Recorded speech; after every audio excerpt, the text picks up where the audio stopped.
Welcome to Sleep Theories, the channel where we explore the fascinating and mysterious, blending the boundaries of the possible and the impossible in a soothing, reflective way. Tonight's story takes us on a journey through one of the most tantalizing and enigmatic concepts of all time travel. Before we begin, I'd like to invite you to comment below and share where you're listening from and what time it is.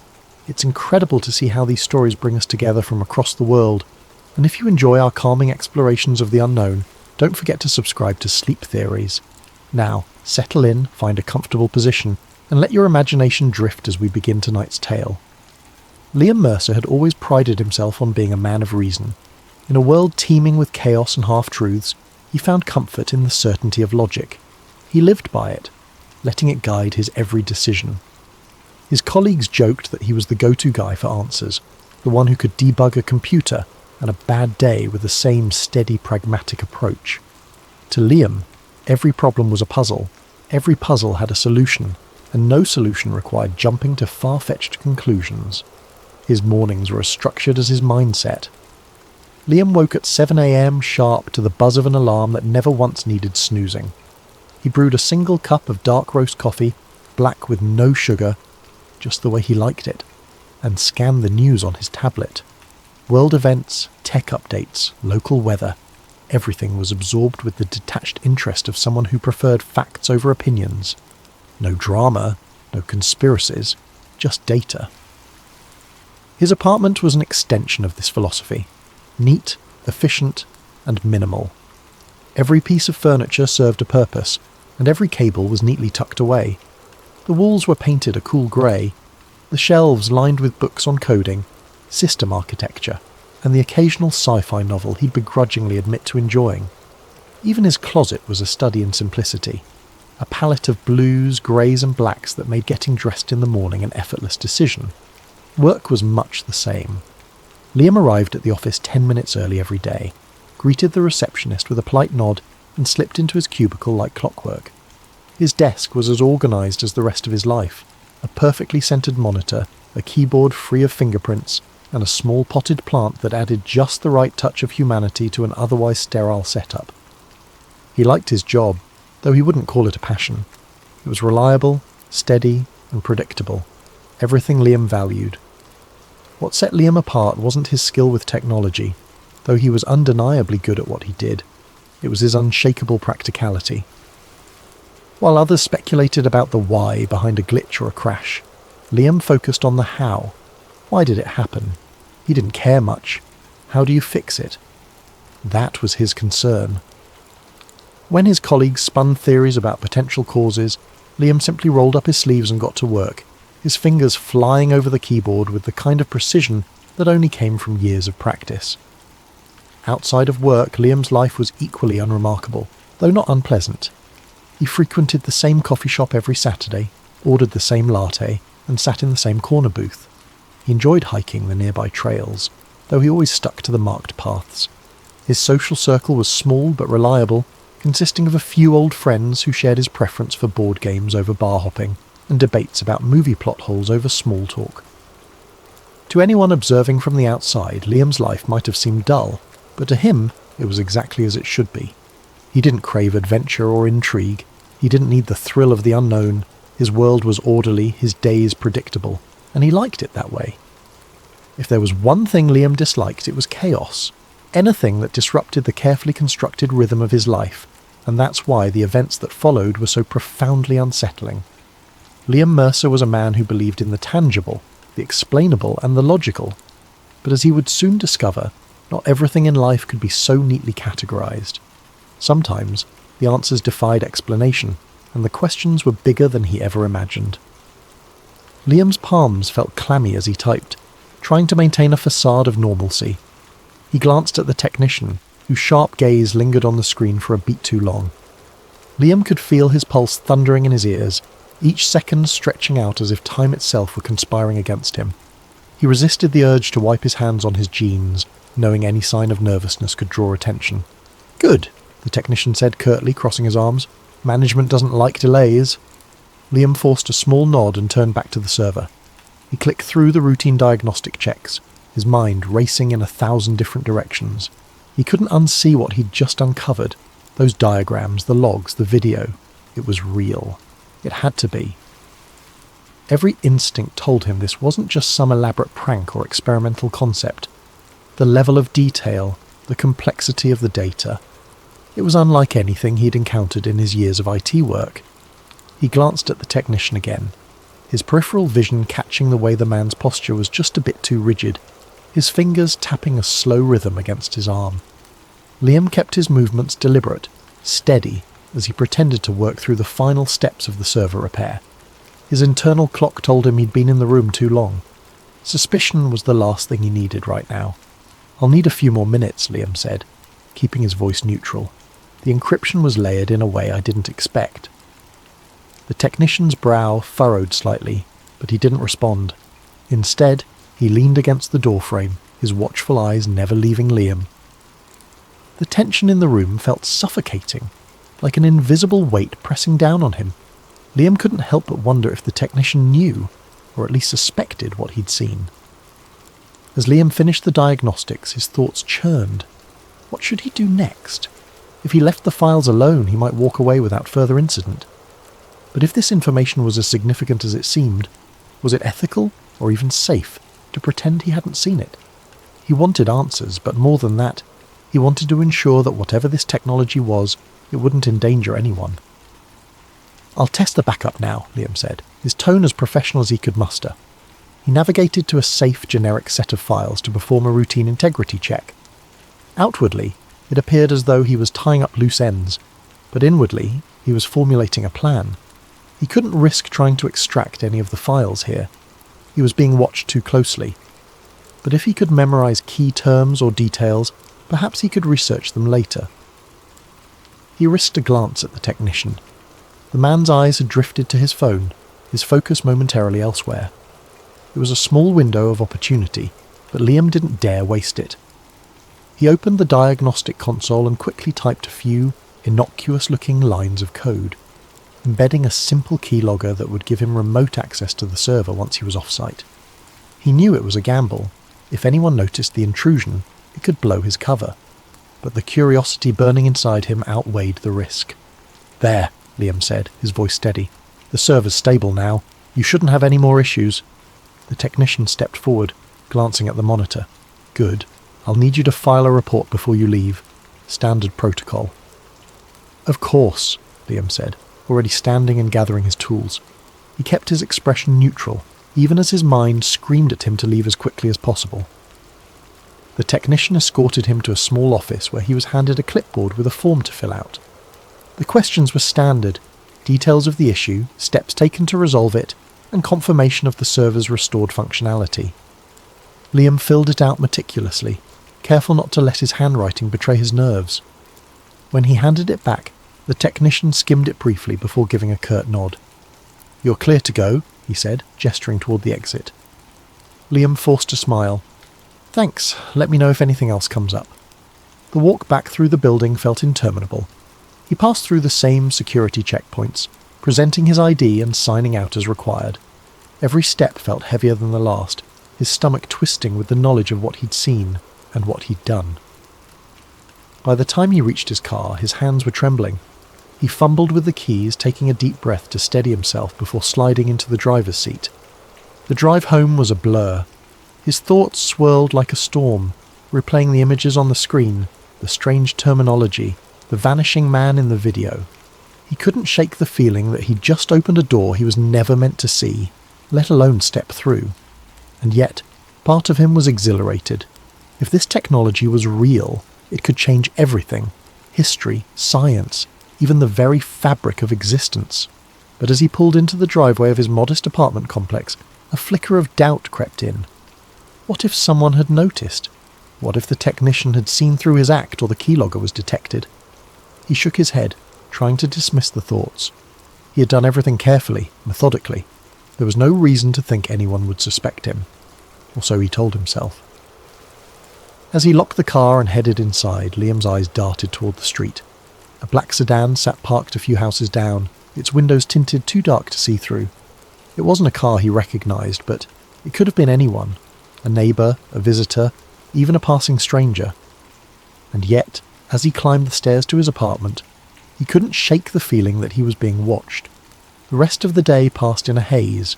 Liam moved through the motions, checking the final diagnostics, closing the server panels, and gathering his tools into his worn black case.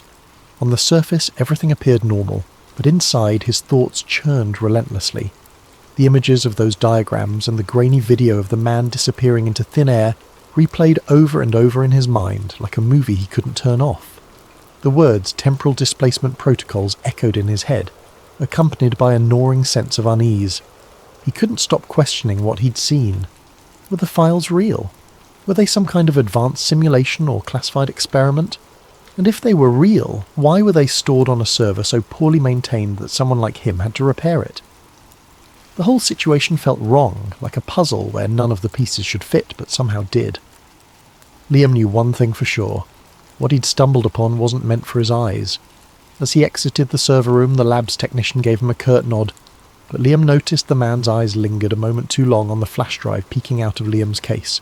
He quickly zipped the bag closed, offering a casual smile as if nothing were amiss. The technician said nothing, but Liam could feel the man's gaze boring into his back as he walked toward the exit.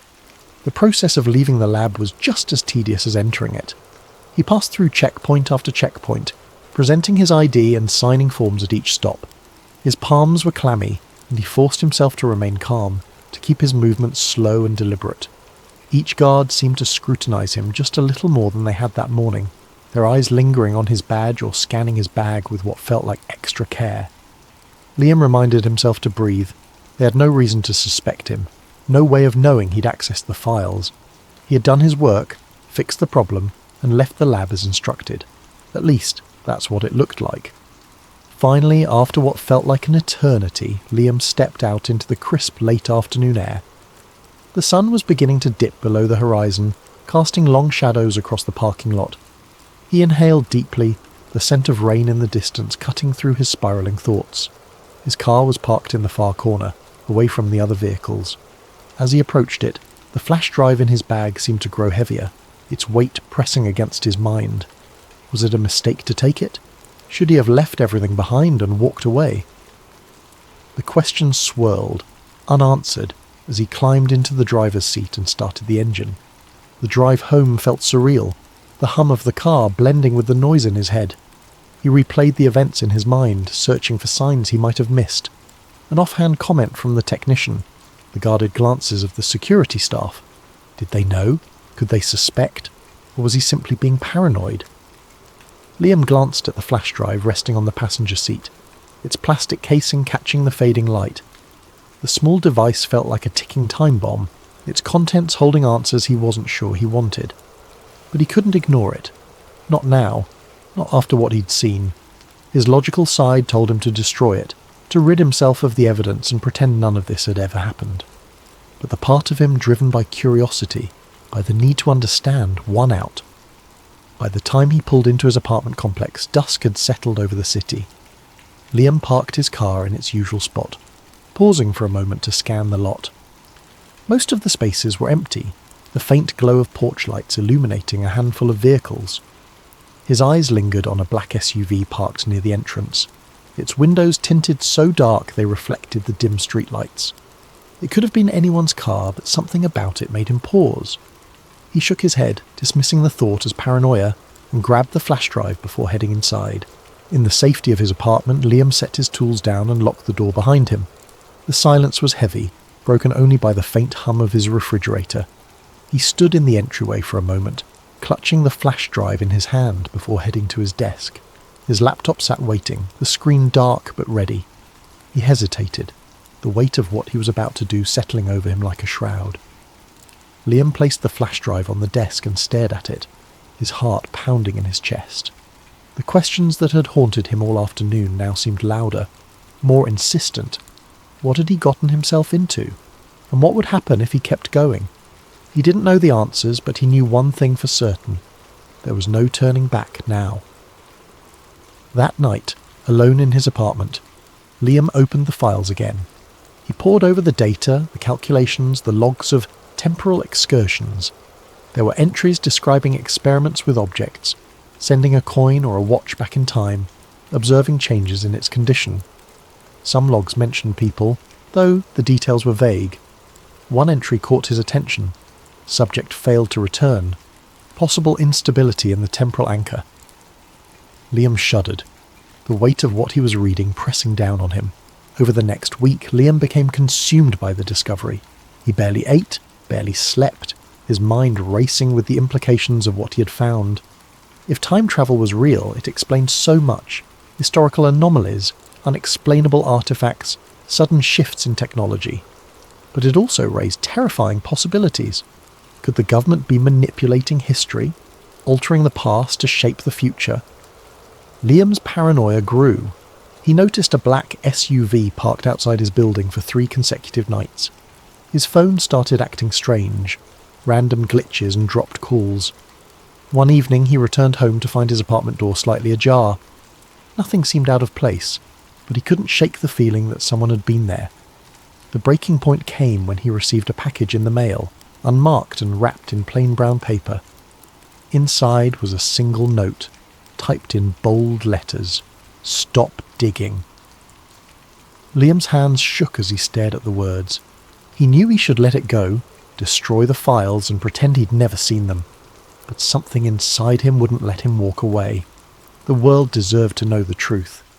He reached out to an investigative journalist he trusted, an old college friend named Sarah. They met at a coffee shop late one night, Liam glancing over his shoulder as he handed her the flash drive. "If something happens to me," he said, his voice low, "you have to promise you'll get this out there." Sarah looked sceptical but nodded, tucking the drive into her bag. "Liam, are you sure you're okay?" she asked. "You look—" The coffee shop door opened and 2 men in suits walked in. Liam's stomach dropped.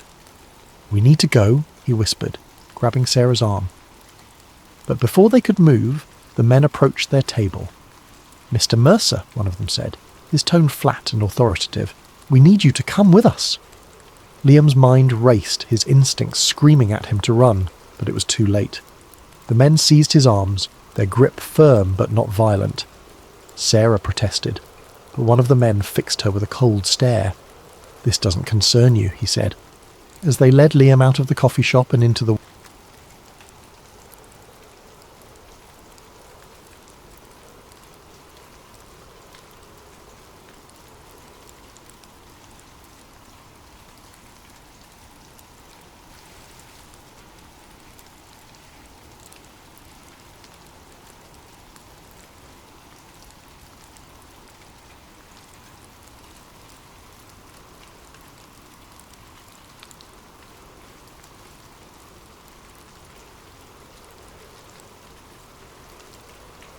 Welcome to Sleep Theories, the channel where we dive into the mysterious, the unexplainable, and the stories that make us question the world around us, all in a calm, soothing way to help you drift off to sleep.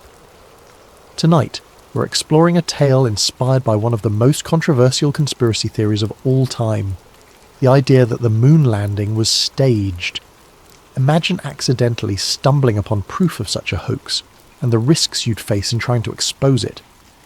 As we unfold this story, I'd love for you to comment below. Where are you listening from, and what time is it for you right now? It's incredible how stories like these connect us across time zones and places. If you enjoy thought-provoking tales designed to intrigue and relax, don't forget to subscribe to Sleep Theories. Now settle into a comfortable position, close your eyes, and let's begin tonight's tale. Ryan Jacobs wasn't looking for trouble.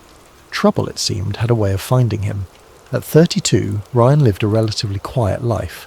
He was a freelance video editor, the kind of guy who spent most of his days hunched over a laptop, meticulously cutting together wedding videos, corporate ads, and the occasional independent film. His work was steady, predictable, and as far removed from the world of controversy as one could imagine. And that was exactly how Ryan liked it. But everything changed on a rainy afternoon in early November. Ryan sat frozen in his chair, the faint whir of the projector the only sound in the otherwise silent room. The flickering black and white images on the screen felt both surreal and undeniable. His pulse quickened as the scenes replayed in his mind, each frame embedding itself deeper into his memory. The footage wasn't just strange, it was damning. The camera lingered on the astronauts for longer than it should have, capturing moments that felt oddly unguarded. One of them adjusted his helmet, not with the slow, deliberate movements one might expect in a low-gravity environment, but casually, as though he were preparing for a costume party rather than stepping onto an alien world. Another tapped his foot impatiently as a crew member hurried over to adjust the angle of a prop rock. Ryan's gaze darted to the edges of the screen, where cables and sandbags were just barely visible, betraying the illusion. Then there were the voices. They drifted through the crackling audio, clear but dispassionate, issuing commands like a director orchestrating a scene. Hold the flag higher. It's got to look heroic. Cut the glare on the visor, we need the reflection clearer. Ryan's chest tightened as he heard a voice say, almost jokingly, "Don't forget to kick up the dust. This isn't supposed to look like Earth." Each instruction chipped away at his sense of reality, the layers of disbelief peeling back to reveal something darker. He found himself staring at the details in the background, the crisscrossing beams of the soundstage's metal scaffolding, the faint glimmer of an exit sign reflected in the glossy surface of a prop panel. A crew member, oblivious to the camera, walked through the set holding a clipboard, his shadow long and distorted under the bright studio lights. When the shot cut to a wide angle of the entire set, Ryan instinctively leaned forward. The clarity of the image left no room for doubt. The soundstage sprawled out in front of him, its false lunar surface meticulously crafted down to the tiniest detail. The craters looked deliberate, like someone had sculpted them to fit a template rather than formed naturally over eons. The lunar module, iconic in its design, sat precariously on the artificial terrain, its metallic sheen too pristine, too calculated. The director's chair was the final nail in the coffin. K. Kubrick, the name boldly emblazoned on its back, stood out against the monotone backdrop. The implications hit Ryan like a freight train. The whispers he'd dismissed for years, the outlandish theories about the moon landing being a Hollywood production, suddenly felt less ridiculous. Was this what the conspiracy theorists had been talking about all along? Had one of cinema's greatest minds been enlisted to craft the ultimate illusion? Ryan's hands trembled as he paused the reel, the final frame frozen on the screen. A crew member leaned against the set wall, casually holding a cup of coffee as the astronauts rehearsed another take. The mundanity of the scene juxtaposed against its monumental implications made Ryan's stomach churn. If this footage was real, if this was truly what it appeared to be, then one of humanity's greatest achievements was nothing more than an elaborate deception. He rewound the reel, watching certain segments again, searching for any sign that it was fake or a clever hoax. But the more he analysed it, the more authentic it seemed. The imperfections in the film stock, the casual banter of the crew, the technical jargon, it all felt too natural, too unscripted to be anything but genuine. This wasn't some amateur's attempt at discrediting NASA. This was something far more sinister. Ryan's mind raced with questions. How had this footage ended up here, in a forgotten corner of a small-town historical society? Why hadn't it been destroyed or locked away in a government archive? Was it a mistake, an oversight by someone who never expected it to see the light of day? Or was it left here intentionally, a breadcrumb for someone like him to stumble upon? He sat back in his chair, his breathing uneven as he stared at the now blank screen. The room felt colder, the hum of the projector an eerie echo in the quiet. He glanced at the other reels still sitting in the box, their cryptic labels taunting him. If this was just the first reel, what could the others contain? What more was there to uncover? Ryan's gaze lingered on the canister labelled Lunar Simulation Final Take. The words seemed to glow faintly under the dim light, as if daring him to continue. His hand hovered over the box, hesitant but unable to resist the pull of his curiosity. He knew he should stop, should pack the reels away and pretend he'd never seen them. But he also knew that wasn't an option. Not now. Swallowing hard, he reached for the next reel, his fingers brushing against the cool metal surface. As he loaded it into the projector, a single thought repeated in his mind, over and over like a mantra. This changes everything. Ryan leaned back in his chair, the hum of the projector fading into the background as his mind struggled to make sense of what he had just witnessed. His chest felt tight, his breaths shallow, as though the weight of the film reels was pressing down on him. The footage he had seen replayed in his mind like a broken record. The meticulous soundstage, the harsh studio lights casting sharp shadows on the fake lunar surface, the director's chair bearing that unmistakable name. He had always prided himself on being a rational thinker, someone who could separate fact from fiction with ease. The rumours about the moon landing being staged had always been laughable to him, dismissed as the ramblings of those with too much time on their hands. But now, with the undeniable images burned into his memory, the neat lines of his logic blurred, and he felt the unsettling tug of doubt. Ryan ran a hand through his hair, his fingers catching on a few strands damp with sweat. He stared at the box of reels, their cryptic labels taunting him like a riddle he wasn't sure he wanted to solve. He knew what he had just seen, but admitting it, even to himself, felt like crossing a line he couldn't return from. Was this truly proof, or was it some kind of elaborate hoax in itself? And if it was real, why was it here, forgotten and gathering dust in a small-town archive? He considered putting the reel back in the box, sealing it shut and walking away. He could pretend he hadn't seen it, chalk it up to a strange coincidence or a relic of an old Hollywood production. After all, his job wasn't to investigate, just to digitize and catalogue. But the thought of leaving it behind gnawed at him. This wasn't just another reel of forgotten history, it felt like a piece of something much larger, a thread in a tapestry that could unravel everything people thought they knew. The editor in him, the part of his brain that had always been drawn to uncovering hidden truths, wrestled with the fear tightening in his chest. What if this was his chance to expose something monumental? To bring the truth into the light, no matter how uncomfortable or dangerous it might be? The weight of that possibility settled heavily on his shoulders, as thrilling as it was terrifying. Ryan leaned forward, his elbows resting on the edge of the desk as he buried his face in his hands. His mind raced through the implications. If this footage was real, it wasn't just a revelation. It was a bombshell. It meant that one of humanity's most celebrated achievements was built on a lie, a carefully constructed illusion designed to deceive the world. It called into question not just the moon landing, but the trustworthiness of the institutions behind it. And yet, the enormity of it all only made the decision harder. What would he even do with this footage? Who would believe him? And what kind of attention would it bring? The thought of stepping into the spotlight, of being the one to reveal something so controversial, sent a chill down his spine. He didn't want fame or notoriety, he just wanted answers. He sat there for what felt like hours, the reels of film a silent presence in the room. The faint scent of aged celluloid hung in the air, grounding him in the reality of the moment. His eyes drifted to the projector, where the film still threaded through the machine seemed to glow faintly in the dim light.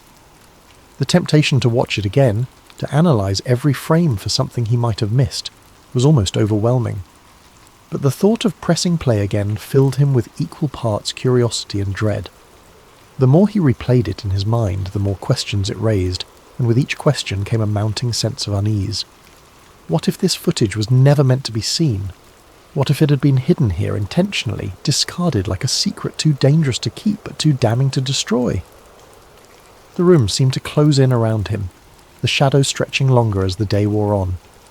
Ryan rubbed his temples, his pulse pounding in his ears.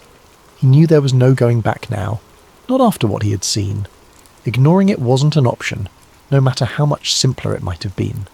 The truth was out there, sitting in that box of reels, waiting for someone to do something with it, and whether he wanted it or not, that someone was him. Over the next few days, Ryan digitized the reels, meticulously cataloguing the footage and backing it up on multiple hard drives. He watched hours of material, each reel adding another layer to the story. There were scripts, storyboards, even a brief clip of a man in a NASA uniform discussing the importance of selling the illusion. Ryan couldn't believe what he was seeing.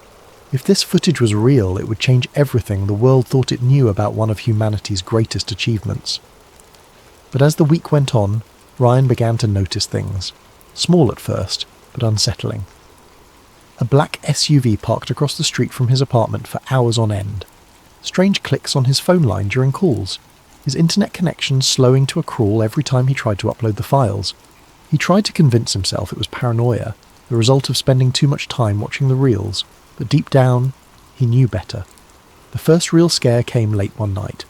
Ryan was sitting at his desk, headphones on, reviewing a particularly damning clip of an astronaut adjusting his helmet mid-moonwalk. The room was silent except for the hum of his computer. Then, out of nowhere, His screen went black. He yanked off his headphones, his pulse racing. The power was still on, and his computer's fan continued to whir softly, but the screen remained dark. Moments later, a message appeared in stark white letters. "Stop!" Ryan's breath caught in his throat. He stared at the screen, his mind racing. Was someone trying to warn him? Threaten him? Before he could react, the message disappeared, replaced by a spinning circle as his computer restarted. When it finally booted back up, the file he had been working on was gone. He barely slept that night, his thoughts spiralling into fear and paranoia.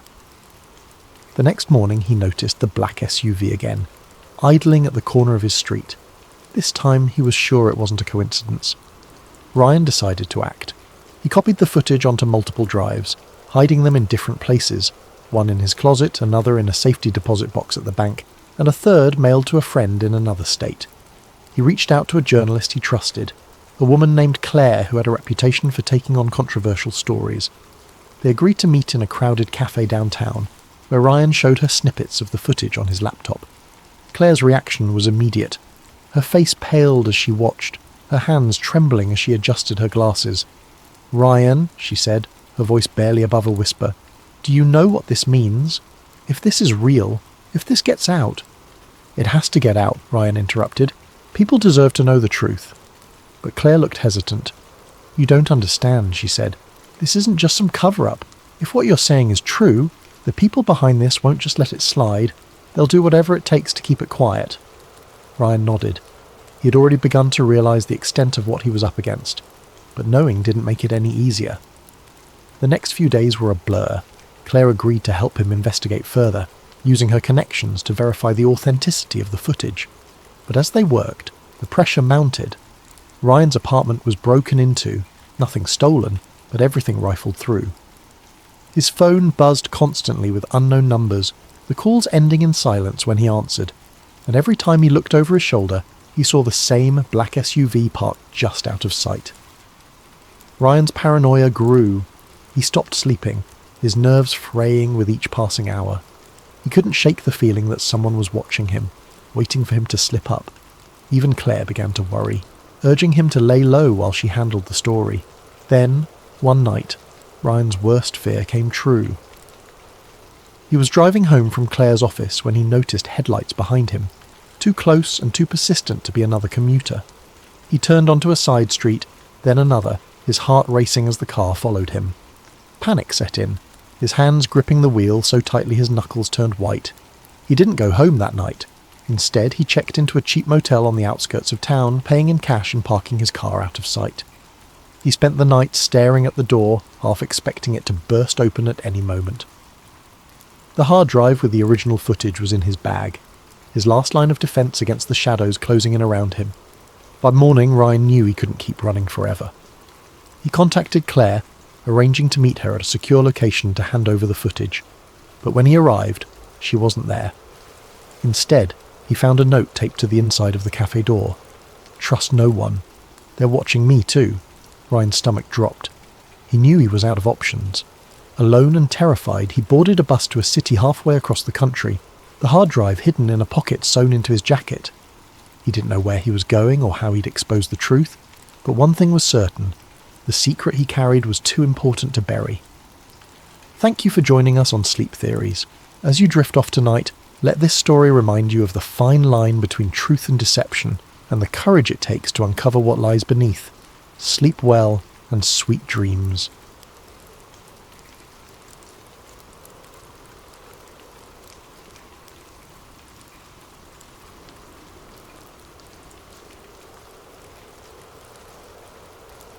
Jason Hart never imagined his government job would lead him to fear for his life. At 37, Jason had spent nearly a decade as a data analyst for a classified branch of the Department of Justice. His work was straightforward, if not monotonous, reviewing old case files, compiling statistics, and ensuring information stayed where it was supposed to stay. Jason liked the stability, the quiet routine of his life. He wasn't the type to question authority or chase after hidden truths. But all of that changed one ordinary Wednesday afternoon. Jason's office was a nondescript cubicle in a secure building outside of Washington, D.C. The walls were grey, the lighting harsh, and the coffee perpetually stale. On this particular day, Jason was working through a backlog of old CIA and FBI case files marked for internal review. Most of them were mundane, redacted memos about long-closed investigations, bureaucratic chatter, and the occasional bit of Cold War paranoia. It was mind-numbing work, and Jason often found himself zoning out, his fingers mechanically scrolling through page after page. He settled into his worn office chair, the cushion compressed to the point of discomfort from years of use, and adjusted the angle of his monitor. The screen emitted a faint hum, blending seamlessly with the quiet clatter of keyboards in the adjacent cubicles. Occasionally he could hear muffled snippets of conversations from colleagues, though no one spoke louder than necessary. In this line of work, discretion was not just encouraged, it was mandatory. Jason's desk was as unremarkable as the office itself. A neatly stacked pile of file folders sat on one corner, a mug filled with an assortment of pens on another. A faded photo of his younger self and his parents sat in a simple frame, a reminder of a life that felt worlds away from the tightly controlled environment he now operated in. The only hint of personality in his workspace was a small stress ball shaped like the Earth, which he occasionally squeezed absent-mindedly as he worked. The task at hand was repetitive but familiar. He was combing through archived documents to verify that sensitive information had been properly categorized and secured.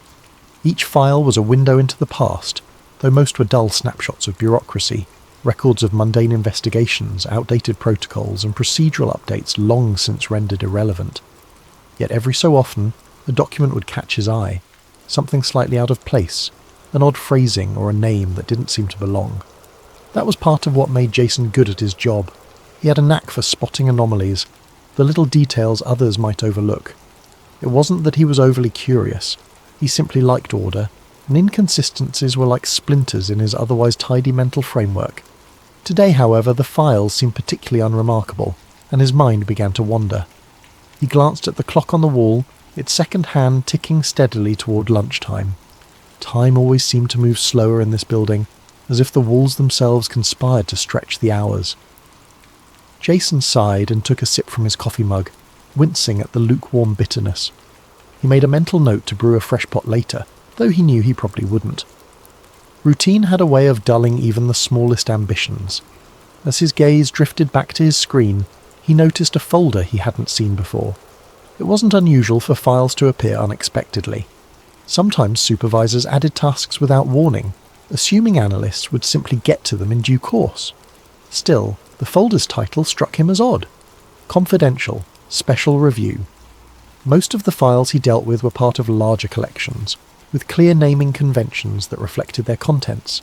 This one stood out for its vagueness. Jason hesitated, his cursor hovering over the folder's icon. It wasn't that he suspected anything unusual, at least not yet, but something about the starkness of the label made him pause. He glanced around the office, noting that his nearest co-workers were absorbed in their own tasks, oblivious to his moment of indecision. With a small shrug, he double-clicked the folder. The file structure inside was clean and minimal, just a handful of documents, each with similarly nondescript titles. Jason clicked on the first one, a scanned memo from decades earlier. The typewritten text was slightly blurred, the edges of the paper faintly yellowed. It looked like any number of other memos he'd reviewed over the years, the kind of document that had been copied and stored so many times it had lost all significance.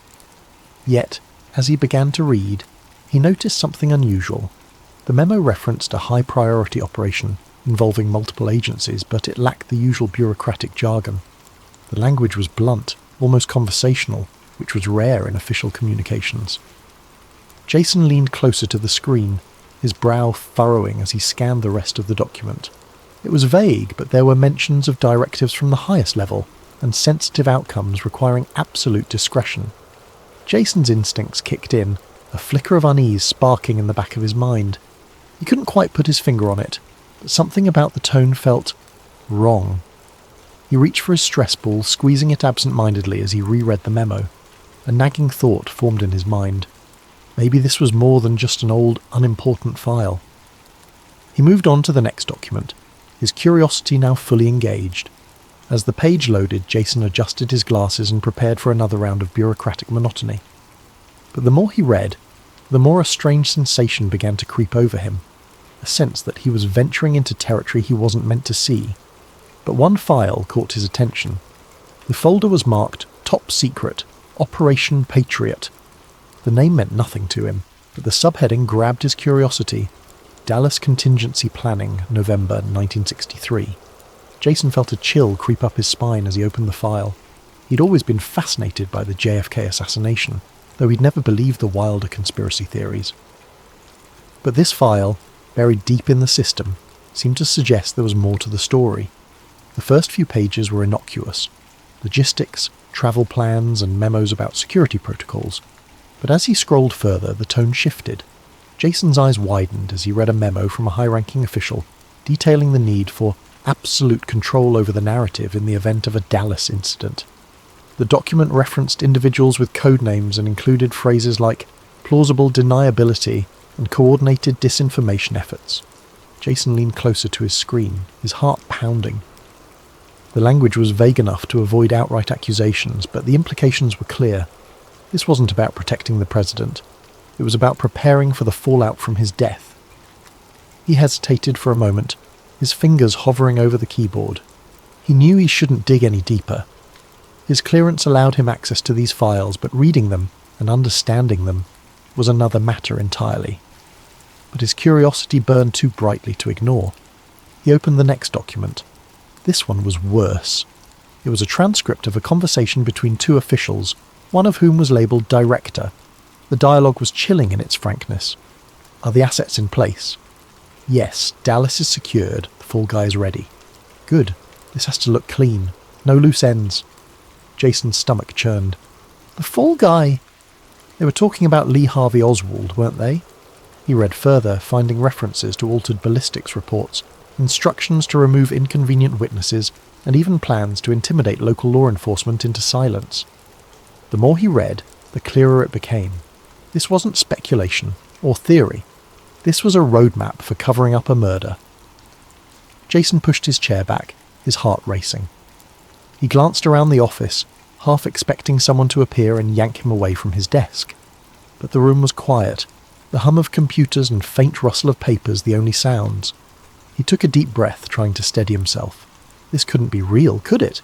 It had to be some kind of elaborate prank or disinformation campaign. But the official seals, the timestamps, the signatures, they all looked legitimate. He knew he should stop, report the file and move on, but he couldn't. He opened another document, this one a photographic scan of a handwritten note. The handwriting was neat, the tone matter-of-fact. Ensure ZR-104 is neutralised before the press gets wind of his testimony. The autopsy report is to remain classified indefinitely. Jason froze. ZR-104. He'd heard whispers of that code name before in conspiracy circles. It was rumoured to be connected to a key witness who had died under mysterious circumstances. His hands trembled as he saved the files to a secure flash drive, telling himself it was just for review later. But deep down, he knew he was crossing a line. That night, Jason barely slept. He lay awake in his small apartment, the flash drive tucked under his pillow like a lifeline. Every sound, the creak of the floorboards, the hum of the refrigerator, felt amplified, sinister. His mind raced with questions. What did he do with this information? Could he trust anyone with it? Would anyone even believe him? The pale glow of a street lamp filtered through the slats of his blinds, casting uneven shadows across the room. Jason stared at the ceiling, his chest tight with unease. He felt like he was teetering on the edge of something vast and dangerous, an invisible precipice that threatened to swallow him whole. The weight of the flash drive beneath his pillow seemed to press into his skull, a constant reminder of the choice he'd made to take it. His rational mind told him he should never have taken the files. He'd crossed a line, one he couldn't uncross, and now there was no telling what the repercussions would be. Yet despite the fear clawing at his insides, he couldn't shake the feeling that he'd done the right thing. The documents he'd seen were too significant, too damning, to be left buried in some forgotten digital archive. People deserved to know the truth, didn't they? But the truth came with risks. Jason knew enough about the system he worked within to understand how deeply it could bury things and people when necessary. He'd heard stories over the years, whispered rumours of individuals who'd asked too many questions or dug too deeply into classified matters. They were reassigned, silenced, or simply disappeared from the bureaucratic machine without a trace. Jason had always dismissed those stories as paranoia, but now they didn't seem so far-fetched. His pulse quickened as a thought occurred to him. What if someone already knew what he'd done? His heart pounded in his chest as he sat up, throwing the blanket off. He walked to the window, parting the blinds just enough to peer outside. The street below was quiet, the occasional car passing by on its way to nowhere important. But there! A black sedan parked across the street, its engine off, the silhouette of someone inside barely visible against the faint interior glow. Jason's stomach dropped. He told himself it could be anyone. A neighbour, a passerby taking a break. But his instincts screamed otherwise. He released the blinds and backed away from the window, his breathing shallow. The apartment, once a sanctuary, now felt like a trap, its walls too thin, its spaces too exposed. He returned to the bed, sitting on the edge with his head in his hands. He couldn't keep living like this, jumping at every shadow and second-guessing every sound. But what were his options? Turning the flash drive over to the authorities seemed impossible now. If the documents he'd seen implicated people at the highest levels of government, who could he even trust? And if he went public, he'd be painting a target on his back. The minutes stretched into hours, the glow of dawn beginning to seep through the blinds. Jason's body ached with exhaustion, but his mind refused to let him rest. Every creak of the building felt like footsteps, every faint sound like a whisper of danger. He clutched the flash drive tightly in his hand, its cool surface grounding him in the present. He didn't have answers yet, but one thing was clear. He couldn't stay here. Not like this. Not anymore. The next morning his unease turned to dread. As he approached his office building, he noticed a black SUV parked near the entrance. It was unmarked, its windows tinted to an almost mirror-like sheen. Two men in suits stood nearby, their postures rigid and military, their eyes scanning the area like hawks. Jason hesitated mid-step, his pulse quickening in his chest. He told himself it had to be a coincidence. Maybe they were from another agency, handling unrelated business. But as he reached for his ID badge to swipe at the security gate, one of the men glanced sharply in his direction. It was fleeting, but deliberate enough to feel like a cold hand gripping the back of his neck. Inside, the atmosphere felt off. The usual buzz of activity and chatter was subdued, the office quieter than it should have been for a weekday morning. Colleagues who normally greeted him with a nod or a smile seemed distracted, their conversations hushed and guarded. Jason felt exposed, like an invisible spotlight was following his every move. He made his way to his desk, his movements stiff and robotic, his mind screaming at him to act normal. Then came the email. It popped up on his screen with a quiet ding. The sender was anonymous, and the subject line was blank. The message itself was chilling in its simplicity. We know everything. Jason's blood ran cold. His hand hovered over the mouse, unsure whether to delete the message or leave it untouched. His eyes darted to his bag, where the flash drive lay hidden beneath a folder of innocuous paperwork. How could anyone know? He'd been so careful. His heart thudded in his chest as paranoia took root. Were there cameras in his apartment he hadn't noticed? Had someone been watching him even before he realised he was being followed? His instincts kicked in. He grabbed his belongings, standing so quickly his chair nearly toppled over. With a deep breath he tried to compose himself, striding toward the exit as calmly as he could manage. Every step felt like it carried the weight of 1,000 eyes. The elevator ride down stretched into eternity. Each floor dinged, each pause seemed to hold the threat of a confrontation. Jason clenched his fists, willing his expression to remain neutral. When the doors finally opened to the ground floor, he stepped out and walked briskly toward the main entrance, his mind rehearsing plausible excuses in case someone stopped him. But no one did, until he stepped outside. The black SUV was still there, idling now, as though waiting for him. One of the men in suits, tall, broad-shouldered and wearing dark sunglasses, turned toward him. Their eyes locked for a fraction of a second, and Jason saw the man speak into a device clipped to his lapel. Jason didn't wait to find out what he was saying. He bolted. He darted down the sidewalk, weaving through the morning crowd with practiced agility. The sound of his heartbeat roared in his ears, drowning out the ambient noise of the city. He risked a glance over his shoulder and saw the two men following him. Not running, but walking quickly, their expressions calm and determined. They didn't need to rush. They were hunters, and Jason was the prey. Turning sharply into an alley, Jason tried to think. He needed a plan, a way to shake them off his trail. He reached for his phone, fumbling with the screen as he dialed the only person he thought might help, an old college friend, Mark, who had become an investigative journalist. The line rang once, twice, 3 times before going to voicemail. Jason cursed under his breath, leaving a hurried message. "Mark, it's Jason. I can't explain everything right now, but I have something big. Huge. I'm being followed. I need your help. Call me as soon as you get this." He hung up, his hands trembling. The sound of footsteps at the mouth of the alley jolted him into motion. Jason ran again, ducking through side streets and slipping into crowded areas whenever he could. The chase stretched into hours, the men in suits always seeming to appear just when he thought he'd lost them. By nightfall, he found himself in a rundown motel on the edge of the city, the flash drive clutched tightly in his hand. The room was dark, illuminated only by the dim yellow glow of a single bedside lamp. Jason sat on the edge of the bed, his body trembling with exhaustion and fear. The flash drive felt heavier now, as if the weight of its secrets had become physical. He knew he couldn't keep running forever. He had to do something. Pulling his laptop from his bag, he connected to the motel's painfully slow Wi-Fi.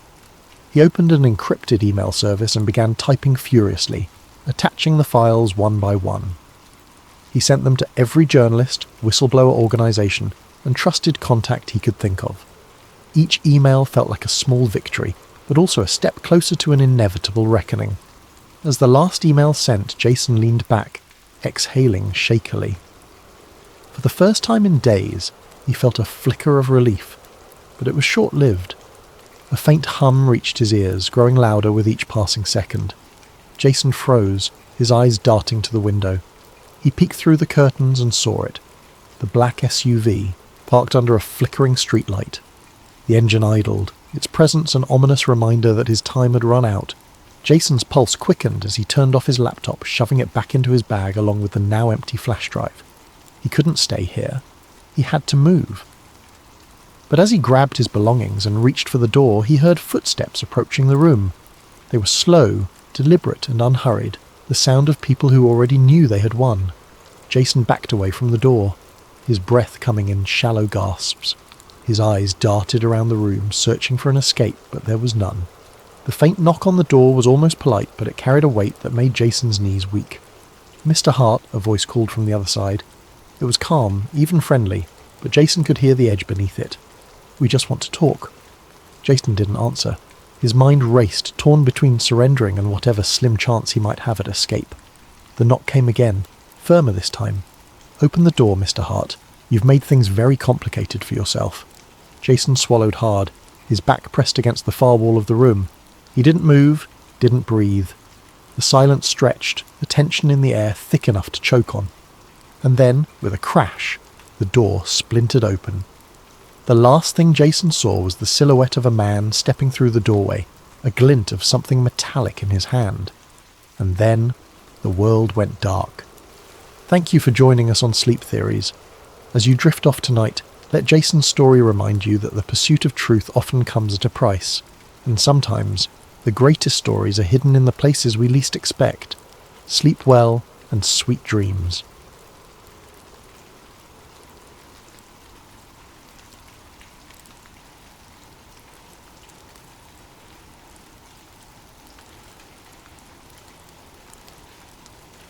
Edward Harker wasn't your average billionaire. He wasn't interested in flashy cars, towering skyscrapers, or jet-setting to exotic locales. No, Harker's obsession was rooted in something far more unusual.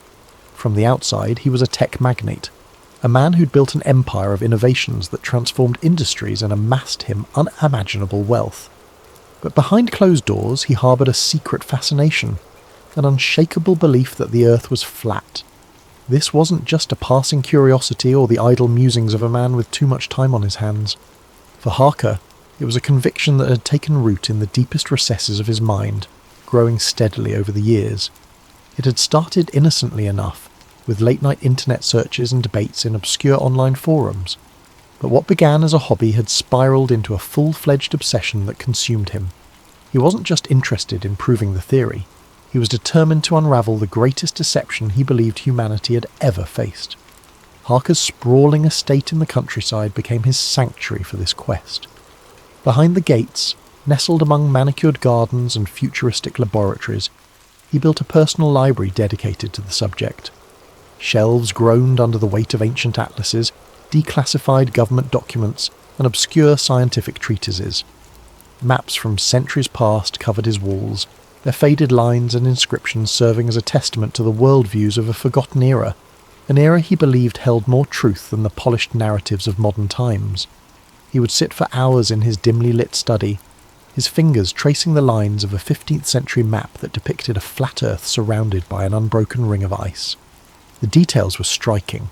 Depictions of mythical sea creatures in uncharted waters, warnings etched in Latin along the edges, and symbols that seemed to whisper secrets he was desperate to understand. These maps, he believed, held clues that had been ignored or dismissed for centuries. To him, they weren't just artifacts, they were evidence. As his obsession deepened, Harker began to notice patterns where others saw none. Satellite imagery, he claimed, bore signs of tampering. The curvature of the Earth seen from space was a product of fisheye lenses and digital manipulation. Weather balloons and high-altitude cameras launched by independent researchers, however, told a different story, one that aligned with his beliefs. Each piece of data he uncovered, no matter how small or anecdotal, was another brick in the towering edifice of his conviction. And then there was Antarctica. For Harker, it was the ultimate enigma. Official maps described it as a frozen continent at the bottom of the globe, but he was certain it was something else entirely. Historical accounts, from ancient sailors to early explorers, spoke of impassable ice walls and mysterious phenomena near the southern reaches of the world. These stories fed his imagination, painting a picture of a boundary so vast and formidable that no one dared cross it. To Harker, Antarctica wasn't just a frozen wasteland, it was the key to everything. The more he studied, the more Antarctica loomed in his mind as both a beacon and a barrier. It was a place shrouded in secrecy, with its remote research stations and tightly controlled access. The Antarctic Treaty, which prohibited unauthorized exploration and military activity, struck him as more than a cooperative agreement between nations. To Harker, it was evidence of a global conspiracy to keep the truth hidden. If the Earth was flat, as he believed, then Antarctica was the edge of that truth, a wall of ice stretching endlessly, shielding humanity from the terrifying reality beyond.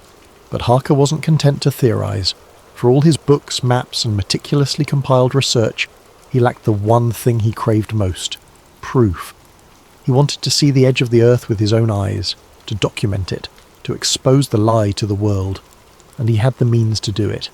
His wealth and influence had granted him access to the brightest minds, the most advanced technology, and the resources to launch an expedition on a scale few could imagine. The more he thought about it, the more he realized he was uniquely positioned to pursue the truth. Governments were constrained by treaties, scientists by funding, and ordinary people by logistics. But Harker had no such limitations. He could fund his own expeditions, equip them with state-of-the-art tools, and push further into the icy unknown than anyone had before. He could uncover what others dared not even search for. The idea consumed him.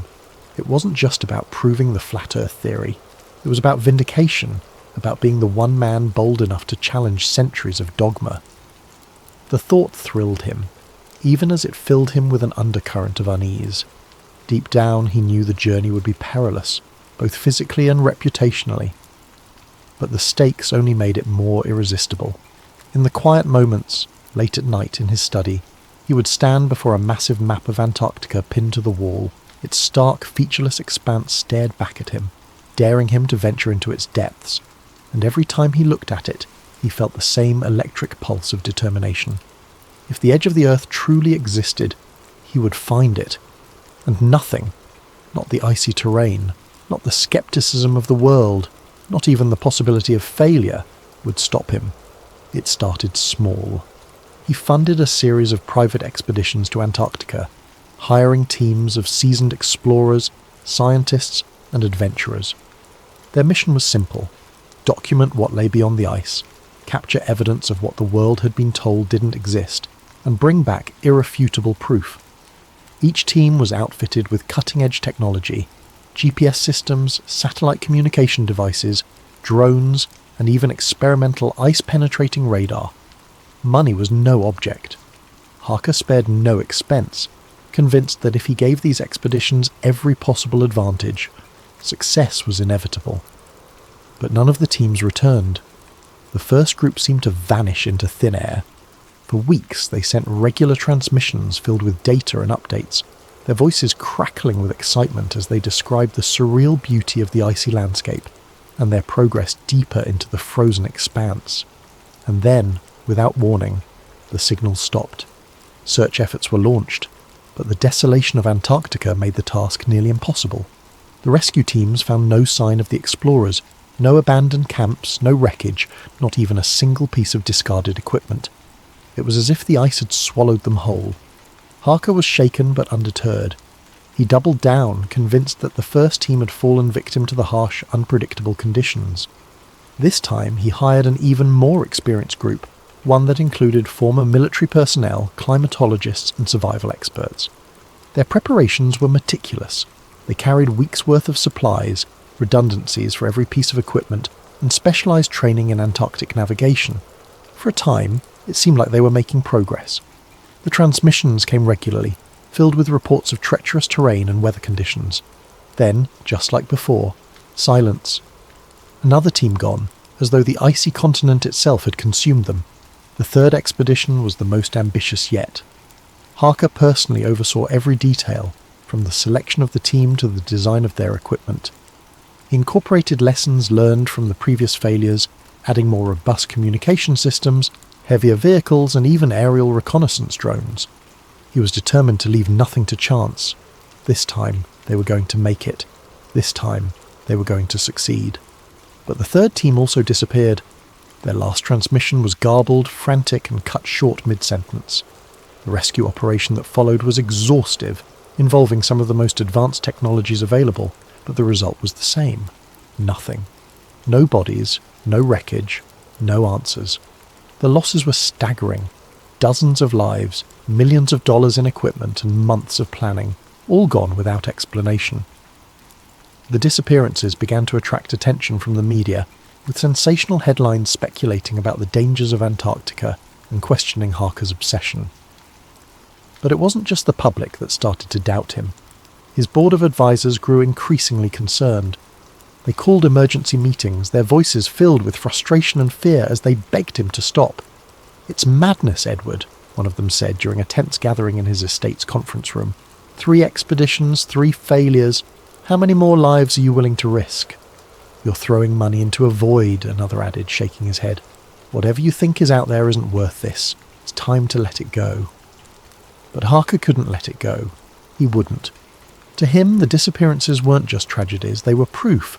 Proof that something was out there, something the world wasn't supposed to see. He became convinced that the expeditions hadn't failed because of the conditions or human error. They had been stopped. By what or by whom, he didn't yet know. But the pattern was too deliberate, too precise to be coincidence. Someone, or something, was working to ensure that no one uncovered what lay beyond the ice. The arguments with his advisors grew heated, their voices echoing in the cavernous meeting room.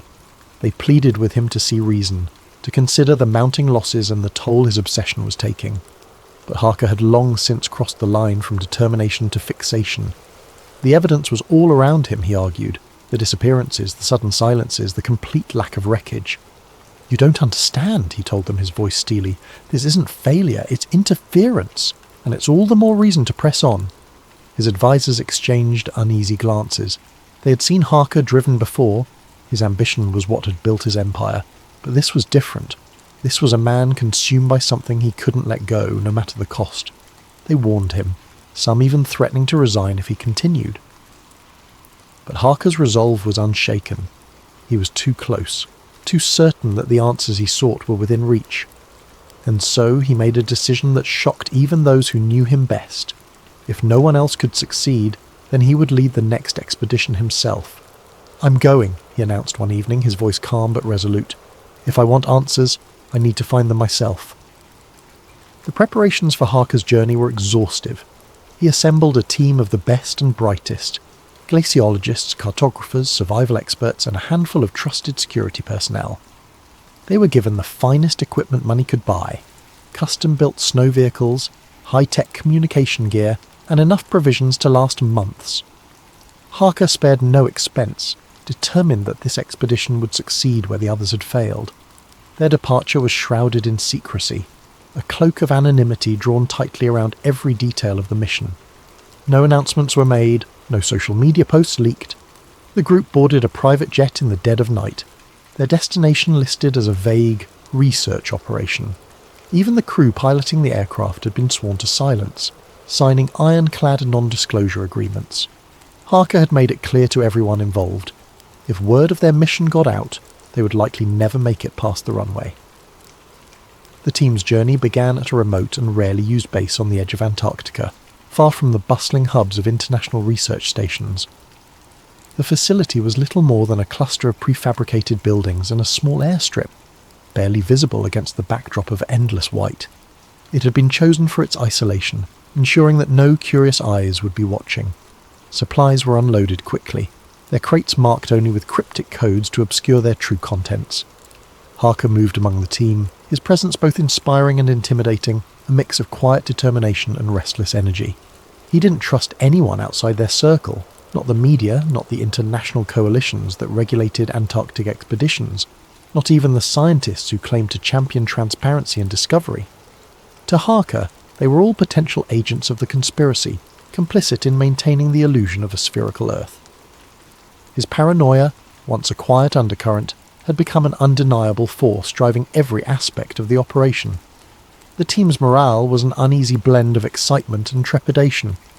Many of them were drawn to the mission for reasons beyond Harker's flat Earth obsession. Some were seasoned adventurers, enticed by the prospect of exploring one of the last uncharted frontiers. Others were scientists, curious about the mysteries Antarctica held, even if they didn't buy into Harker's theories. And then there were those who simply couldn't resist the lure of being part of something monumental. Whether it was groundbreaking or unthinkable, they didn't care. They were here for the thrill, the chance to make history. The journey across the ice was punishing from the outset. Their convoy consisted of specialized vehicles designed to withstand the extreme cold, their treads crunching over the frozen terrain.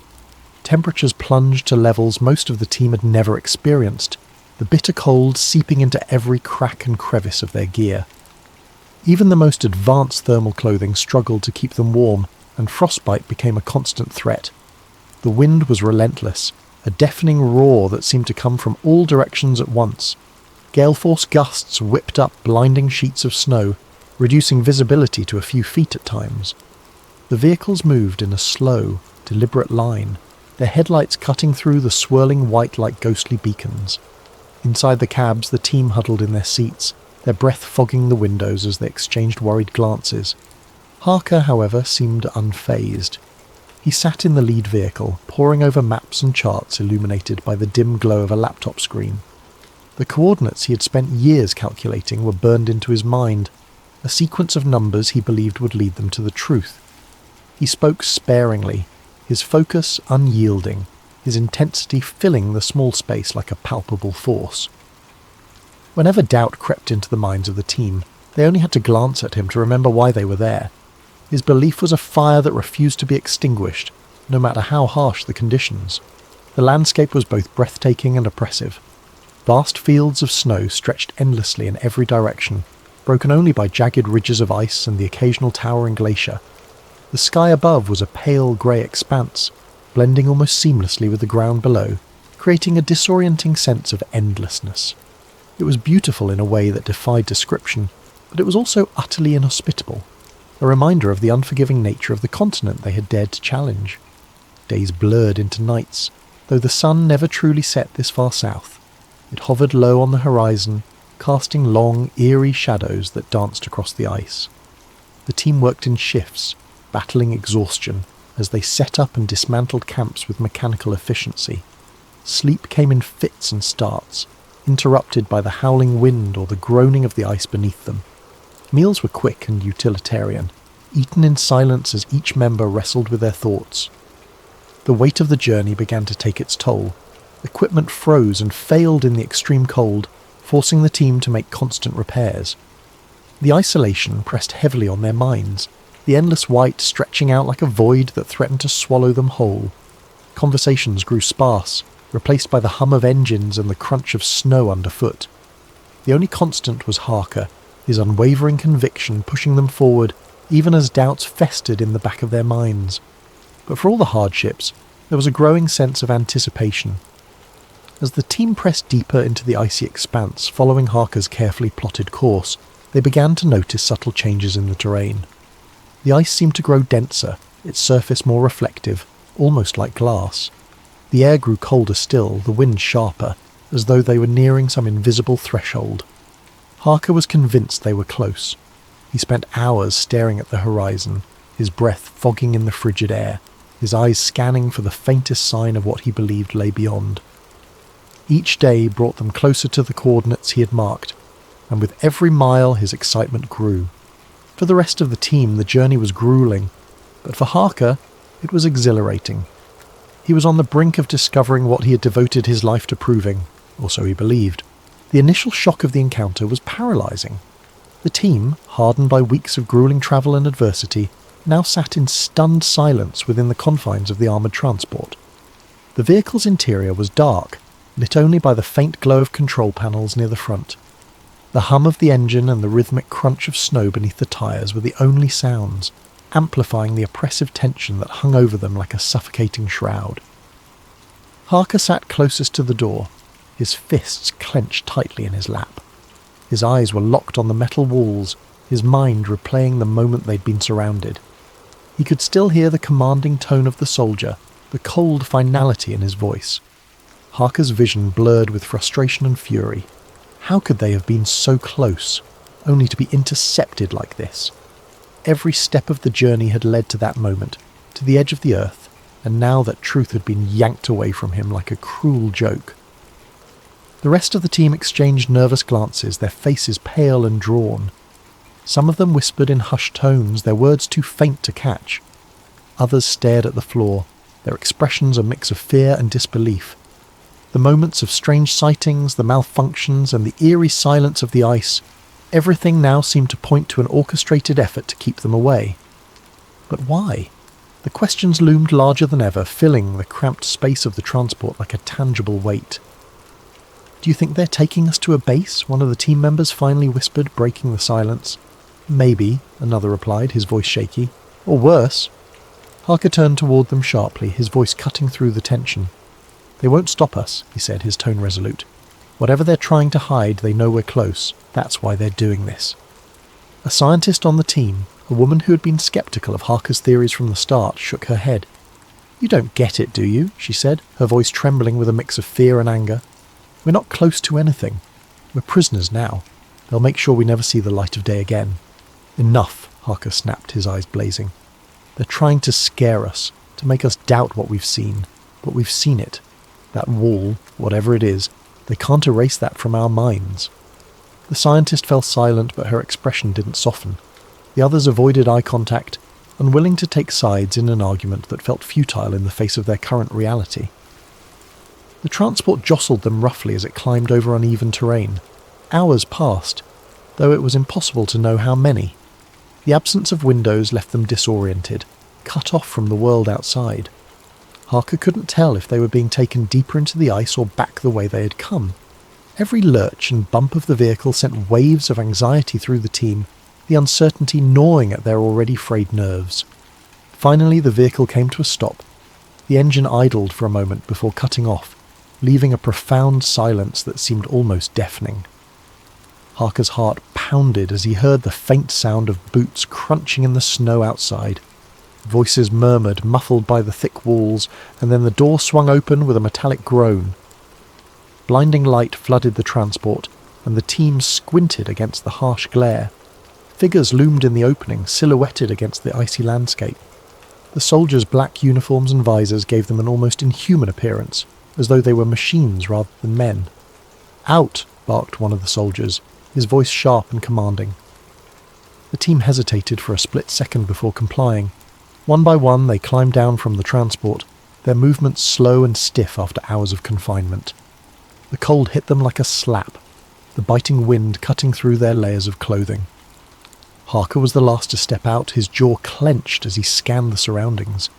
They were in a barren expanse of ice, with no landmarks or structures in sight. The wall they had glimpsed earlier was nowhere to be seen, hidden by the distance or deliberately obscured. Instead, the transport and its occupants were surrounded by a perimeter of heavily armed soldiers. Their weapons gleamed in the sunlight, a silent reminder of the consequences of defiance. "Form a line," one of the soldiers ordered, gesturing sharply. The team obeyed, shuffling into a loose line as the soldiers circled them. Harker stood at the front, his gaze locked on the soldier who appeared to be in charge, the same man who had issued the warning at the wall. His helmet obscured most of his face, but his stance radiated authority. "You've been warned before," the soldier said, his tone devoid of emotion. "Your presence here violates international agreements and endangers the security of this region. You will not be allowed to proceed." Harker took a step forward, his breath visible in the frigid air. "You can't keep this hidden forever," he said, his voice steady but laced with anger. "The world deserves to know what's out here. People deserve to know the truth." The soldier didn't flinch. "The truth," he said, almost mocking, "is not yours to decide. You've overstepped, Mr. Harker, and now you'll face the consequences." With a sharp motion, he signalled to his men.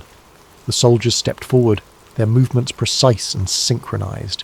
The team was quickly separated and restrained, their protests falling on deaf ears. Harker struggled against the firm grip of the soldiers holding him, but it was futile. He could feel the cold metal of handcuffs bite into his wrists, a stark contrast to the fiery determination still burning in his chest. As the soldiers led them away, Harker glanced over his shoulder, hoping for one last glimpse of the wall. But all he saw was the endless white expanse, as empty and silent as the secrets it concealed. The answers he had sought were tantalizingly close, yet they remained just out of reach, buried beneath layers of ice and deception. The group was herded into another transport, their fate unknown. Harker's mind raced with possibilities, each one darker than the last. But despite the fear and uncertainty, one thought remained clear in his mind. He had seen the wall, and no matter what happened next, he would never stop believing in what lay beyond. Thank you for joining us on Sleep Theories. As you drift off tonight, let this story remind you of the lengths we'll go to in pursuit of the truth, and the mysteries that remain just beyond our reach. Sleep well, and sweet dreams.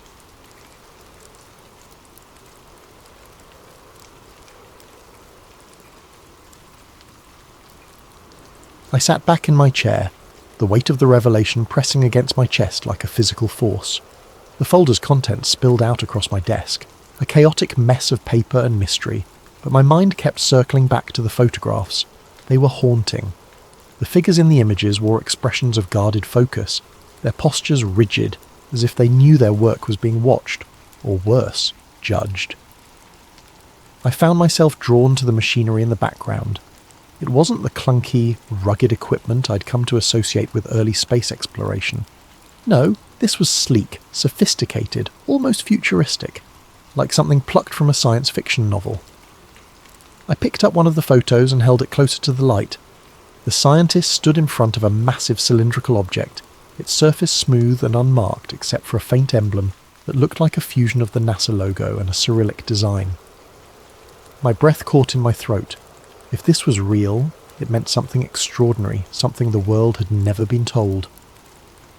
I set the photo down and turned to the memos. My fingers shook as I flipped through them, each one offering pieces of a puzzle I wasn't sure I wanted to solve. Phrases leapt off the pages: coordinated asset exchange, joint lunar initiative, narrative alignment essential for national security. These weren't just routine communications, they were agreements, contracts, written in the language of covert diplomacy. The words felt clinical, stripped of emotion, but the implications were anything but. What struck me most were the names. Many were redacted, replaced with black bars that ran across the memos like a visual silence, but a few escaped the censor's pen. One name in particular kept appearing: Dr. Anatoly Makarov. I didn't recognize it. but it was always accompanied by another, Dr. Robert Langston, a Soviet scientist and an American engineer, mentioned together in multiple documents. They were clearly key players in whatever this cooperative project had been, but why? And how had their collaboration escaped notice for so long? The cassette tape sat untouched on my desk, a silent witness to my mounting unease. I wasn't ready to listen to it yet, not until I'd exhausted the written records. I needed to anchor myself in what I could see and read before subjecting myself to whatever was waiting on that tape. I forced myself to examine the details in the memos more closely. One referenced a meeting in Geneva, labelled simply as Summit Directive 17. Another spoke of an unregistered launch site in Central Asia. But it was the final memo in the stack that truly unnerved me. It was dated July 1969, the same month as the Apollo 11 moon landing. The text was brief, written in cold, detached language. Ensure synchronized broadcast feed. Visual alignment parameters have been approved. No deviations permitted. Success contingent on absolute operational silence. My skin prickled as I read the last line again. Operational silence. What did that mean? And why was it tied to the moon landing, the very event that defined the space race? My mind raced with possibilities, none of them comforting. Had the moon landing been part of this synchronized effort? Had the entire world been duped by a carefully orchestrated performance? I pushed the papers aside and stared at the folder, my thoughts swirling. Everything about it felt wrong, impossible, and yet the evidence was undeniable. These weren't the ravings of a conspiracy theorist or the fabrications of a bored archivist. These were authentic documents, written by people who had been at the centre of the space race. People who had known the truth and worked to keep it hidden. The room felt smaller, the air heavier. I rubbed my temples trying to make sense of it all. If the space race had been a joint effort, if the United States and the Soviet Union had secretly collaborated, what did that say about everything we thought we knew about the Cold War? About history itself? And why now? Why had someone chosen to send this to me of all people? What was I supposed to do with it? These questions loomed larger with every passing second, their weight pressing down on me like the photographs, memos and cassette tape that now cluttered my desk. I wasn't ready to admit it to myself yet, but deep down I knew the truth. There was no going back. I'd opened Pandora's box, and the only way out was forward. The cassette tape was the final piece. It had no label, no indication of what it contained. My hands trembled slightly as I placed it in an old tape recorder I kept in my office. The machine whirred to life, and then a voice crackled through the speakers. It was faint, distorted, but I could make out fragments of a conversation in Russian, followed by a reply in English. Progress on the propulsion system. Mutual benefits. Ensure neither side is exposed. The tape ended abruptly, leaving only static in its wake. I sat back in my chair, my mind racing. I knew I was holding something explosive, something that could shake the foundations of what people believed about one of the most celebrated eras in history. But what was I supposed to do with it? Who could I trust? The days blurred together as I sank deeper into the research, my life narrowing to the glow of my computer screen, the shuffle of papers on my desk, and the whispers of the secrets I was chasing. Every spare moment I had was consumed by the documents, the photographs, and the cryptic phrases that had been plaguing my thoughts since the folder arrived. The room around me became a fortress of evidence. Printouts tacked to the walls, note cards filled with scrawled connections pinned together with red string, and stacks of books and files teetering precariously on the edge of my desk. Sleep became an afterthought. At night, I'd lie in bed staring at the ceiling, my mind racing with fragments of information I couldn't piece together. The same names and dates would loop in my head, like a song I couldn't shake. Makarov, Langston, Geneva, July 1969. The words were meaningless on their own, but together they felt like keys to a door I couldn't yet find. My editor's concern grew sharper with each passing day. She would stop by my desk, casting wary glances at the chaos surrounding me. "Are you sure you're okay?" she asked more than once. "You don't look like you've slept in days." "I'm fine," I'd reply, brushing her off with a quick smile, and a promise to deliver something soon. But even as I said it, I knew she could see through me. My face had grown pale, my eyes ringed with dark circles, and my usual confidence was replaced by a jittery energy I couldn't contain. Every so often, I'd catch my reflection in the window of the office, and the person staring back didn't look like me anymore. There was a wildness in my eyes, a desperation that hadn't been there before. But I couldn't stop. I didn't want to. The more I uncovered, the more convinced I became that I was onto something monumental. The phone calls started coming late at night. Unknown numbers, no one on the other end, just silence or faint static. At first I dismissed them as a coincidence, the product of a paranoid mind, but they kept coming, sometimes once a night, sometimes 3 or 4 times in a row. I stopped answering them, but even the sight of my phone lighting up sent a chill down my spine. I told myself I was imagining things, that I was just sleep-deprived and overthinking everything. But I couldn't shake the feeling that someone was watching me, monitoring my movements, waiting for me to make a mistake. I started double-checking my locks, peeking out my blinds at odd hours, and keeping my laptop password protected even when I was alone. It was ridiculous, I knew, but the unease was like a shadow that clung to me, growing darker with each passing day. One evening, as I stared at a grainy photograph of what looked like a joint US-Soviet meeting in some desolate facility, I found myself muttering under my breath. "What am I missing?" I asked the empty room. The silence felt heavier than usual, as if the walls themselves were listening. I leaned back in my chair, running a hand through my unwashed hair, and closed my eyes. The exhaustion was catching up to me, but every time I thought about stepping away, that same thought pulled me back. What if I'm right? It wasn't just about proving the theory anymore. It was about the magnitude of it all. If the space race had been choreographed, if the 2 greatest enemies of the 20th century had secretly worked together, then everything I thought I knew about history was a lie. It was bigger than a story. It was a reckoning. I opened my eyes, the photograph still in my hand. In the corner of the frame, barely visible, was a calendar hanging on the wall. The date was circled in red, December 14th, 1962. My pulse quickened as I jotted it down, another fragment to add to the growing pile. It didn't mean anything yet, but it felt significant. Everything did. The walls of my apartment were closing in. The air felt thick, suffocating, and I realised I hadn't eaten all day. My stomach growled, but the idea of food felt foreign, like a task for someone who still lived in the real world.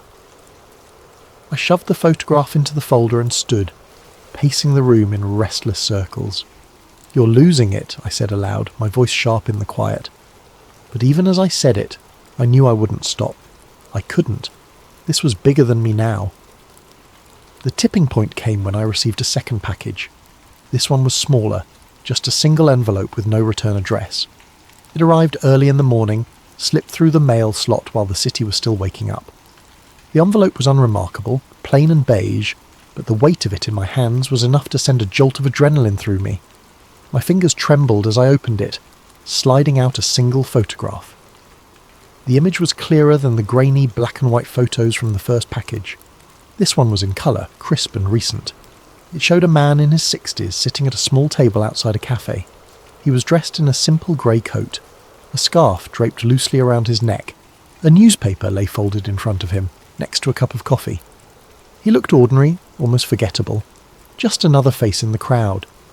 But his posture, the way his eyes seemed to dart slightly off camera, suggested he was anything but. I flipped the photo over and saw the caption scrawled on the back in uneven handwriting. "The architect. Meet him and you'll have your answers." My pulse quickened. The architect. The word felt loaded, heavy with meaning. Was this the person behind the alleged collaboration? The one who had orchestrated the carefully choreographed dance between the United States and the Soviet Union? My mind raced with possibilities. This man could be the key to unravelling the entire conspiracy, or he could be a wild goose chase. I stared at the photograph for what felt like hours, analysing every detail. The cobblestones under the table, the faint shadow of the cafe sign just visible in the upper corner, the blurred figures walking past in the background. A part of me wanted to dismiss it as a prank, some elaborate hoax to throw me off, but the other part, the part that had been consumed by this obsession, knew better. This was real. It had to be. The caption didn't include a name, but it was clear enough where the photograph had been taken, somewhere in Eastern Europe, likely Prague. The cafe's sign, though partially obscured, was written in Czech, and the architecture of the surrounding buildings matched the city's distinct style. My instincts told me that whoever sent this wanted me to follow the trail. They wanted me to find this man. It was reckless. I knew that even as I reached for my phone to book a flight. My editor would kill me if she found out I'd left without notice. But I didn't care. The story was too big, the stakes too high. If this man truly held the answers, then I couldn't afford to wait. The next morning, I was on a plane, staring out at the endless expanse of clouds and questioning everything. What if this was a trap? What if the photograph was bait, meant to lure me into a situation I couldn't control? I tried to silence the doubts, focusing instead on the possibility of finally finding the answers I'd been chasing. The truth was out there, and I was closer than ever. When the plane landed in Prague, the reality of what I was doing hit me like a wave. The city greeted me with its timeless beauty, sprawling Gothic cathedrals, narrow cobblestone streets, and the unmistakable hum of history woven into every corner. But I wasn't here as a tourist. The photograph in my pocket felt heavier than ever, a constant reminder of my purpose. I checked into a small hotel near the city centre, my room overlooking a quiet courtyard. As I unpacked, I spread the photograph out on the desk and studied it again. The cafe sign, now clearer under the bright lamp, read, Kavana Nadeje, Hope Cafe. A quick search on my phone confirmed it was a real place, tucked away on a side street not far from the old town. My stomach tightened. This was it. That evening I made my way to the cafe, the photograph clutched tightly in my hand. The streets were alive with the soft glow of streetlights, the chatter of locals and tourists blending into a soothing hum. But for me, the atmosphere was electric, every step bringing me closer to what felt like the edge of a cliff. When I arrived, the cafe looked almost exactly as it did in the photo. Small tables spilled onto the cobblestone street, their surfaces illuminated by dim lanterns. Inside, the warm glow of hanging lights reflected off the polished wooden walls. I hesitated at the entrance, scanning the tables for the man in the photograph. My heart raced as I saw him. Sitting at the same table, his posture identical to the image I'd studied 100 times. He didn't look up as I approached, his focus seemingly on the newspaper spread before him. My hands felt clammy as I cleared my throat. "Excuse me," I said, my voice shaking slightly. "Are you—" Before I could finish, he folded the newspaper neatly and looked up. His eyes met mine, sharp and assessing, and a faint smile tugged at the corner of his lips. "You've come a long way," he said, his voice calm and measured. "I was wondering when you'd find me." I froze, unsure of what to say. He gestured to the chair across from him, and I sat down, the photograph still clutched in my hand. For a moment neither of us spoke, the weight of the silence pressing down on me. Finally he broke it. "You have questions," he said simply, "and I have answers, but I need to know something first." He leaned forward slightly, his gaze piercing. "Do you truly understand what you're asking to uncover?" I swallowed hard, the enormity of the moment sinking in. "I don't know," I admitted, "but I need to know the truth." He studied me for a long moment, then nodded. "Very well," he said, "but be warned, once you know there's no going back." I nodded, my grip tightening on the photograph. Whatever he was about to reveal, I knew it would change everything. I wanted to press him further, to demand answers. But before I could, the door to the cafe opened and 2 men in dark suits walked in. The architect stiffened, his eyes darting to the exit. "You need to leave," he said, his voice urgent. "Now." "What about you?" I asked. He smiled faintly. "I've been running long enough." I hesitated, but his expression left no room for argument. Grabbing the folder and my bag, I slipped out the back door just as the men approached his table. That was weeks ago. Since then, I've been on the move, staying one step ahead of the shadows that seem to follow me everywhere. The evidence I collected is hidden in places even I can barely remember, scattered like breadcrumbs across the globe. I don't know who to trust, and I don't know how long I can keep this up. But one thing is certain, the story isn't over. Thank you for joining me on this journey through the hidden history of the space race. As you drift off tonight, let this story remind you that the line between truth and fiction is often thinner than we realise. Sleep well and sweet dreams.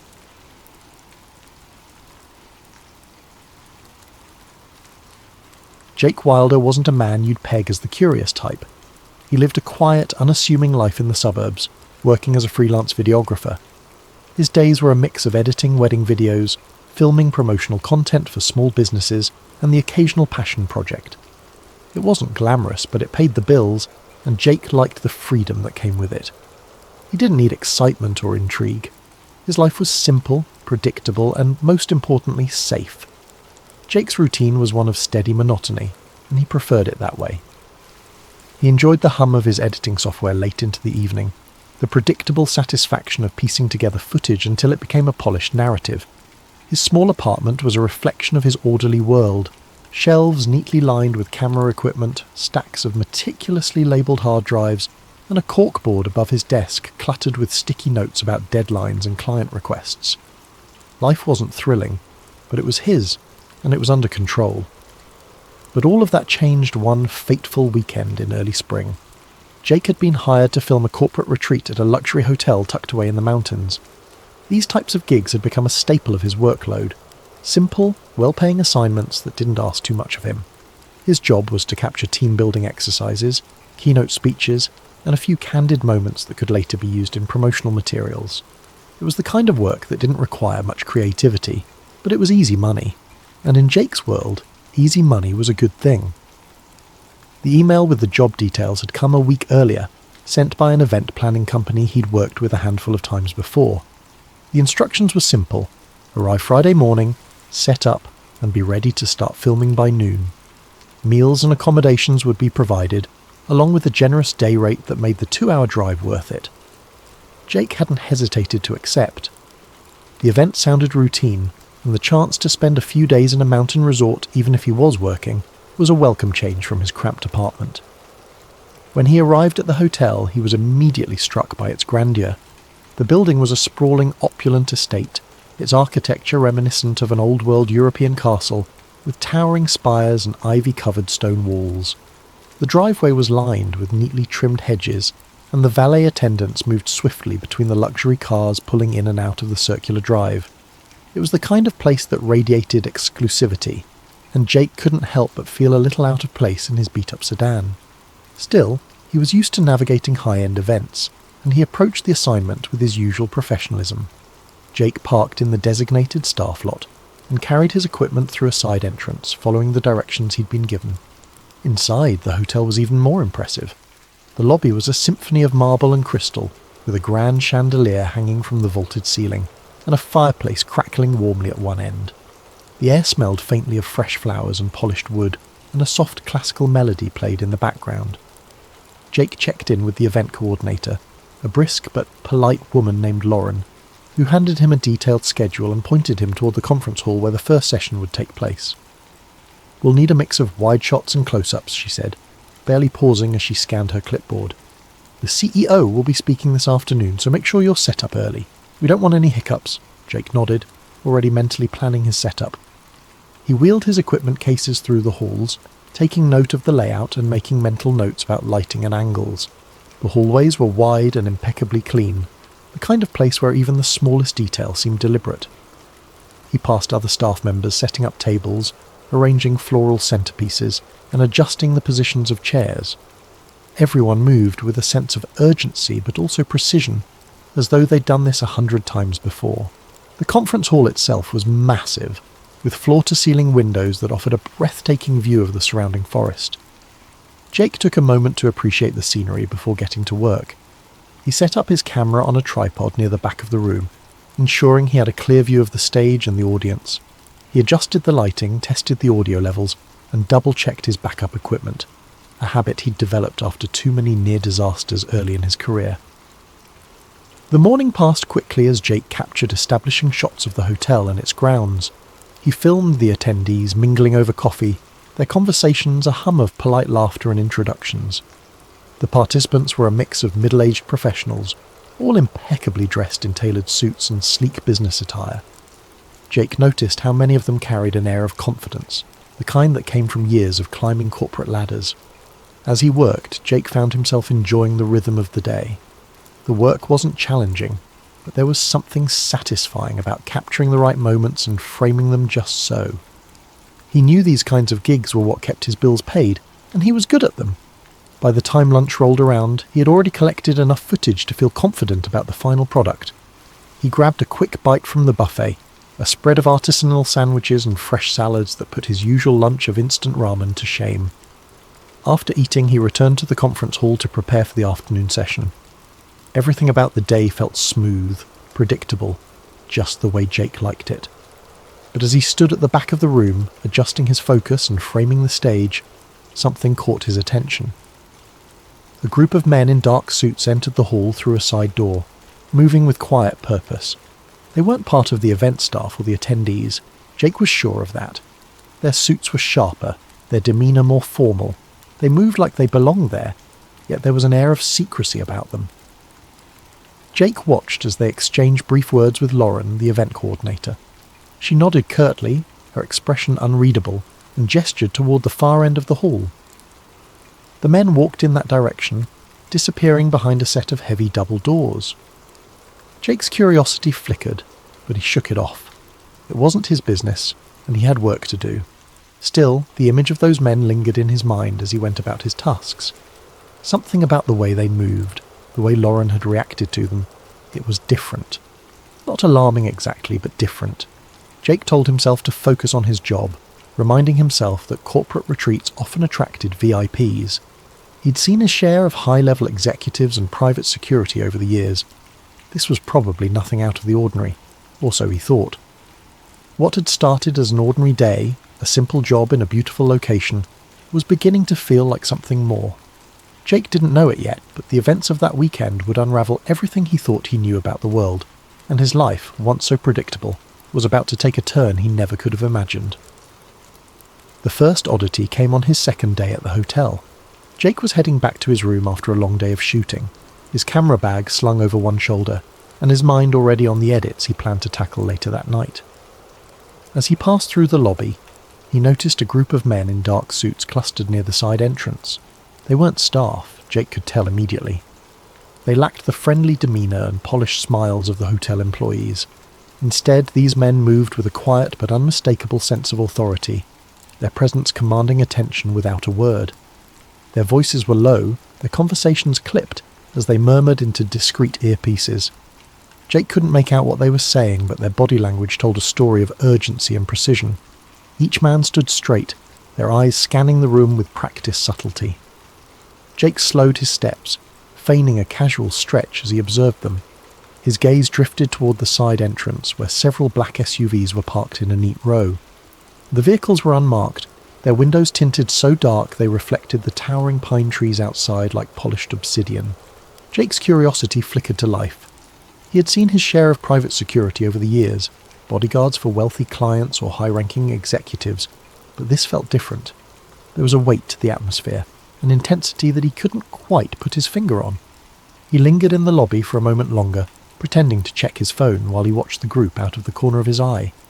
They were speaking too quietly for him to catch any words, but their clipped tones and the way they occasionally glanced toward the SUVs hinted at something serious.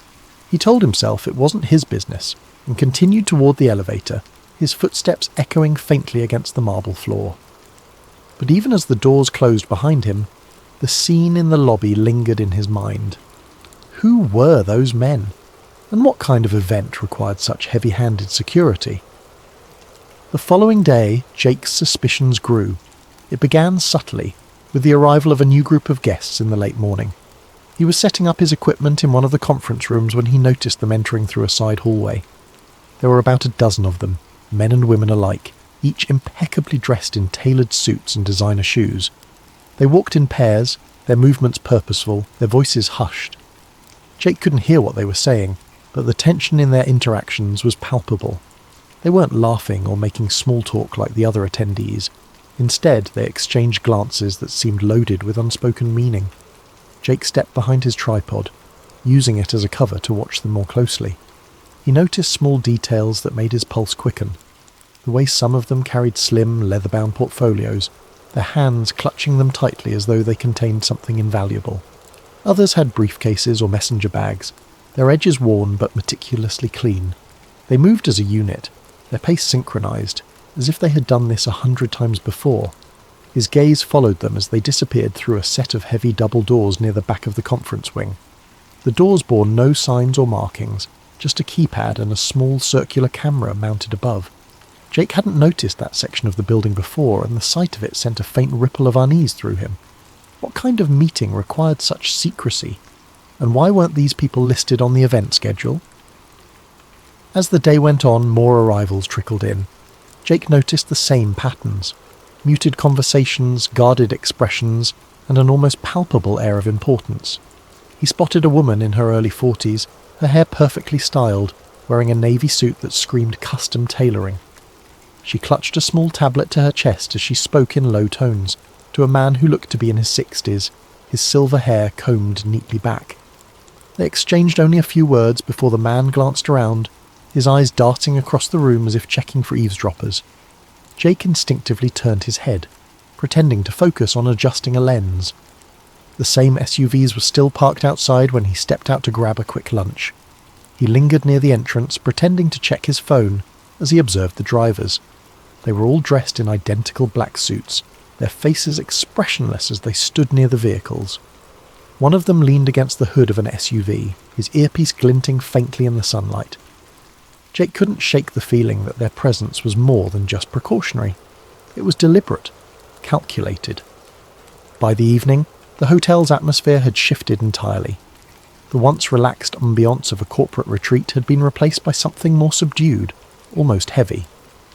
Jake noticed staff members moving with more urgency, their conversations shorter, their expressions tight. Even Lauren, the ever-composed event coordinator, seemed on edge. She barked orders at her team with an intensity Jake hadn't seen before, her eyes darting toward the double doors at the back of the wing as though she were anticipating something. Jake's curiosity was no longer a flicker, it was a flame. He had spent years honing his observational skills as a videographer, noticing the smallest details to capture the perfect shot. And what he was noticing now didn't add up. The guests, the security, the unmarked SUVs, it all pointed to something far bigger than a corporate retreat. But what? He didn't have an answer, and the lack of one only made him more determined to find out. As he headed back to his room that night, his thoughts raced. Jake wasn't the type to chase mysteries or seek out danger, but something about this felt too significant to ignore. He knew he should let it go, focus on his job and avoid stirring up trouble, but as he passed the silent, shadowed hallway leading to the unmarked doors, he couldn't shake the feeling that he was standing at the edge of something monumental, something that could change everything. Later that evening, as Jake reviewed his footage in his room, there was a knock on his door. It was one of the hotel staff, a nervous-looking man who handed Jake an envelope and said, "There's been a slight change in plans. The client requests that you avoid filming in certain areas tomorrow." The staff member pointed to a highlighted section on a map of the hotel, a part Jake hadn't yet explored. Jake frowned as the man hurried away. The restricted area wasn't near any of the planned events for the retreat, which only made the restriction more curious. That night, unable to sleep, Jake's curiosity got the better of him. He grabbed his camera and decided to take a walk. The hotel was quiet, its grand hallways illuminated by soft golden light. He wandered toward the restricted area, telling himself he just wanted to see what all the fuss was about. He wasn't planning to film, just a quick look and then back to bed. When he reached the cordoned-off wing, he noticed 2 security guards stationed at a set of double doors. They were chatting in low voices, their posture relaxed. Jake lingered in the shadows, debating whether to turn back, when one of the guards got a call on his radio. The other followed him down the hall, leaving the entrance momentarily unguarded. Jake's pulse quickened. This was his chance. He slipped through the doors, moving as quietly as he could. The corridor beyond was dimly lit, the air cooler, almost sterile. He passed several empty conference rooms before he heard it, a low hum of voices coming from a room at the end of the hall. He crept closer, pressing himself against the wall as he approached the partially open door. What he saw made his breath catch. Inside was a large conference room, its walls lined with ornate wood panelling. Around a massive oval table sat dozens of people, their faces illuminated by the glow of a projector. Jake didn't recognize most of them, but a few were unmistakable. CEOs of major corporations, politicians, and even a royal figure he'd only seen on the news. They were deep in discussion, their voices too low for Jake to make out individual words. On the screen behind them, a slide displayed a title that made Jake's stomach turn. Global Economic Transition Strategy, Phase 3. Jake's hands shook as he lifted his camera, adjusting the focus to capture the scene. He panned across the room, zooming in on faces, documents spread across the table, and the titles of other slides: Media Consolidation Plan, Energy Resource Redistribution, and Population Control Measures. It felt surreal, like stepping into the plot of a dystopian novel, but this was no fiction. This was happening right in front of him. He was so engrossed in filming that he didn't hear the footsteps behind him. A hand clamped down on his shoulder, making him jump. He turned to see one of the security guards glaring at him, a walkie-talkie in hand. "What are you doing here?" the guard demanded. Jake stammered, trying to come up with an excuse, but it was no use. The guard yanked the camera from his hands, pulling him away from the doorway. Jake caught one last glimpse of the room, the projector screen now displaying a list of future meeting dates and locations, before the door was slammed shut. "Come with me," the guard said, his grip firm. Jake's mind raced. He was in trouble, serious trouble. But more than that, he was terrified of what he'd just uncovered. The guards took Jake to a small windowless room and left him there, alone, for what felt like hours. His thoughts spiraled as he sat in the hard plastic chair, staring at the blank walls. Would they call the police? Or worse, would they make him disappear? The men and women in that room weren't just powerful, they were untouchable. Finally the door opened, and a man in a tailored suit stepped inside. He closed the door quietly, his expression unreadable as he took a seat across from Jake. "Mr. Wilder," he said, his voice calm but firm, "you've stumbled into something you shouldn't have." Jake didn't respond, his throat dry. The man placed Jake's camera on the table between them. "This footage never leaves this room," he said. "Do you understand?" Jake hesitated, then nodded. He didn't have much choice. The man leaned forward, his tone softening just slightly. "You seem like a smart guy. Let me give you some advice. Walk away. Forget what you saw. This isn't your fight." Before Jake could reply, the door opened again, and 2 guards entered. They escorted him out of the room, down a series of hallways, and out of the hotel. They returned his camera, minus the memory card, and told him in no uncertain terms to leave and never come back. But Jake couldn't walk away. The memory of what he'd seen burned in his mind, the fragments of conversation he'd overheard replaying in his head. He knew he was in danger, but he also knew the world needed to know the truth. Over the following weeks, Jake began piecing together the breadcrumbs. He researched the Bilderberg Group, an annual meeting of elites shrouded in secrecy, and matched the faces he'd seen to public figures. He found mentions of other meetings, hidden in plain sight, and began documenting their locations and agendas. It became an obsession. Jake worked in secret, uploading encrypted videos and files to anonymous forums. He knew the risks, but the pull to expose the truth was stronger than his fear. Then, one night, as Jake sat hunched over his laptop in his darkened apartment, he heard a knock at the door. His blood ran cold. He hadn't told anyone where he lived, not since he'd started digging deeper. He closed his laptop, his heart pounding as the knock came again, louder this time. He never answered the door. Thank you for joining us tonight on Sleep Theories. Let this story remind us of the hidden forces at play in our world, and the courage it takes to seek the truth.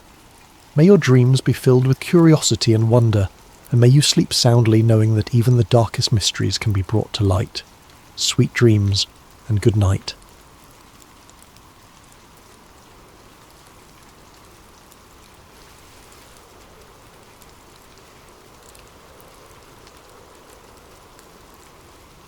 It started on an ordinary day for Daniel, a young software engineer with a knack for solving puzzles. His life was structured and predictable. Mornings spent coding, afternoons troubleshooting, and evenings playing video games. But one evening, something changed. As Daniel sat at his desk, the hum of his computer filling the room, he stumbled across a theory he had heard before but had never truly considered: the simulation hypothesis. The idea wasn't new. Philosophers, scientists, and tech enthusiasts had discussed it for years. The premise was simple, yet profound. What if the world around us wasn't real? What if everything, every tree, every cloud, every person, was part of a highly sophisticated computer simulation? Daniel had always dismissed the idea as science fiction, the stuff of movies and novels, but tonight something about it struck a chord. He began reading obsessively, diving into articles, forums, and even academic papers. The theory was grounded in logic. with prominent figures like Elon Musk and Nick Bostrom lending it credibility. Bostrom's argument was particularly compelling. If humanity ever reached a point where it could create hyper-realistic simulations, it was likely that countless simulated worlds would be created. Statistically, the odds of living in the one base reality were slim. Most likely we were already in a simulation. At first, Daniel laughed it off, but the more he read, the harder it became to ignore. Strange memories surfaced, moments from his past that didn't quite add up. A childhood friend he could remember vividly one day seemed like a distant blur the next. Patterns began to emerge in the world around him. Coincidences that felt too perfect, glitches that he had previously chalked up to his imagination. One night, Daniel decided to test the theory for himself. It had been weeks of consuming forum posts, articles, and late-night podcasts about the simulation hypothesis. The idea had started as a passing curiosity, but now it gripped him, gnawed at the edges of his perception, and made him question the very ground beneath his feet. If reality was as structured and artificial as the theories suggested, there had to be a way to prove it, or at least glimpse behind the curtain. He sat at his desk, illuminated by the glow of his computer screen, and began writing a simple program. It wasn't anything extraordinary, just a piece of code designed to generate random numbers. The logic was straightforward. The output should be completely unpredictable. Yet, as he stared at the rows of numbers that scrolled across the screen, he noticed something unsettling. At first it seemed like a coincidence. A number here, a number there, repeating after a few cycles. He rubbed his eyes, convinced he was imagining things, but the more he watched, the clearer the pattern became. Every few intervals the same sequence appeared like a song stuck on loop. The numbers weren't random at all. It was as if an invisible hand was guiding them, injecting order where there should have been chaos. Daniel's heart raced. He ran the program again, tweaking variables, trying different algorithms. Yet no matter how he adjusted the parameters, the pattern remained. It was subtle, but undeniable. It felt deliberate, like someone, or something, wanted him to notice, and that was only the beginning. Once Daniel began paying attention, the glitches seemed to follow him everywhere. Lights in his apartment flickered without warning, even though his landlord had just installed new fixtures. Objects on his desk seemed to shift position when he wasn't looking. His coffee mug moved slightly to the left. A pen rolled a few inches away from where he'd placed it. He told himself he was imagining things, but deep down he wasn't so sure. The strangest moments happened when he ventured outside. On his usual walk to the park, he began to notice strangers behaving oddly. One day, a man in a dark coat walked past him, muttering to himself. Daniel didn't think much of it until later, when he saw the same man again, walking in the exact same way, muttering the exact same words. It wasn't déjà vu. It was like a scene repeating in a poorly rendered video game. And then there was the bird. It was a quiet afternoon, the kind Daniel usually enjoyed. He sat on a park bench sipping coffee when he saw a sparrow dart across the sky. It was an ordinary sight, but halfway through its flight the bird froze. It wasn't slowing down or adjusting its path, it was frozen in midair, its wings caught in an unnatural pause. Daniel blinked, his heart pounding. A second later the bird resumed its flight, as if nothing had happened. He stood up, his coffee forgotten, and scanned the park. No one else seemed to notice. Parents pushed strollers, joggers passed by, and kids chased each other near the swings. To them, the world was moving as it always had. But to Daniel, something was wrong.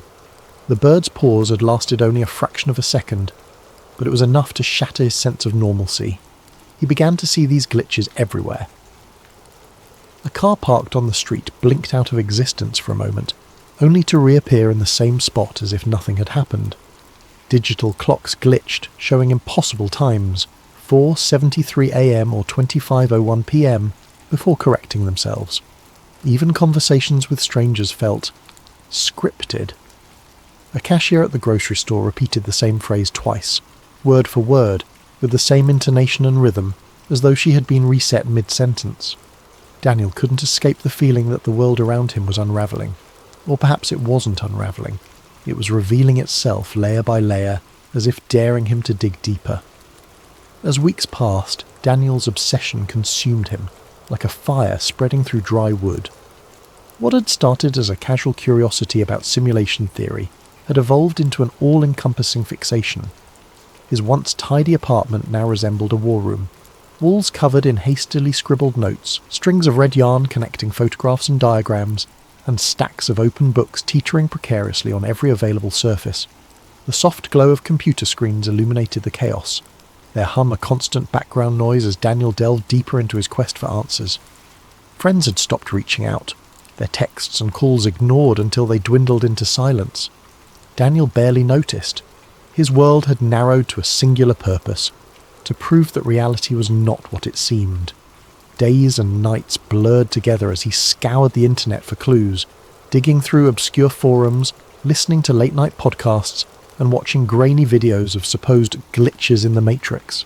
He wasn't just exploring anymore, he was hunting, desperate for something tangible, something irrefutable. And then, one night, he found it. It was nearly 3 a.m., the hour when the world outside seemed the quietest and Daniel's mind felt the sharpest. He was scrolling through a forum dedicated to simulation theory, its threads filled with a mix of wild speculation, eerie anecdotes, and the occasional well-articulated argument. His eyes skimmed past a post titled "Proof Hidden in Plain Sight," and then stopped. The author of the post, a user known only as Observer, had a reputation in the community for their cryptic but compelling insights. The post was unlike anything Daniel had seen before. Observer claimed to have found evidence of the simulation, not in the form of glitches or anomalies, but in coded messages embedded within reality itself. The post included no direct evidence, only a series of cryptic clues and riddles, each one urging readers to look for patterns in everyday life. "They don't hide the truth," Observer had written. "It's right in front of us. Numbers, symbols, alignments, they all point to the same thing. Pay attention to the things you ignore. The messages are everywhere." Daniel's heart raced as he read and reread the post, the words resonating with a strange and unshakable truth. The messages were vague, almost maddeningly so, but they struck a chord deep within him. He began to notice them everywhere. The next day, Daniel bought coffee at his usual cafe. As he handed the cashier a $10 bill, his eyes fell on the receipt. The total was $4.42, an unremarkable amount until he noticed the timestamp printed at the bottom, 4:42 p.m. It was the same sequence of numbers he had seen on his phone battery days earlier, and it sent a shiver down his spine. Later that evening, as he walked through his neighbourhood, he passed a billboard advertising a clothing brand. The slogan, written in bold, sleek font, read, "It's all connected." It wasn't the kind of phrase that would normally catch his attention, but tonight it stopped him in his tracks. The words seemed directed at him, as though they were a private message hidden in plain sight. And then there were the stars. Daniel had always been fascinated by the night sky, often spending hours gazing at the constellations from his balcony. But now even the stars seemed to hold secrets. One clear night, as he studied the sky, he noticed an unusual alignment. 3 stars, brighter than the others, formed a perfect triangle. It wasn't a recognised constellation. He'd checked his star charts, and yet it felt deliberate, like a signature left behind by the architects of his reality. The more Daniel looked, the more he found. Random numbers on receipts began to repeat with eerie precision. Phrases and advertisements seemed to echo his own thoughts. Even snippets of conversations overheard on the subway felt too perfectly timed, too meaningful to be mere coincidence. The world around him was starting to resemble a puzzle, one that begged to be solved. But for every clue Daniel uncovered, a new question arose. Were these patterns real, or was his mind playing tricks on him? If the messages were intentional, who or what was leaving them? And most importantly, why? The answers, Daniel felt, were tantalizingly close. Yet the more he searched, the more the lines between reality and illusion began to blur. His once firm grasp on the world around him was slipping, replaced by a growing sense of unease.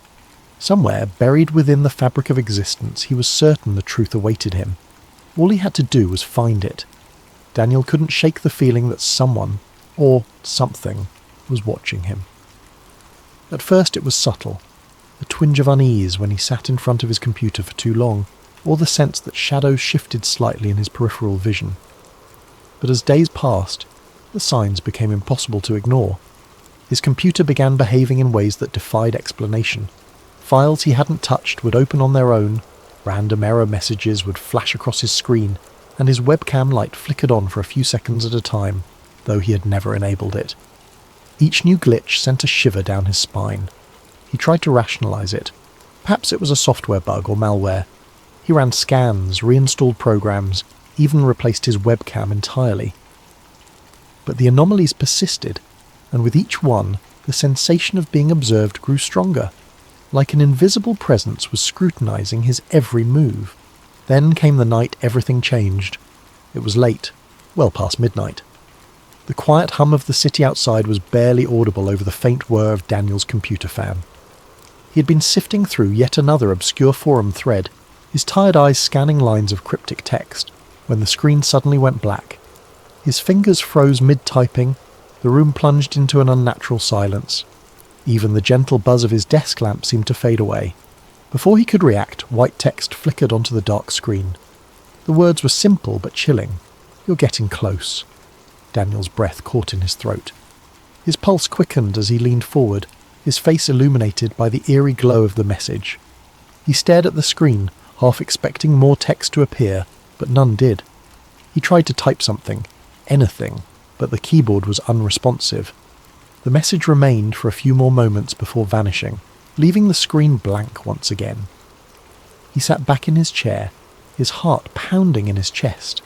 Was this a prank? Had someone hacked into his system? Or more terrifyingly, was this a response to his relentless digging into simulation theory? The thought sent a cold chill down his spine. The message felt deliberate, as though whoever, or whatever, had sent it was watching him in that very moment. In the days that followed, Daniel's world began to feel more surreal. Conversations with people took on an uncanny quality. Friends and strangers alike spoke in clipped, almost mechanical tones, repeating phrases with eerie precision. The cashier at the grocery store said, "Have a nice day," in the exact same cadence on 3 separate visits. It was as though the people around him were following a script, their responses pre-programmed and devoid of spontaneity. Even the sky seemed unnatural. Daniel noticed that the clouds rarely moved, hanging in place like props on a painted backdrop. The colours at sunset were too vivid, too perfect, as if rendered by an artist with an overactive imagination. The air itself felt heavier, charged with an invisible tension that made his every breath feel laboured. And then, one fateful night, it happened. Daniel was sitting at his desk, staring at the blinking cursor on his screen. He had been trying to write down his thoughts, to make sense of the strange events that had been unfolding. But his mind was a whirlwind, and the words refused to come. Suddenly the lights in his apartment flickered and went out. The hum of his computer died, plunging the room into an almost oppressive silence. He sat motionless, his eyes adjusting to the darkness. For a moment he thought the power outage was a coincidence, a mundane inconvenience. But then, in the corner of the room, a faint glow began to emerge. It wasn't the warm light of a candle or the cold blue of an LED. It was something entirely otherworldly, shifting in colour and intensity like a living entity. The glow grew brighter, pulsing rhythmically as it filled the room with an ethereal light.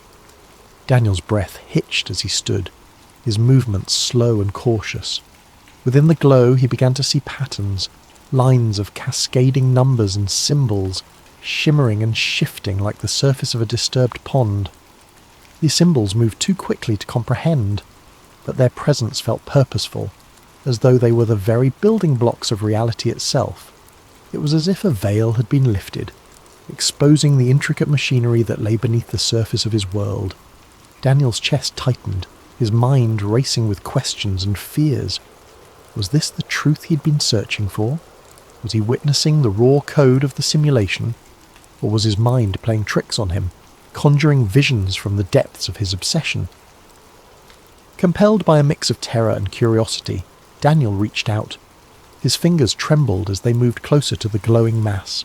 The moment his hand made contact, a surge of energy coursed through him, jolting him like a bolt of lightning. He gasped, his vision flooded with a kaleidoscope of images and sensations. He saw flashes of his life, memories both familiar and foreign. He saw himself as a child playing in the park, but the scene felt off, as though it were a recording played back on faulty equipment. He saw faces of people he didn't recognise but felt he should, their expressions frozen in time. Most disturbingly, he saw himself from a distance, not as a human being but as a sequence of data, lines of ones and zeros stretching infinitely into the void. The experience lasted only a few seconds, but it left Daniel reeling. As the glow faded and the room plunged back into darkness, he collapsed into his chair, his body trembling with exhaustion and fear. His mind raced to make sense of what he had seen. Was it a glimpse of the truth, or had his obsession driven him to the brink of madness? In the silence that followed, one thought echoed through Daniel's mind. The world he knew would never feel the same again. In the days that followed, Daniel struggled to make sense of what had happened. He replayed the events over and over in his mind. The glowing code, the surge of energy, the kaleidoscope of images that had flashed before his eyes. Was it possible that he had truly glimpsed the underlying fabric of reality, or had his mind, pushed to the brink by his obsession, simply conjured it in a moment of exhaustion? No matter how many times he turned the question over, the answer remained elusive. He began to move through life with a strange sense of detachment. Every moment, every interaction, every sensation carried with it the faint echo of artificiality. The world around him, once vibrant and full of life, now felt like a carefully constructed facade. Conversations felt scripted, as though the people around him were reading from lines they didn't fully understand. The sound of traffic outside his apartment seemed monotonous, like a looped recording playing on repeat. Even the city lights that twinkled in the distance felt calculated, their brightness too perfect, their arrangement too deliberate. Daniel spent hours staring out the window of his apartment, watching the world unfold below. He noticed details he had never paid attention to before. The way pedestrians seemed to walk in synchronized patterns, the way the wind rustled the trees as though following an unseen rhythm. It was as if the simulation, if that's what it was trying harder than ever to convince him of its authenticity. But the harder it tried, the more artificial it felt.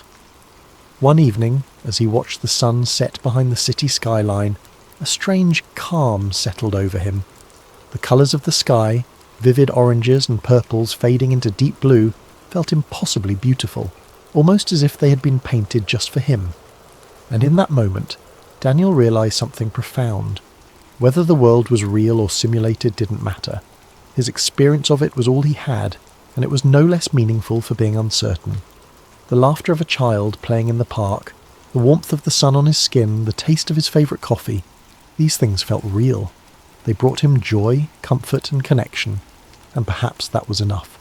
Daniel didn't stop wondering about the nature of reality. His curiosity was too deeply ingrained to simply vanish. But he no longer let it consume him.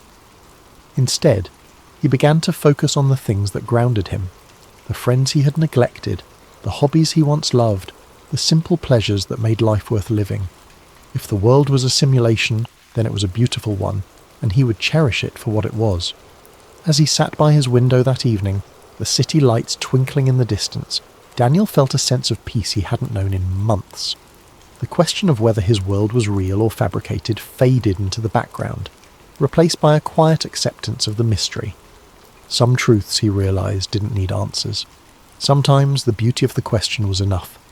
Thank you for joining us tonight on Sleep Theories. May this story of reality and illusion inspire you to reflect, to wonder, and to find comfort in the unknown. Sleep well, and let your dreams carry you to a place of endless possibility. Sweet dreams.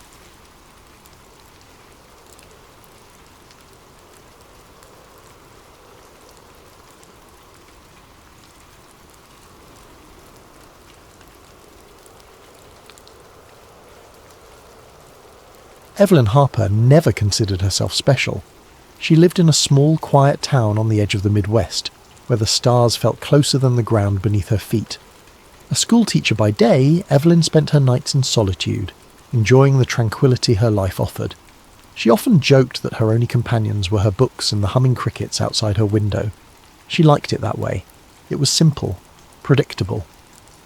Evelyn's days were measured by the comforting rhythms of small-town life. She woke at dawn to the sound of birds chirping outside her modest farmhouse, their melodies blending with the faint rustle of wind through the trees. Her mornings were always the same: coffee in her favourite mug, the one with a chip on the rim from years of use, and the daily crossword puzzle from the town's only newspaper. By the time she'd finished her second cup, the sun would have risen fully, casting its golden light over the rolling fields that stretched out to meet the horizon. She loved her job, even though it wasn't always easy. Her third-grade classroom was a mix of chatter and laughter, with moments of quiet focus as her students worked through spelling tests or art projects. Evelyn had a way of making the lessons come alive, weaving stories and songs into her teaching that left her students eager to learn. She found joy in their curiosity, their boundless energy, and the way they reminded her to see the world through fresh eyes. After school, Evelyn would linger in her classroom, tidying up the day's messes and preparing for the next. She liked the quiet moments when the hallways were empty, and the only sound was the creak of the old wooden floors beneath her footsteps. It was a chance to reflect, to breathe, and to remind herself why she loved what she did. Her evenings were her own, a sanctuary of peace and stillness. She'd return home to her cosy house at the edge of the town, where the fields seemed to stretch forever and the world felt impossibly wide. She would cook simple meals, often from the vegetables she grew in her small garden, and eat by the light of a single lamp in her kitchen. Afterward, she'd settle into her favourite armchair by the window, a well-worn novel or a journal in her lap. Evelyn's favourite time of day was dusk, when the sky turned shades of lavender and peach, and the first stars began to appear. She would step out onto her porch, mug in hand, and watch as the heavens came alive with pinpricks of light. The crickets would begin their nightly serenade, their steady rhythm a backdrop to the gentle rustle of the breeze. It was a time for reflection, for dreaming, for feeling at one with the universe. To anyone else, her life might have seemed lonely, even dull. But to Evelyn, it was perfect. She had carved out a little piece of the world that was entirely her own, free from the noise and chaos that seemed to dominate everyone else's lives. She didn't need much, just the stars, the stillness, and the knowledge that tomorrow would bring more of the same.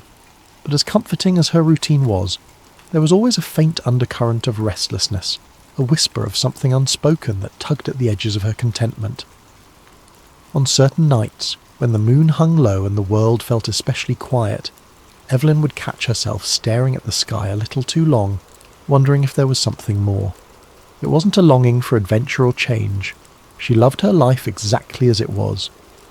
But there was a sense of curiosity, a quiet yearning to understand the vastness above her. She never imagined that her life would change, not in any dramatic way at least. Evelyn Harper was a woman who believed in the beauty of small things, the laughter of her students, the warmth of the sun on her face, the way the stars seemed to wink at her from the dark expanse of the night sky. Her world was small, and she liked it that way, but the universe has a way of surprising us when we least expect it. And for Evelyn Harper, the stars she loved so dearly were about to draw her into a mystery far greater than anything she had ever dreamed. It began on an unremarkable Tuesday evening. The air was warm, thick with the scent of blooming wildflowers, and Evelyn had just settled onto her porch with a cup of tea. Her home sat at the edge of a sprawling field, with nothing but open land and endless sky stretching toward the horizon. She found peace in the stillness, in the way the wind whispered through the grass, its gentle rustling a lullaby for her thoughts.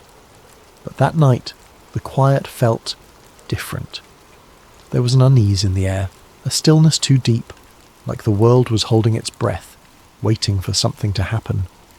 Evelyn shifted in her chair, her gaze lifting to the sky as she tried to brush off the odd sensation creeping over her. The stars were unusually bright that night, scattered across the velvety darkness like shards of diamond. The moon hung low, casting a pale glow over the fields, and for a moment Evelyn allowed herself to relax, letting the familiar beauty of the night wash over her.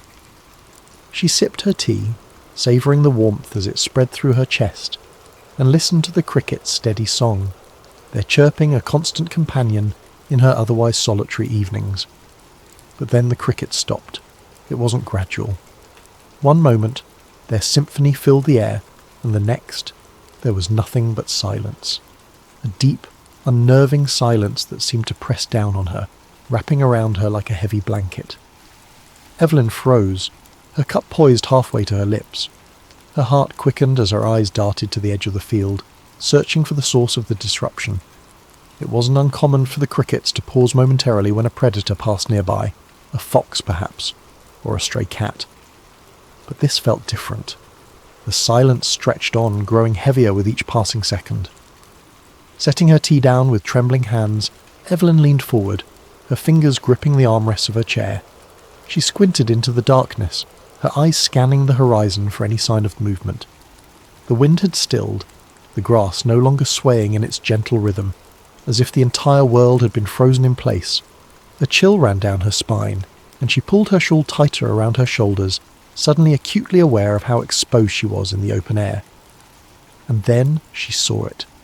A faint light, hovering just above the field, no bigger than a lantern at first glance. Evelyn blinked, unsure if her tired eyes were playing tricks on her. But the light remained, unwavering and steady, casting a soft glow that danced like fireflies in the night. At first she thought it might be a plane, but the way it moved dispelled that idea almost instantly. It didn't glide smoothly across the sky. Instead, it darted back and forth, moving with an unnatural precision that defied logic. Its glow shifted between hues of blue, green and white, as if it were alive, pulsating with its own heartbeat. Evelyn's breath caught in her throat as she rose slowly to her feet, her hands gripping the porch railing for support. She couldn't tear her eyes away from the light, her body frozen between awe and fear. It was like nothing she had ever seen before, and the longer she watched, the more a strange sense of unease crept over her. Her mind raced, trying to rationalize what she was seeing. Could it be a drone, some kind of experimental aircraft? But deep down she knew, whatever it wasn't man-made. The light grew brighter, its glow spilling across the field and illuminating the tall grass in an otherworldly radiance. Evelyn took an involuntary step back, her heartbeat pounding in her ears. The silence around her was absolute, broken only by the faint hum that seemed to emanate from the light itself, a sound so low and resonant it seemed to vibrate in her chest. She could feel the air shift around her, charged with an energy she couldn't describe. It was as if the night itself had come alive, holding its breath along with her, and then, just as suddenly as it had appeared, the light vanished. The field plunged back into darkness, the stars above seeming impossibly dim in the wake of the light's brilliance. Evelyn stood motionless, her eyes scanning the empty expanse before her, searching for any sign of the strange phenomenon, but there was nothing, no trace of the light, no sound to suggest it had ever been there. The crickets remained silent, the air still heavy with an unnatural quiet that made her skin crawl. Her legs felt weak as she stumbled back toward the door, her hands fumbling for the handle. She locked it behind her, as if the simple act could protect her from whatever she had just witnessed. Inside, the familiar warmth of her home felt foreign, the comforting hum of the refrigerator and the ticking of the old clock on the wall doing little to steady her nerves. Evelyn paced the small living room, her thoughts racing. She tried to convince herself it was nothing, a trick of the light, a strange weather phenomenon, or perhaps even an overactive imagination brought on by too much solitude. But the image of the light was burned into her mind, vivid and unrelenting. She checked the windows repeatedly, peering out into the darkness for any sign of the movement. Each creak of the old house made her jump, her pulse quickening as shadows danced in the corners of her vision. She thought about calling someone, her sister perhaps, or one of her colleagues from school. But what would she say? How could she explain what she had seen without sounding like she'd lost her mind? Evelyn spent the rest of the night wide awake, the warm glow of a single lamp her only comfort. She tried to read, to distract herself with the familiar pages of her favourite book, but the words blurred together, her mind unable to focus. She replayed the scene in her head over and over, searching for an explanation that would make sense. But no matter how she tried to rationalise it, one thought lingered, refusing to be ignored. It was something more. As the first rays of dawn broke over the horizon, painting the fields in shades of gold and amber, Evelyn finally allowed herself to relax, if only for a moment. The world looked ordinary again, the cricket's song returning as if nothing had happened. but Evelyn knew the truth. What she had seen the night before wasn't ordinary, and deep down she suspected that this was only the beginning. The next morning, Evelyn felt like a ghost. She went about her day as usual, teaching her third-grade class, chatting with colleagues, but her mind was elsewhere. She couldn't shake the feeling that she'd been watched, that whatever had hovered above her field the night before wasn't finished. When she returned home that evening, the unease only grew. She checked the locks on her doors and windows twice, her eyes darting to the field every few minutes. The sun dipped below the horizon, painting the sky in streaks of pink and orange, but Evelyn found no beauty in it. She sat by the window, clutching her mug of tea like a lifeline, and waited. It happened again around midnight. This time the light was brighter, its movements more erratic. Evelyn's hands shook as she grabbed her phone, intending to record it, but before she could hit the button, her body was overcome with a sudden wave of exhaustion. Her vision blurred, her limbs felt heavy, and the last thing she remembered was collapsing onto the couch. When she woke, it was morning. The sun streamed through her window, the field outside bathed in golden light. For a moment she thought it had all been a dream, but then she noticed something. Her bare feet were caked with dirt. Her heart raced as she inspected herself further. There were faint scratches on her arms, as if she had been walking through the field, but how? She had no memory of leaving the house. That day, Evelyn tried to convince herself she was imagining things. She avoided looking at the field, avoided thinking about the light, but the marks on her arms wouldn't let her forget. And that night, as she lay in bed, staring at the ceiling, she knew it wasn't over. Over the following weeks, the experiences escalated in ways Evelyn couldn't have imagined. At first, it was subtle. The lights in the sky came more frequently, sometimes appearing in the distance, their glow faint but unmistakable. Each time they lingered longer, as though they were searching, waiting. Evelyn would watch from the safety of her home, her heart pounding in her chest, telling herself it was nothing she needed to fear. But the lights grew bolder. They began appearing closer, illuminating her fields with an intensity that turned the familiar landscape into something alien and unrecognizable. Their brightness pierced through her curtains, seeping into her sanctuary like an unwelcome intruder. And then there were the marks. She noticed the first one on a cool morning as she stood in front of her bathroom mirror. It was small, perfectly circular, just below her collarbone. It didn't hurt, but its precision unnerved her. Over the following nights more appeared, on her arms, her legs, even the back of her neck. They were always the same, small, round, and too symmetrical to be accidental. Evelyn tried to rationalise them. Perhaps she'd bumped into something, or maybe it was a strange reaction to a bug bite. But deep down she knew these explanations didn't hold up. The marks were too deliberate, too uniform. Then there was the humming. It began as a faint noise, so soft she thought it was her imagination. But as the nights went on, it grew louder, more insistent. It wasn't coming from outside, nor was it a sound her house should make. It seemed to emanate from nowhere and everywhere all at once, resonating through the walls, the floor, and even her own body. It wasn't just a noise, it was a feeling, a vibration that settled deep in her chest and made her stomach churn. She tried to ignore it, burying her head under her pillow, but the sound seemed to follow her, pressing against her senses until it was impossible to pretend it wasn't there.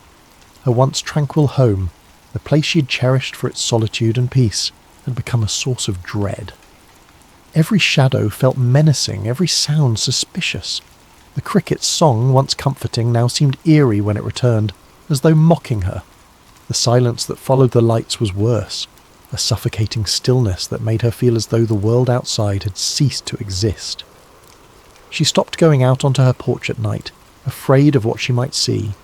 Even inside, with the doors locked and the curtains drawn, she felt exposed, as though the walls of her home were no longer a barrier between her and whatever was out there.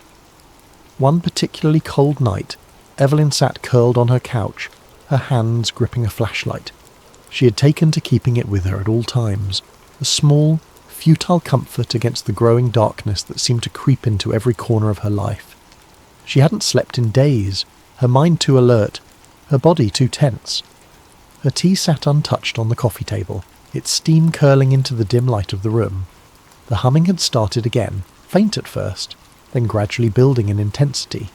She felt it before she heard it fully, a low vibration that set her nerves on edge. And then the light came. It started as a soft glow in the distance, just like before, but this time it didn't stay outside. The light grew brighter and brighter, spilling through the cracks in her curtains, under the door until it filled the entire room. It wasn't just a glow, it was a presence, overwhelming and impossible to escape. It illuminated everything, casting strange, elongated shadows across the walls that didn't align with the furniture or her own movements. Evelyn's breath caught in her throat as she stared, paralysed by the sheer unnaturalness of it. The humming grew louder, its resonance vibrating through her chest like a deep, unending note.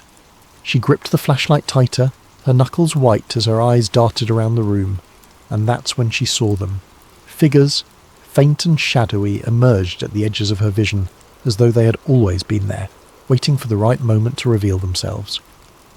They were tall, unnervingly slender, their limbs elongated in ways that seemed both graceful and otherworldly. Their movements were slow but deliberate, each step fluid and calculated. Evelyn tried to focus on their faces, but they were indistinct, shrouded in the glow that surrounded them.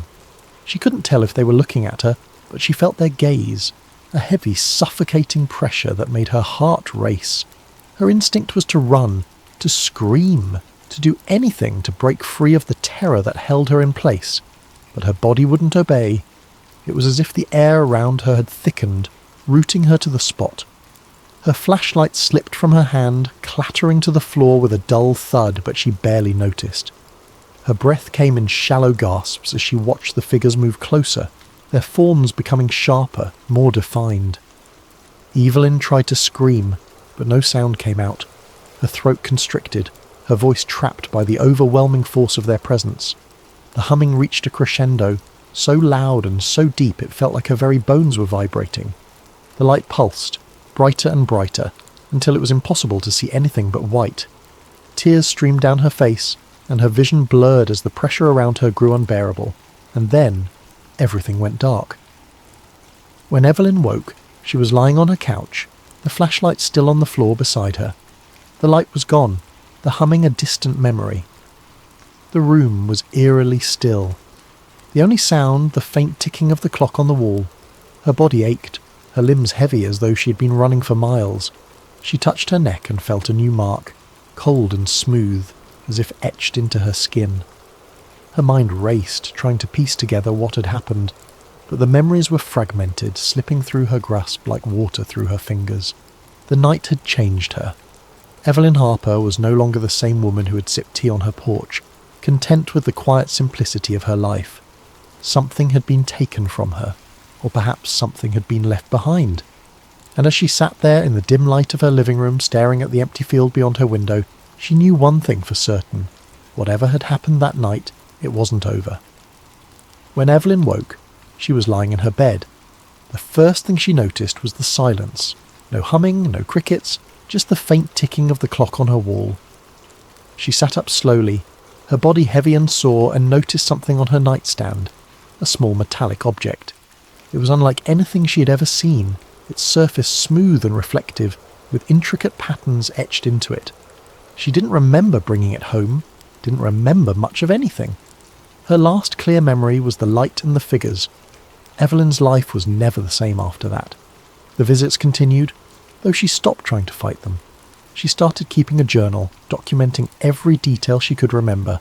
The lights, the humming, the strange sensations. She researched alien abduction stories, finding comfort in the accounts of others who claimed to have experienced similar phenomena. But no amount of research could explain what was happening to her. She tried to tell a friend once, but the conversation didn't go well. The skepticism in their eyes, the forced politeness of their responses, it was too much. Evelyn realised she was alone in this, that no one would believe her. So she retreated further into herself, keeping her experiences a secret. But the most unsettling part wasn't the lights or the marks or even the figures. It was the memories that began surfacing in her dreams, fragments of something she couldn't fully grasp.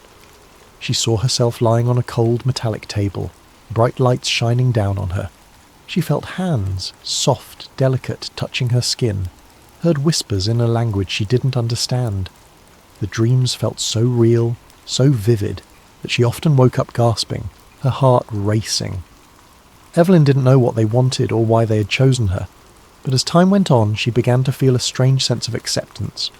Whatever was happening, she couldn't stop it. All she could do was endure it and hope that one day she would find answers. Thank you for joining us tonight on Sleep Theories. Evelyn's story is just one of many that remind us how little we truly understand about the world and perhaps the universe around us.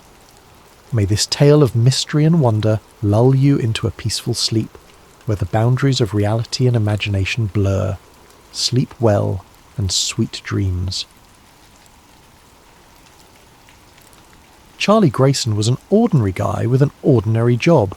At 42, he'd spent the better part of 2 decades driving trucks, hauling everything from frozen vegetables to industrial equipment. He didn't mind the solitude of the open road. In fact, he preferred it. Life behind the wheel was simple. Just him, his rig, and the endless stretch of highway. But sometimes, the road led to places he never expected. Driving was Charlie's refuge. The hum of the engine beneath him, the rhythmic roll of tyres on pavement, and the vast open skies above. It was his version of freedom. There were no office politics to navigate, no meetings to attend, and no deadlines beyond the ones set by his dispatcher. It was a job that required focus and patience, qualities Charlie had in abundance. He liked the routine of it, the way each delivery started and ended with a clear purpose.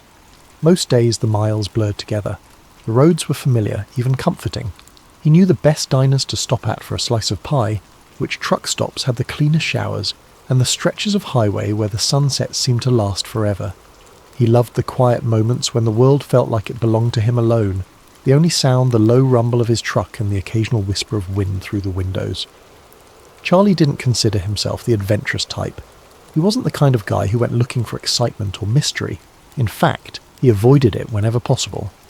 His life was a steady rhythm of pickups and drop-offs, punctuated by the occasional call to his sister, or a quick stop to visit a friend on the way through town. It was predictable, and he liked it that way. But driving wasn't without its surprises. Over the years, Charlie had seen his share of odd things on the road. A bear wandering too close to the interstate, strange lights hovering in the distance late at night, and once, a car inexplicably abandoned in the middle of nowhere, its doors wide open as if the occupants had vanished into thin air. None of it had rattled him too much. He chalked it up to the quirks of life on the road and kept moving. Still, there was something about the open road that always felt a little otherworldly. Maybe it was the way the landscape seemed to stretch on forever, or the way the stars looked brighter and closer when you were miles from the nearest city. Charlie had spent countless nights parked at rest stops, leaning against the hood of his truck and staring up at the night sky. He liked to imagine the stories those stars might tell if they could talk. Stories of travellers like him, crisscrossing the country in search of something they couldn't quite name. Charlie wasn't a dreamer by nature, but he did have a quiet appreciation for the unknown. He liked the idea that there were still mysteries in the world, things waiting to be discovered just beyond the horizon. But those thoughts were fleeting, passing through his mind like the tumbleweeds that sometimes skittered across the highway. For the most part, Charlie kept his focus on the road ahead, content with the life he'd built and the steady rhythm of his days. He never imagined that one of those roads, the same roads he'd travelled countless times, could lead him somewhere he wasn't meant to go, somewhere that would shatter his carefully constructed world of routine and simplicity, somewhere that would make him question everything he thought he knew about the job he'd always thought was so ordinary. It started with a routine delivery. His dispatcher called it a special route, which wasn't unusual. These jobs usually meant more pay and tighter deadlines. Charlie didn't ask questions. He wasn't the type to pry. He picked up the sealed cargo from a nondescript warehouse outside of Las Vegas, a heavy reinforced crate with no markings. The manifest simply read, "High-value equipment." That wasn't uncommon either. Truck drivers carried plenty of things they weren't meant to ask about. The instructions were precise. Follow a specific route, no detours, and arrive at the drop-off point by 2 a.m. The GPS coordinates were deep in the Nevada desert, but Charlie didn't think twice. He'd driven through the desert plenty of times, delivering goods to remote military installations. It was all part of the job. The sun was setting as Charlie turned onto a narrow, unmarked road. The desert stretched out in all directions, the horizon glowing in shades of orange and purple. The only signs of life were the occasional jackrabbit darting across the cracked pavement and the faint hum of his engine echoing in the stillness. His headlights cut through the growing darkness as he followed the route on his GPS. After an hour of driving, he approached a security checkpoint. The road was blocked by a high chain-link fence topped with razor wire. 2 armed guards stood by a small booth, their faces shadowed by the brim of their caps. The insignia on their uniforms was unfamiliar, but their presence made it clear. This was no ordinary delivery. Charlie rolled down his window as one of the guards approached. The man didn't speak, just motioned for Charlie's paperwork. Charlie handed it over, his heart beating a little faster. The guard studied the documents, then nodded and waved him through. The gate creaked open and Charlie drove on, his curiosity gnawing at him. The road ahead was smooth, eerily pristine compared to the cracked pavement outside the fence. As he drove, the landscape changed. Large, hangar-like buildings loomed in the distance, their shapes barely visible in the moonlight. The air felt heavy, charged with an unexplainable energy that made Charlie's skin prickle. He couldn't shake the feeling that he was being watched. His GPS pinged again as he double-checked the coordinates, signalling that he had arrived at the drop-off point. The area wasn't what Charlie had expected. It wasn't the usual industrial depot or a warehouse tucked away in a quiet corner of town. Instead, it was a desolate stretch of concrete leading to a massive hangar, its steel doors looming like the entrance to a fortress. A single overhead light flickered, casting erratic, shifting shadows that danced across the asphalt. The air felt heavier here, as though the weight of the place itself pressed down on him. He cut the engine, the silence that followed feeling almost unnatural, broken only by the faint rhythmic hum of distant machinery. Charlie climbed down from the cab, his boots crunching against the ground as he stretched his legs. He glanced around, half expecting someone to appear immediately, but the area was eerily empty. The light above buzzed faintly, adding to the tension. For a moment he considered honking the horn to announce his presence, but something about the atmosphere made him think better of it. After a few minutes, a figure emerged from the shadows. It was a man in a crisp white lab coat, his expression blank and his gait purposeful. Behind him were 2 guards, each wearing dark uniforms and carrying weapons holstered at their hips. Their presence wasn't casual. They moved with precision, their eyes scanning the area as if they expected trouble. The man in the lab coat stopped in front of Charlie, his gaze sharp but devoid of any warmth or friendliness. He held out a clipboard without introducing himself, his movements mechanical. Charlie hesitated, then took the clipboard, scanning the document briefly. It was the standard delivery confirmation, but the strange location and the armed guards made him feel like he was signing away more than just a shipment. "You'll unload the crate and bring it inside," the man said, his tone clipped and efficient. He didn't offer a name, an explanation, or even a hint of small talk. Charlie simply nodded, sensing this wasn't the kind of place where questions were welcomed. As he moved to the back of his truck, the guards followed closely, their boots echoing against the concrete. He could feel their eyes on him, scrutinizing every move he made. The crate was large, heavy, and reinforced with thick steel edges. It was unmarked, save for a series of stenciled numbers on its side, nothing that gave away its contents. Charlie had hauled plenty of odd cargo over the years, but something about this crate set his nerves on edge. Using the pallet jack, he carefully wheeled the crate down the truck's ramp, the metal clanking softly as it touched the ground. He manoeuvred it toward the hangar doors, where the man in the lab coat was waiting. The guards stayed close, their presence more oppressive than helpful. The hangar's interior was unlike anything Charlie had ever seen. The air was cooler, carrying a faint metallic tang, and the overhead lights bathed everything in a harsh, sterile glow. Rows of equipment lined the walls, machines with sleek, futuristic designs that looked more at home in a science fiction movie than a government facility. Some hummed faintly, their lights blinking in patterns Charlie couldn't decipher. Others were silent but ominous, their purposes entirely alien to him. As he wheeled the crate into place, Charlie's eyes darted around the room. He couldn't help but notice the way the lab coat man and the guards avoided looking directly at certain pieces of equipment, as though even they weren't entirely comfortable with what surrounded them. A strange tension hung in the air. an unspoken understanding that this was no ordinary workspace. The man in the lab coat gestured to a designated spot near the back wall. "Right there," he said, his voice devoid of inflection. Charlie complied, carefully lowering the crate into place. He secured it as instructed, the guards watching every movement as though they expected him to do something wrong. "Is that it?" Charlie asked, breaking the silence. His voice sounded too loud in the cavernous space, echoing off the walls. The man in the lab coat didn't respond. He simply nodded, his attention already shifting to the crate as if Charlie no longer existed.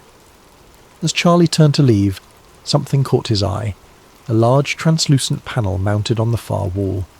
The surface glowed faintly, its opacity shifting like frosted glass under a faint light. Behind it, he thought he saw movement. It was subtle, almost imperceptible, a flicker of shadow that disappeared as quickly as it had appeared, but it was enough to make him stop in his tracks. "What's behind?" he started to ask, but the words died in his throat. One of the guards stepped forward, his hand resting on the holster at his hip. "Time to go," the guard said, his tone leaving no room for argument. Charlie's mouth went dry. He nodded quickly, forcing his eyes away from the panel. As he walked back toward his truck, he could feel the guard's presence behind him, their steps measured and deliberate. It was as if they were herding him out, ensuring he didn't stray or look too closely at anything he wasn't supposed to see. Climbing into the cab of his truck, Charlie's hands trembled slightly as he gripped the wheel.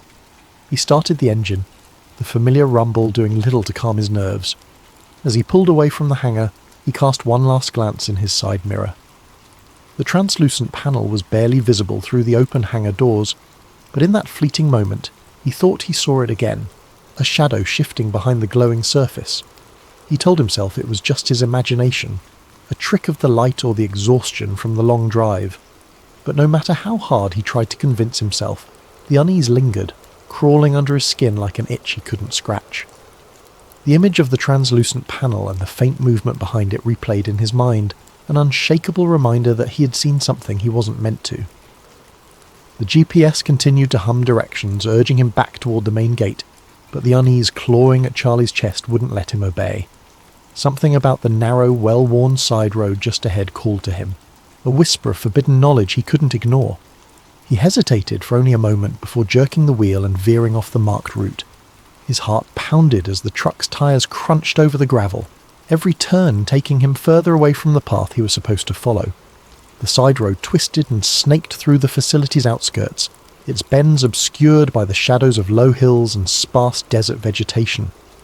The abandoned buildings that lined his path seemed to loom larger as he passed, their windows like hollow eyes watching his every move. At first, he saw no signs of life, just darkness and the occasional rusted chain-link fence, rattling faintly in the breeze. But as he drove deeper, things began to shift. He noticed subtle signs of activity, a faint glimmer of light from a distant structure, tyre tracks freshly carved into the dirt, the unmistakable silhouette of guards patrolling a perimeter. His breath quickened. The urge to turn back tugged at him, a voice of reason growing louder in his mind, but his curiosity burned too hot to be extinguished. He pressed forward, gripping the wheel tighter as the road widened and led him into what felt like the heart of the facility. At last he pulled his truck into the shadow of a massive hangar, its dark metal walls blending into the night.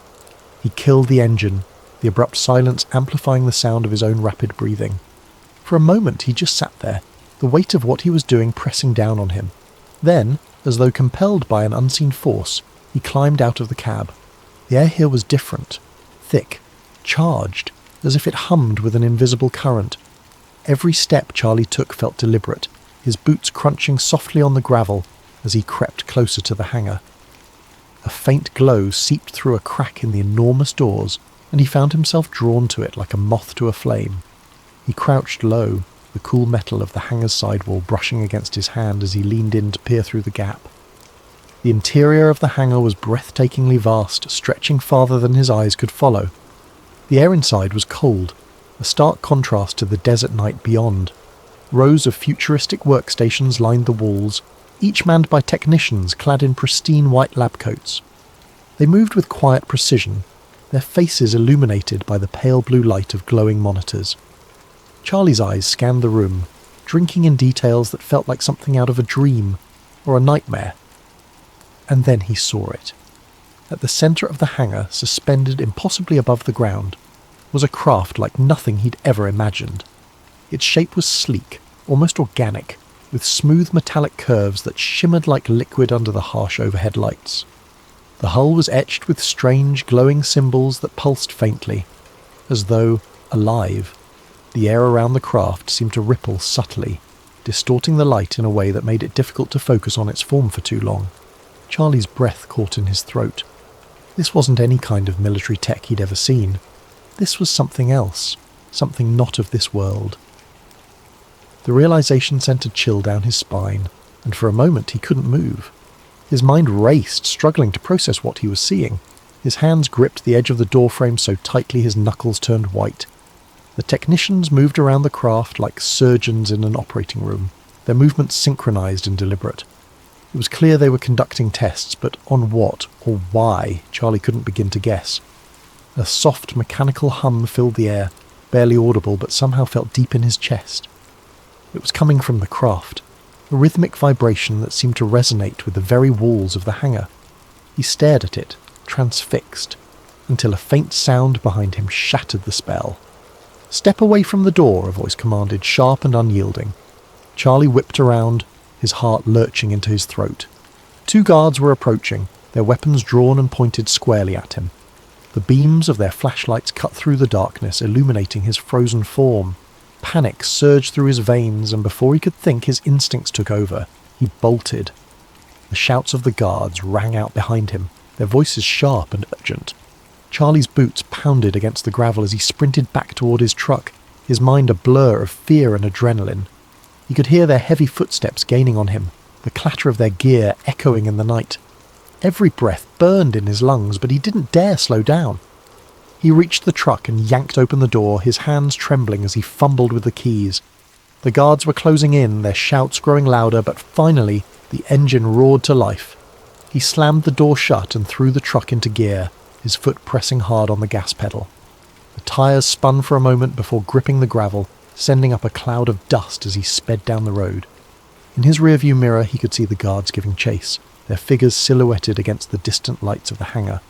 But as he rounded a bend, the facility began to fade into the background. For a fleeting moment, relief washed over him. He thought he might have escaped, but his hope was short-lived. As he neared the main gate, a blinding spotlight erupted ahead of him, flooding the road with harsh white light. He squinted against the glare, his truck screeching to a halt. The tyres left deep grooves in the dirt as the vehicle came to an abrupt stop. Ahead, a line of vehicles blocked the road, their engines idling ominously. Armed guards stepped out, their weapons raised and trained on him.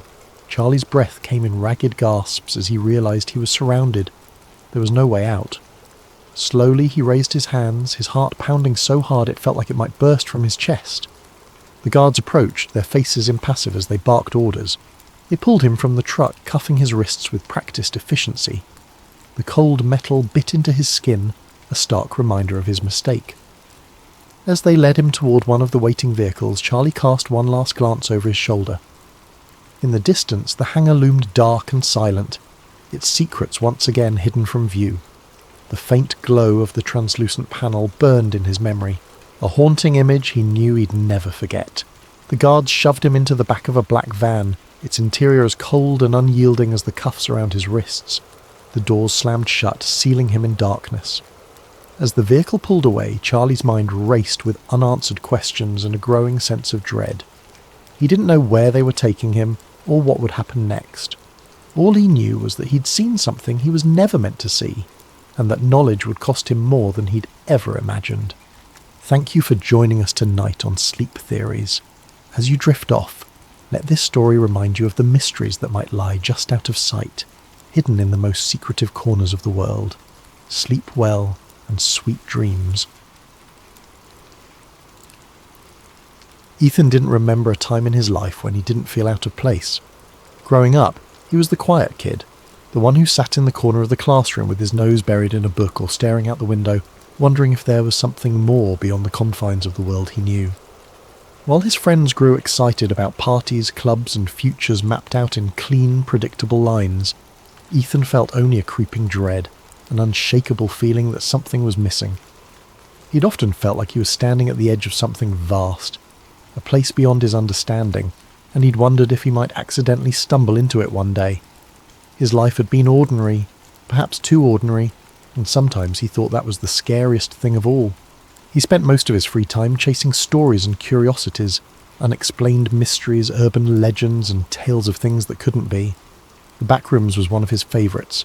He first read about it on a forum late one night, an innocuous post titled, "If you're not careful, you might slip between the cracks in the water into the Backrooms." The premise was simple, terrifying. The Backrooms were a hidden dimension, an endless maze of empty, yellowed rooms, a place you could fall into if you weren't careful, disappearing from the world as you knew it. The idea left him with a chill that lingered long after he'd closed his laptop. To some part of Ethan, the Backrooms didn't just sound like a horror story. They sounded like something real, a hidden layer of reality lurking just beneath the surface, waiting for the right or wrong person to find it. He even dreamed about it sometimes. His curiosity deepened into a quiet obsession, and he'd spend hours researching theories, reading accounts from people who claimed to have seen glimpses of it or felt its strange pull in the periphery of their lives. This fascination made him feel alive, but it also made him reckless. He began to wonder what it would feel like to slip between the cracks himself, to see if a place like the Backrooms could really exist. He'd explore abandoned buildings on weekends, walk the quiet, empty halls of his university late at night, always searching for something just out of reach. It became his ritual, a strange comfort that filled the gap he couldn't explain, that constant need to find something beyond the mundane. It was a normal Thursday afternoon, and Ethan was on his way home from a late night of studying in the library. He was tired, his head aching from hours of staring at his laptop screen. His thoughts were muddled as he waited for the elevator to take him down to the parking lot. When the doors finally slid open, he stepped inside, pressed the button for the ground floor and closed his eyes, leaning against the wall for a moment. That was when it happened. With a sharp jolt, the elevator stopped, sending a shock through Ethan's body and jolting him upright. He opened his eyes, blinking in confusion, but there were no lights, no numbers indicating what floor he was on. Only a dim, sickly yellow glow filtered through the tiny window in the elevator door. Confused, he pressed the door open button, hoping to see something familiar. The doors shuddered open with a creak, revealing a room. Not the parking lot, not even the dimly lit hallway of his university building. Just an empty room with faded, peeling wallpaper and harsh fluorescent lights buzzing overhead. Ethan hesitated, peering out into the strange expanse. The wallpaper was an ugly, sickly yellow, dotted with tiny, unrecognisable stains, and the floor was covered in cheap industrial-grade carpet that looked damp in places. The hum of the lights seemed louder out here, a grating drone that wormed its way into his skull. He felt his stomach churn, a deep primal unease settling over him. Taking a deep breath, he stepped out of the elevator. The doors closed behind him with a loud clang, but when he turned around, the elevator was gone. Nothing but an empty wall stood where it had been. Panic started to creep in as he took a step back, then another. This can't be real, he whispered to himself. His voice sounded strange, swallowed by the space around him. He turned, looking around, but all he could see was a vast stretch of identical yellow-tinted rooms. There was no end in sight, only more walls, more corners leading into more of the same. He tried calling out, his voice echoing faintly, swallowed by the relentless hum of the lights. "Hello? Is anyone here?" Silence answered him, thick and oppressive. With no other option, he started to walk, hoping that if he went far enough he'd find an exit, or at least someone who could explain this bizarre place. His footsteps were muffled by the carpet, and the further he walked, the more the rooms seemed to blend together. Every corner, every turn looked exactly the same, an endless maze of empty, deserted spaces. After what felt like hours of wandering, Ethan's initial fear dulled into a kind of numb desperation. He began to feel disoriented, the sameness of the place eating away at his sense of time and direction. His throat felt dry, and he realised he hadn't seen any signs of water, food, or even another living soul. Just endless rooms and the nauseating stench of stale air. Then he saw it. A shadow, flickering just beyond the edge of his vision, barely noticeable against the yellow walls. He froze, his heart pounding. The shadow was moving. "Hello," he called out again, his voice cracking. "Is someone there?" The shadow darted out of view, slipping around a corner before he could get a good look at it. His instinct was to run, to get as far away from that shadow as possible, but something compelled him forward. A morbid curiosity mingled with the faint hope of finding another human being in this nightmare. He crept forward, rounding the corner, but the shadow was gone. He continued down the hallway, the humming lights above creating a strange hypnotic rhythm that made his thoughts feel hazy and slow. Just as he was about to turn back, he heard a sound. It was faint, almost like a soft shuffling, as if something was dragging across the carpet. He held his breath, his heart hammering as he strained to hear. The sound grew louder, closer, until he could make out a strange, uneven rhythm, as though whatever was moving didn't have the same number of limbs as he did. He turned to face the direction of the noise, his eyes wide with terror. Emerging from around a corner was a figure, tall and impossibly thin, with limbs that seemed too long, too stretched, as though they'd been pulled like taffy. Its skin was pale, almost translucent, and its eyes were wide and empty, two hollow sockets that seemed to drink in the dim light around them. Its mouth stretched into a grotesque, gaping grin, filled with rows of needle-like teeth. Ethan stumbled back, his hand flying to his mouth to stifle a scream. The creature tilted its head, studying him with an unnervingly calm curiosity, as if it were examining a particularly interesting bug. Then, slowly, it began to move forward, each step deliberate and unnatural, its joints bending at impossible angles. Paralysed by fear, Ethan's mind screamed at him to run, but his legs felt like lead. The creature was only a few feet away now, its twisted form looming over him, filling the space with an overwhelming sense of dread. Finally, his survival instincts kicked in, and he spun on his heel, sprinting back the way he'd come. He could hear it behind him, that terrible shuffling sound as it followed, closing in with an eerie persistence. His breath came in ragged gasps, his heart pounding so loudly it nearly drowned out the hum of the lights. He took random turns, ducking through rooms and around corners, hoping to throw it off his trail, but no matter how far he ran, he could still feel its presence lurking just out of sight. As he rounded another corner, he stumbled into a different room. This one was larger than the others, with a ceiling that seemed to stretch up impossibly high, vanishing into darkness.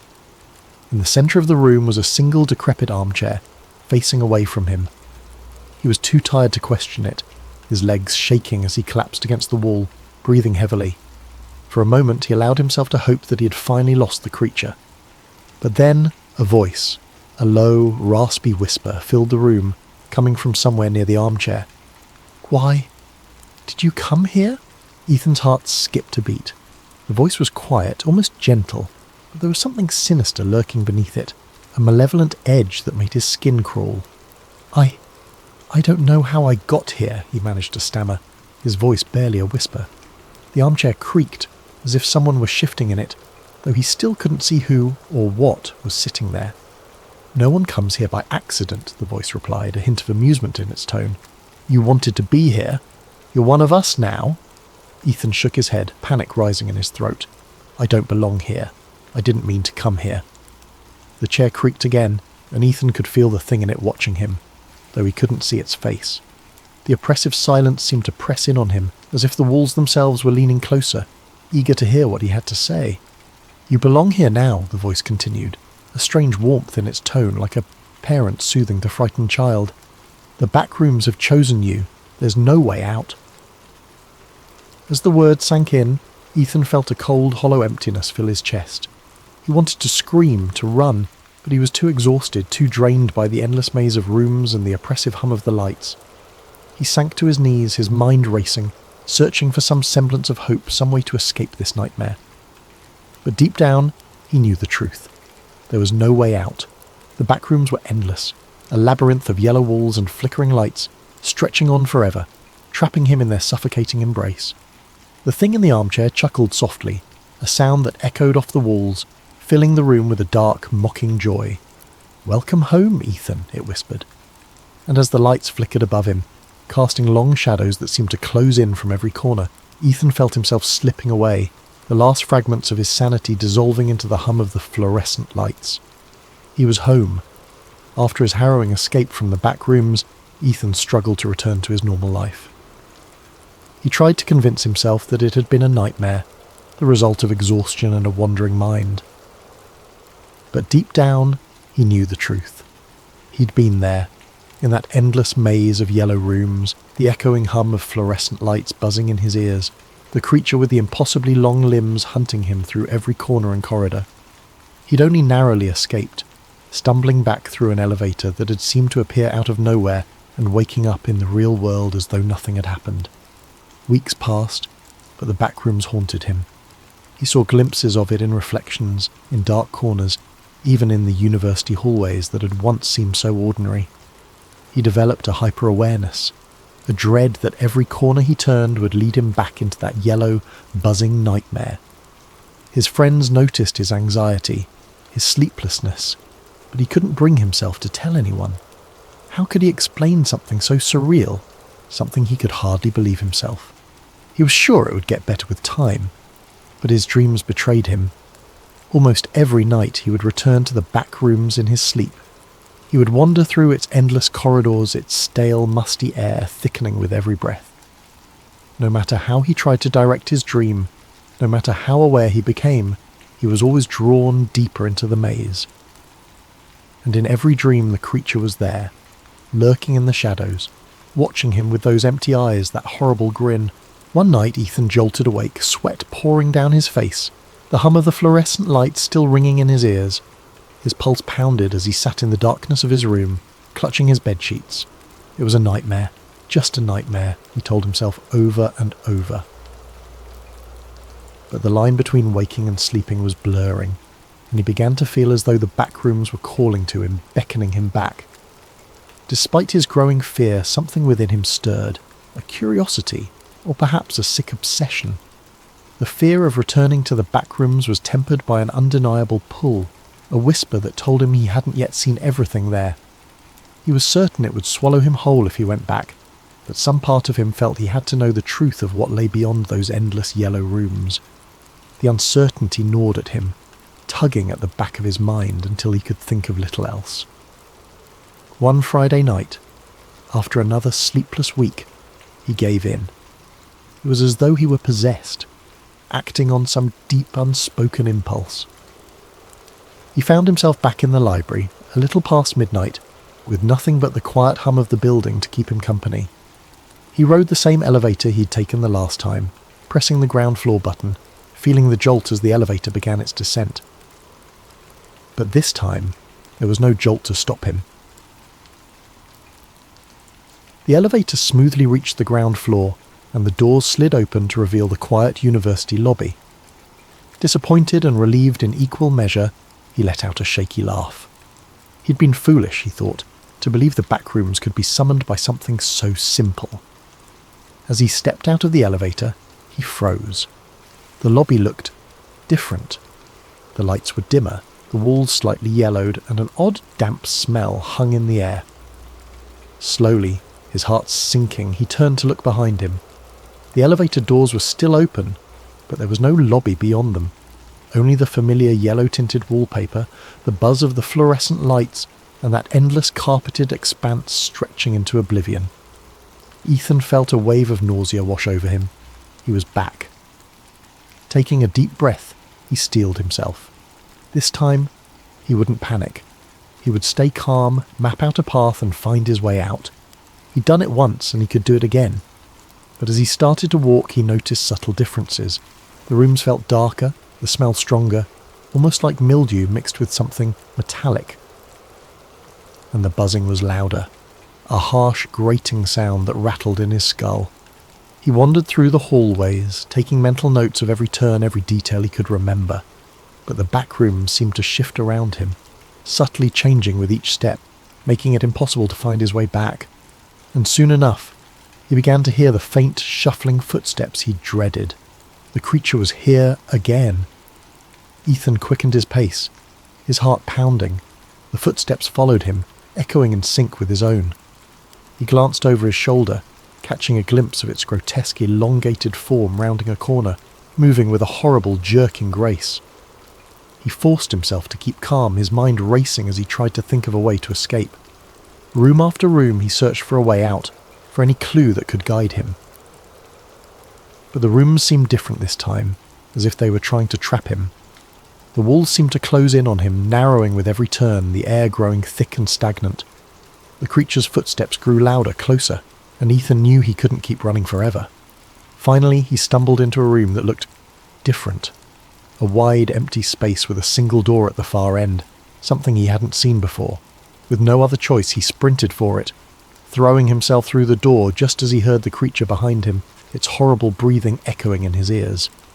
He shut the door, his back pressed against it as he gasped for breath.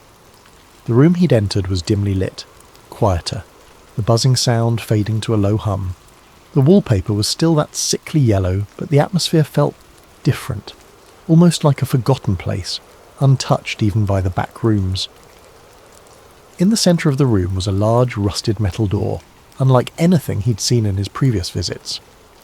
With a surge of hope, he moved towards it, gripping the cold handle. He pulled and the door swung open, revealing a dark, narrow passage. He didn't hesitate. He stepped inside, the door closing with a heavy thud behind him. The passage stretched on, the air growing colder, the walls narrowing until he could barely fit through. He squeezed his way down the hallway, his hands brushing against rough, uneven walls, and as he moved he noticed something strange. The buzzing of the fluorescent lights was gone, replaced by an eerie silence, broken only by the faint drip of water echoing somewhere in the distance. He kept moving forward, the passage twisting and turning in unpredictable ways. The deeper he went, the darker it became, until he was stumbling blindly, feeling his way along the walls. His sense of direction was gone. He was deep within the back rooms, deeper than he'd ever been before, in a place that felt hidden, even from the horrors he'd already encountered. Finally, he saw a faint glimmer of light ahead. Desperate, he hurried toward it, his heart racing with hope. As he reached the end of the passage, he found himself standing before another door, this one old and weathered, with strange symbols etched into the wood. With trembling hands he opened it, stepping through into his room, his own bedroom, dimly lit by the first light of dawn. Ethan stared in disbelief, feeling the familiar softness of his carpet beneath his feet, the quiet hum of the city outside his window. He was home, truly home. He took a deep breath, his heart finally beginning to slow. For a long moment, he simply stood there, letting the reality of his escape wash over him. The back rooms had let him go. Somehow, he'd finally escaped. But as he sank onto his bed, exhausted, he couldn't shake the feeling that the back rooms were still with him, lurking in the shadows of his mind. The buzzing of the fluorescent lights, the stale smell, the creature's hollow eyes, all of it haunted him, a presence he could feel even in the safety of his room. And then he realized with a shiver that the room felt colder than usual.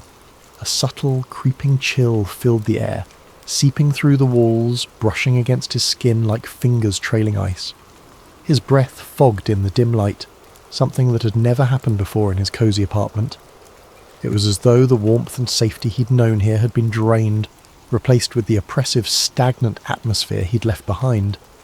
Ethan sat up, glancing around. Everything looked normal. The posters on his walls, his desk cluttered with notes, the blanket he'd thrown carelessly to the side. But the silence was deafening. Outside his window, the familiar city sounds were gone, replaced by a dead, heavy stillness. He reached for his phone to check the time, but the screen remained blank, lifeless. His heart began to race as he tapped the screen over and over, but the device was unresponsive, a dark mirror reflecting his own fearful expression. Slowly, he became aware of a faint, almost imperceptible sound, a noise he'd tried so hard to forget. The low, ominous hum of fluorescent lights. It was faint at first, a murmur on the edge of his hearing, but as he listened it grew louder, filling the room with that same mind-numbing buzz. Ethan stood up, gripping his bedpost for support as he scanned his surroundings. The walls of his room seemed to shift subtly, the wallpaper taking on a yellow tint, faded and stained, as if something had leached the colour out of it. The air thickened, that familiar smell of mildew creeping in, the metallic tang that clung to his senses. His stomach twisted with a dawning, sick realization. No, he whispered, his voice trembling. "No, I got out. But the room only continued to change, morphing around him. His bed stretched longer, the carpet rippled into endless patches, the door faded from view, leaving nothing but an expanse of yellowed walls and buzzing lights. The familiar furnishings of his room vanished entirely, swallowed by the sickly expanse. As he backed up, his foot collided with something soft yet solid, a familiar thick patch of carpet. His heart dropped, and he turned, dread curling in his stomach. The Backrooms had found him again, and this time, he feared, it would never let him go. Sam Ryder wasn't a man who sought out danger. He lived a quiet life in Albuquerque, New Mexico, repairing antique radios and running a small electronics shop tucked away on a quiet corner of Main Street. The shop was a modest space, the kind of place you might miss if you weren't looking for it. Its sign, hand-painted years ago, hung slightly askew above the door, proudly declaring, "Ryder's Radios, restoring the past, one dial at a time." Inside, the air carried the scent of aged wood, solder, and the faint tang of old electronics, a combination that felt as comforting as it did nostalgic. Sam's world revolved around the small, intimate hum of his daily routines. His morning started with a fresh cup of black coffee from the cafe across the street, where the barista always had his order ready before he walked in. He'd unlock the shop just as the sun began to filter through the large front windows, its light catching on the shelves lined with radios of every make and model. Some were pristine, polished to a shine and ready for their new homes. Others sat in various states of disassembly, their exposed wires and circuit boards a testament to Sam's steady, patient hands. He took pride in his work. Each radio brought into his shop carried a story, family heirlooms passed down through generations, wartime relics crackling with static-laden memories, and rare finds that collectors had unearthed from forgotten corners of attics or barns. Sam had an uncanny ability to coax life back into these relics, his fingers dancing over tools as if he were playing an instrument. He wasn't just fixing radios, he was breathing life back into forgotten pieces of history. The process was slow, meticulous, and deeply satisfying. Sam often lost himself in the rhythm of soldering connections, replacing tubes, and meticulously cleaning dials that had been coated with decades of dust. It was in these quiet, focused moments that he felt most at peace, the noise of the outside world fading into a distant hum. To Sam, the radios weren't just machines.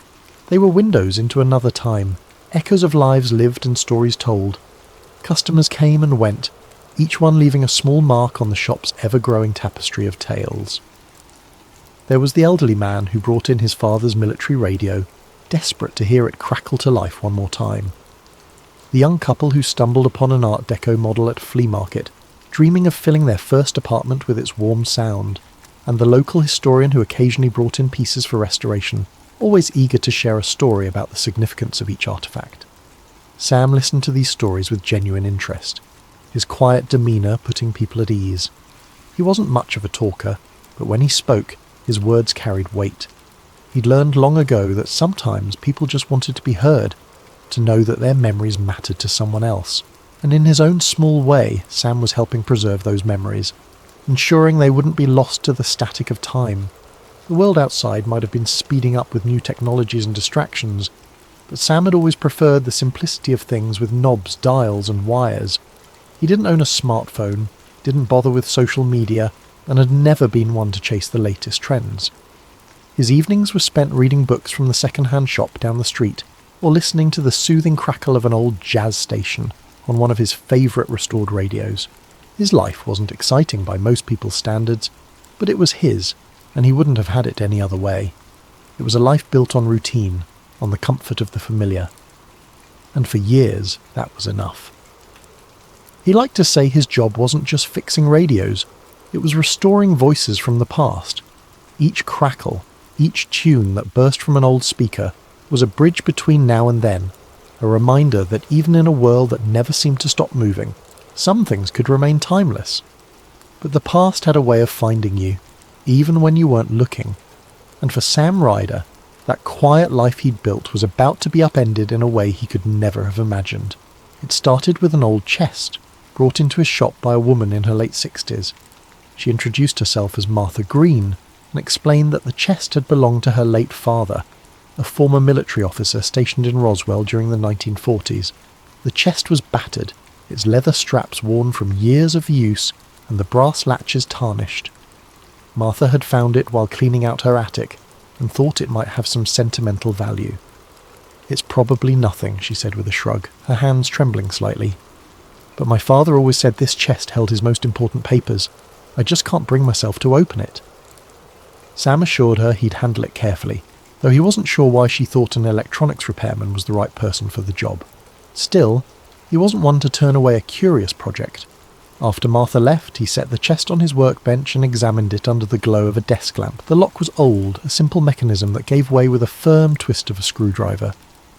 Inside, Sam found an assortment of yellowed documents, photographs, and a small stack of reel-to-reel tapes. The papers were fragile, the edges crumbling as he carefully sifted through them. Most were mundane: personnel files, supply logs, handwritten notes that seemed to outline daily routines at an Air Force base.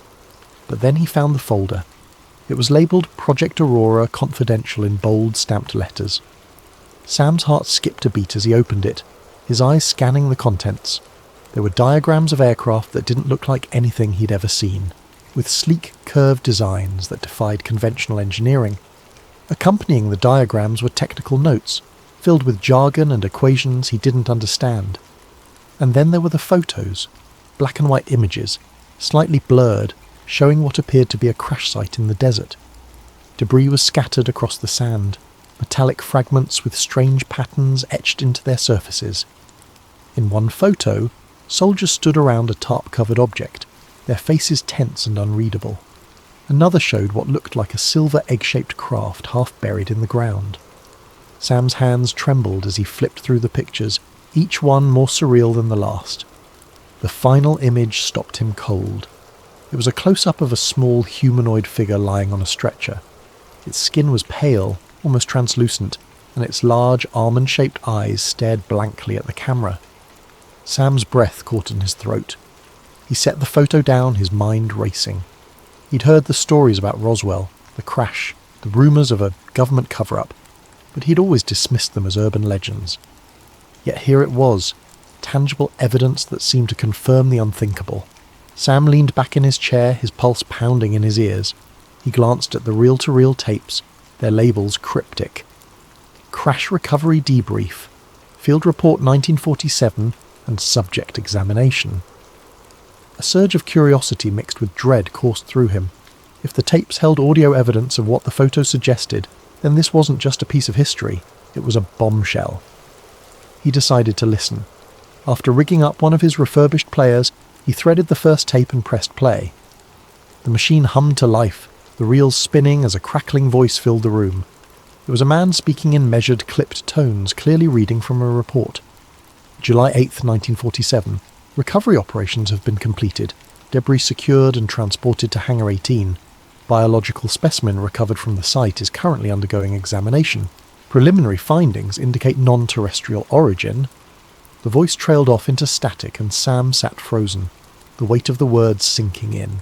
Non-terrestrial origin.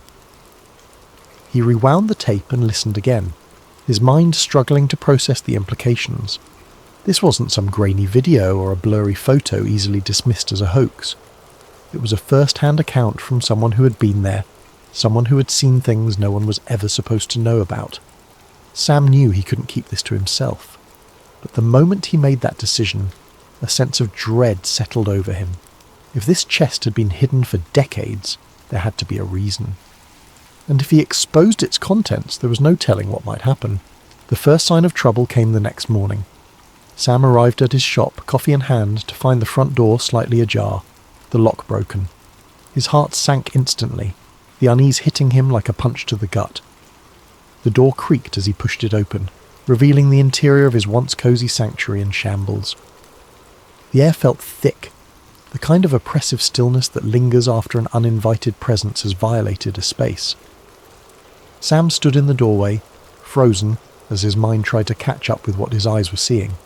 His workbench, usually so meticulously organised, was a chaotic mess. Tools were scattered across the floor, wires and parts strewn about as if someone had ransacked the area in a hurry. The chest where he'd carefully stowed away the reel-to-reel tapes and the folder of documents was wide open, its contents emptied. Panic clawed at his chest as he stepped inside, his boots crunching on broken glass from a shattered desk lamp. "No, no, no," he muttered under his breath, dropping his coffee onto the floor without even noticing. He knelt by the chest, frantically sifting through the remnants of what had once been neatly arranged. The reel-to-reel tapes, the ones that had unearthed the long-buried whispers of the Roswell incident, were gone. His fingers dug through the scattered papers, desperate for some shred of the hope, but it was useless. The folder containing the photographs and diagrams, the single most damning evidence he'd ever seen, had vanished too. All that remained was an empty chest, a few stray scraps of paper fluttering on the floor, and a faint, acrid scent in the air. Sam froze as he inhaled it more deeply. Cigarette smoke. The smell was distinct, stale, as if whoever had been here had lingered for a while, watching, waiting. He stumbled to his feet, his legs unsteady, and staggered to the door. The world outside looked unchanged, the morning light casting long shadows across the quiet street. But then his eyes landed on it, a black sedan parked across the road. It hadn't been there yesterday. The car was sleek and nondescript, its windows tinted so dark that not even a glimmer of the interior was visible. It sat there, engine idling softly, like a predator waiting in the shadows. The sound of the engine was barely audible, but to Sam it was deafening. A cold sweat broke out on his brow as his instincts screamed at him to retreat, to get out of sight. He stepped back into the shop, pressing himself against the wall beside the door, his breath coming in shallow gasps. His mind raced, piecing together the fragments of the morning's events. Someone had been here, had taken the tapes and the folder, and now they were watching him. Why hadn't they just taken everything? Why had they left the shop otherwise intact? The damage minimal. It felt like a message, a warning. We know. Sam peered cautiously out the window, his fingers trembling as he pulled the edge of the curtain aside. The car hadn't moved, its dark presence an anchor for the fear tightening in his chest. He scanned the street for any signs of movement, but saw none. It was too quiet, the kind of quiet that made every creak of the floorboards behind him, and every shuffle of papers sound like thunder in his ears. His eyes darted to the back of the shop, where the emergency exit led to an alley. He could slip out unnoticed, get away before whoever was in that car decided to come in. But where would he go? And what would he do without the evidence that had been stolen? A dozen plans formed and dissolved in his mind, none of them offering the reassurance he craved. The cigarette smoke still lingered faintly in the air, a reminder of how close whoever had been here had gotten. Sam wiped his hands on his jeans, realizing only then how clammy his palms had become. He needed to think, needed to figure out his next move. But the presence of that car, the silent threat it represented, made it impossible to focus. He took a step back, his heel crunching on a loose screw. The noise startled him, his head snapping toward the sound as if expecting someone to emerge from the shadows. His pulse thundered in his ears as he tried to steady his breathing, his eyes flicking back to the car. It hadn't moved, but that didn't make it any less menacing. Sam backed further into the shop, the comforting clutter of his workspace now feeling alien and unsafe. He crouched behind his counter, his mind replaying every decision that had brought him to this moment. He hadn't asked for any of this. He was just a guy who fixed radios, someone who liked tinkering with the past because it felt safer than the present. But now the past had reached out with a chilling grip, pulling him into something far larger and far more dangerous than he could have ever anticipated. For a brief moment he considered calling the police. But what would he say? That someone had broken into his shop and stolen evidence of a decades-old government cover-up. He imagined their faces, the disbelief, the dismissive tones as they filed his report and went on with their day. And even if they did believe him, who was to say they wouldn't be part of whatever shadowy force was now watching him? Sam's gaze drifted back to the black sedan, his fingers tightening into fists. He wasn't sure what his next move would be, but one thing was certain. He was no longer just a man repairing radios. He was now a man in the crosshairs of something far bigger and far more dangerous than he had ever imagined. Over the next few days, the paranoia set in. The sedan followed him everywhere. When he went to the grocery store, when he walked to the post office, even when he drove out to the desert to clear his head. It never got too close, but it was always there, a shadow he couldn't shake. The phone calls came next.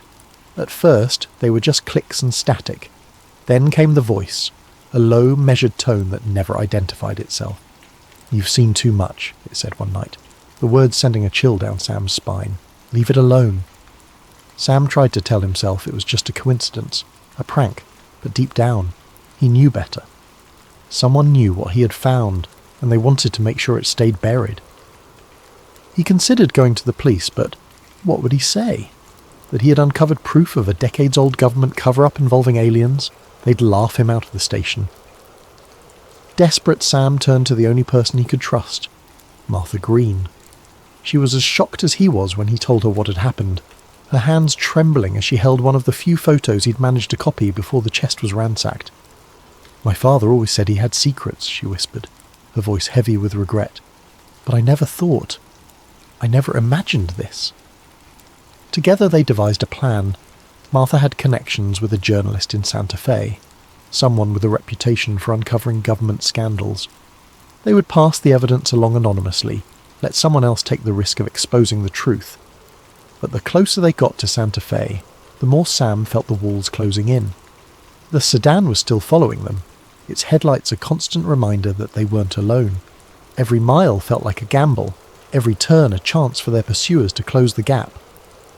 When they reached the meeting spot, a diner on the outskirts of the city, Sam's hands were slick with sweat. The journalist was waiting in a corner booth, a man in his 40s with a worn leather jacket and sharp eyes.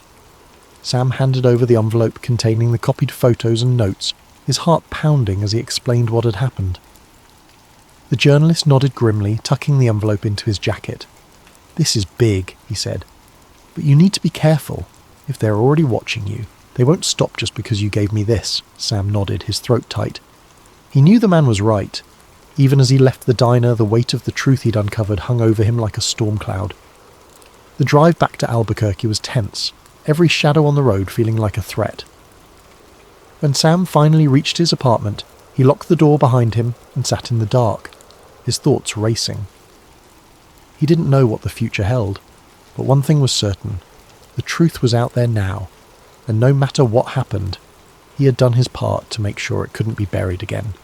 Thank you for spending your evening with us on Sleep Theories. As you drift off to sleep, let this story remind you that some mysteries are too big to stay hidden forever. Sleep well and sweet dreams.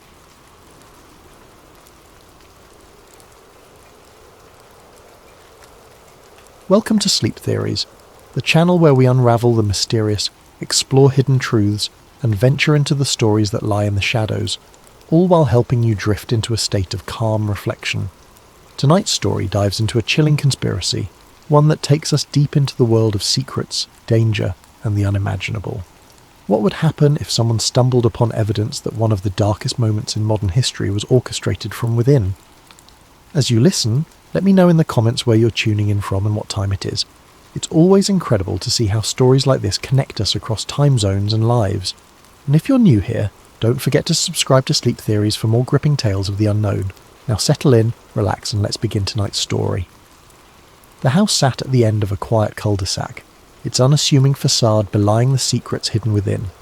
To the neighbours, it was just another home, a brick structure with perfectly trimmed hedges and an American flag fluttering gently in the breeze. But for Evan Marks, a crime scene cleaner who had been called in to clear out the property, this house would become the starting point of a nightmare he could never escape. Evan had been in the business for years. He was good at his job, efficient, thorough, and most importantly, discreet. He had cleaned up after tragedies of every kind, from unattended deaths to gruesome accidents. He was used to the silence of empty houses, the weight of loss that hung in the air. But this assignment felt different from the moment he arrived. The basement air was thick, carrying a faint metallic tang that clung to Evan's senses as he lingered before the locked cabinet. His gloved fingers hesitated on the crowbar, the faint creak of the house above unsettling him. He glanced back toward the staircase, ensuring he was alone. The stillness around him felt unnaturally oppressive, as if the room itself held its breath in anticipation of what he was about to uncover. With a deep inhale, Evan wedged the crowbar into the seam of the cabinet door. its groan of resistance echoing unnervingly in the confined space. He pressed harder, his muscles straining as the lock finally gave way with a sharp snap. The sound was louder than he expected, ricocheting off the concrete walls and making his pulse quicken. He froze for a moment, listening for any sign of disturbance upstairs. Nothing. Just silence. He eased the cabinet door open, its hinges squealing faintly, revealing neatly organised rows of black cases stacked with precise uniformity. They gleamed faintly in the dim light, their lack of labels drawing Evan's curiosity. He reached for the nearest one, his fingers brushing against its smooth surface as if testing its reality. It felt heavier than he anticipated as he pulled it free and set it on the table. Evan's eyes darted around the room, a sudden paranoia creeping in.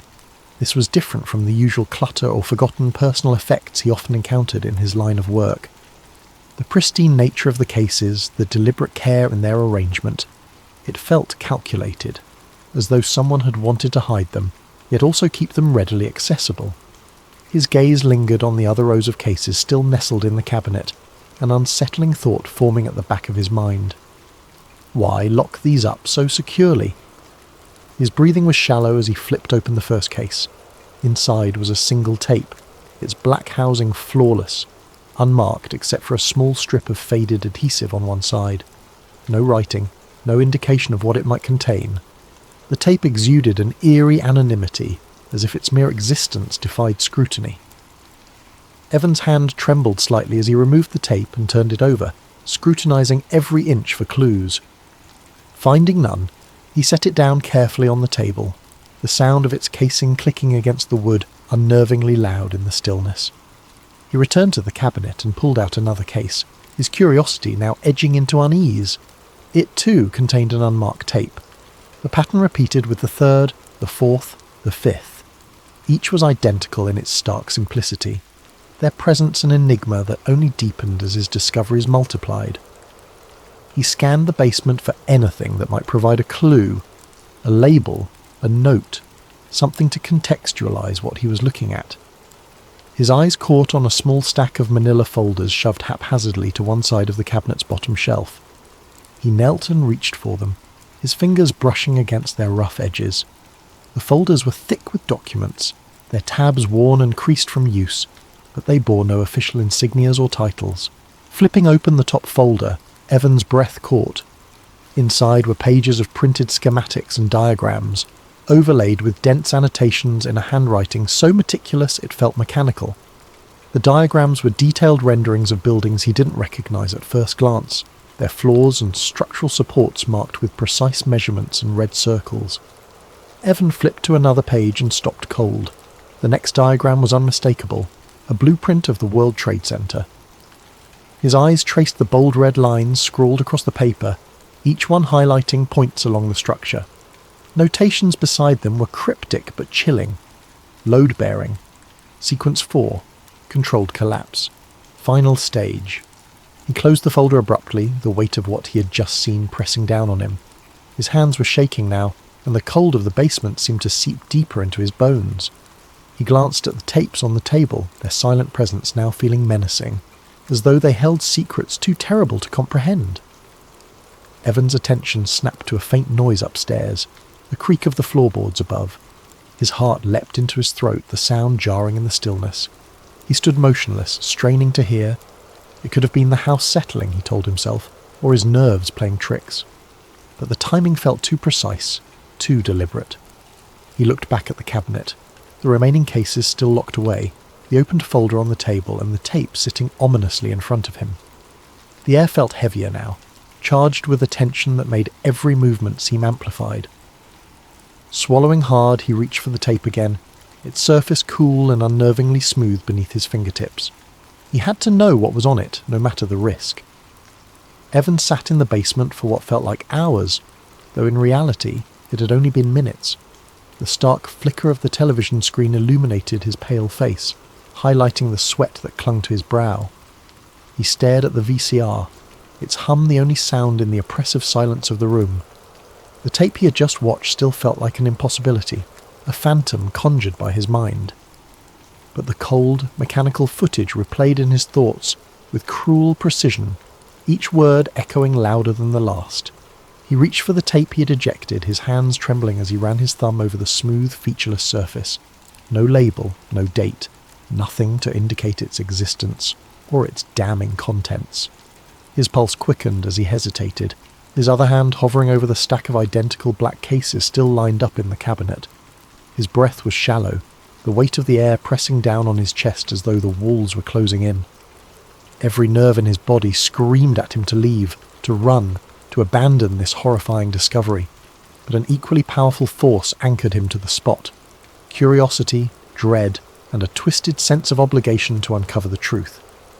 He reached for another tape, his movements deliberate but unsteady, and slotted it into the VCR. The machine whirred softly as the tape slid into place, and for a moment there was only static. Then the screen came to life again. This time the footage was clearer. The same sterile room appeared, but the faces were different. Engineers, scientists, and men in military uniforms stood clustered around what appeared to be a scale model of the Twin Towers. Evan's throat tightened as he leaned closer to the screen. They were pointing at various flaws of the model, discussing structural vulnerabilities and ideal detonation points. Floors 92 through 98 are the most critical, one of them said, tapping the model with a pen. That's where the charges need to be placed. The initial collapse has to start here, or the entire effect will look wrong. Another nodded, his expression cold and clinical. This has to appear as though the planes alone caused the collapse. Any deviation from the narrative will compromise the entire operation. Evan felt his stomach churn. He recognized the model, the intricate detail mimicking the buildings that had been the centerpiece of the 9/11 tragedy. His mind reeled as the men in the footage continued to speak, their voices detached, as if they were discussing an abstract equation rather than the deaths of thousands. The footage shifted suddenly, cutting to what appeared to be a rehearsal. A mock setup of a building's floor came into view, complete with steel beams and concrete slabs. The camera panned over workers in hard hats, their faces obscured as they wired explosives to the beams. One of them held up a blueprint, its edges curling slightly as he adjusted it for the camera. Evan's heart stopped when he recognized the floor plans for the Twin Towers, their details unmistakable. "We'll run another simulation tomorrow," a voice said off camera. "This time we'll increase the charge. We need to ensure the top floors collapse inward, not outward." The tape ended abruptly, the screen going black. Evan sat frozen, his breath caught in his throat. His hands trembled as he reached for the eject button, the sound of the tape sliding out breaking the suffocating silence. He stared at it for a long moment before setting it carefully on the table next to the first one. His heart thundered in his chest as he glanced at the remaining tapes in the cabinet. Each one was a Pandora's box, holding more damning secrets than he could fathom. He picked another at random, the weight of its anonymous casing heavier now. His fingers fumbled as he opened the case and inserted the tape into the VCR. The room seemed colder, the air thicker as he waited for the static to fade. This tape began with a timestamp in the corner, indicating a date months before September 11th, 2001. The footage showed a warehouse filled with equipment, explosives, crates marked with serial numbers, and rows of blueprints pinned to a corkboard. Men moved methodically, their faces obscured by shadows as they worked. One of them walked toward the camera, his voice audible as he spoke to someone off-screen. "Once we finalize the sequence, we'll distribute the plans to the teams on site," he said. "There's no margin for error. If this fails, the entire operation is compromised." Evan's breath quickened as he recognized the voice. It belonged to a high-ranking official he'd seen countless times in news interviews, speaking with gravitas about the nation's response to the attacks. The footage was damning, undeniable in its implications. It wasn't just a theory, it was a plan, executed with chilling precision and cold indifference. The tape ended, leaving Evan in stunned silence. He didn't move for a long time, the weight of what he'd seen pressing down on him like a physical force. His mind raced with questions, but one thought stood above the rest. This couldn't be ignored. He couldn't walk away from what he'd discovered. With shaking hands, he ejected the tape and placed it in a duffel bag he'd brought for the cleanup. He hesitated, staring at the remaining tapes in the cabinet. Taking all of them felt impossible. There were too many, and each one added weight to both the bag and the decision he was making. But leaving them behind was unthinkable. He worked quickly, carefully placing the tapes into the bag. Each one felt heavier than the last, their blank cases carrying the unbearable weight of truth. By the time the bag was full, Evan's chest felt tight, his breath shallow as he glanced around the basement one last time. The cabinets now stood empty, their secrets stripped away, but the room felt no less oppressive. As he slung the duffel bag over his shoulder and ascended the basement stairs, the house seemed to shift around him. Every creak of the floorboards felt like a warning, every shadow like a pair of eyes watching his every move.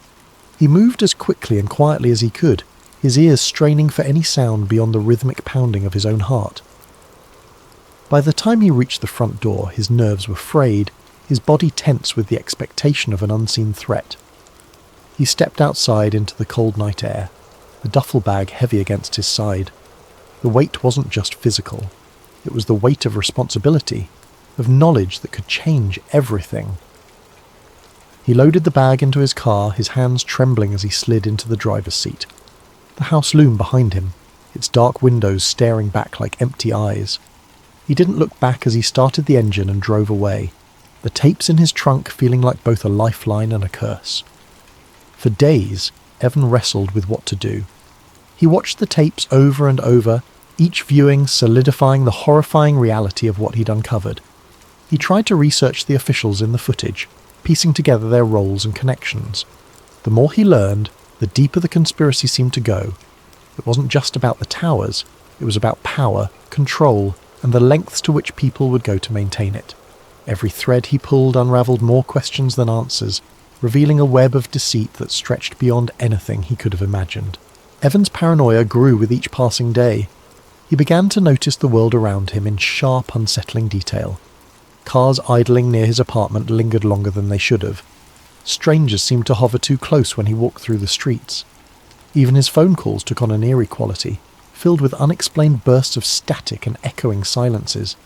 His internet searches slowed to a crawl, often cutting out entirely when he tried to access certain websites.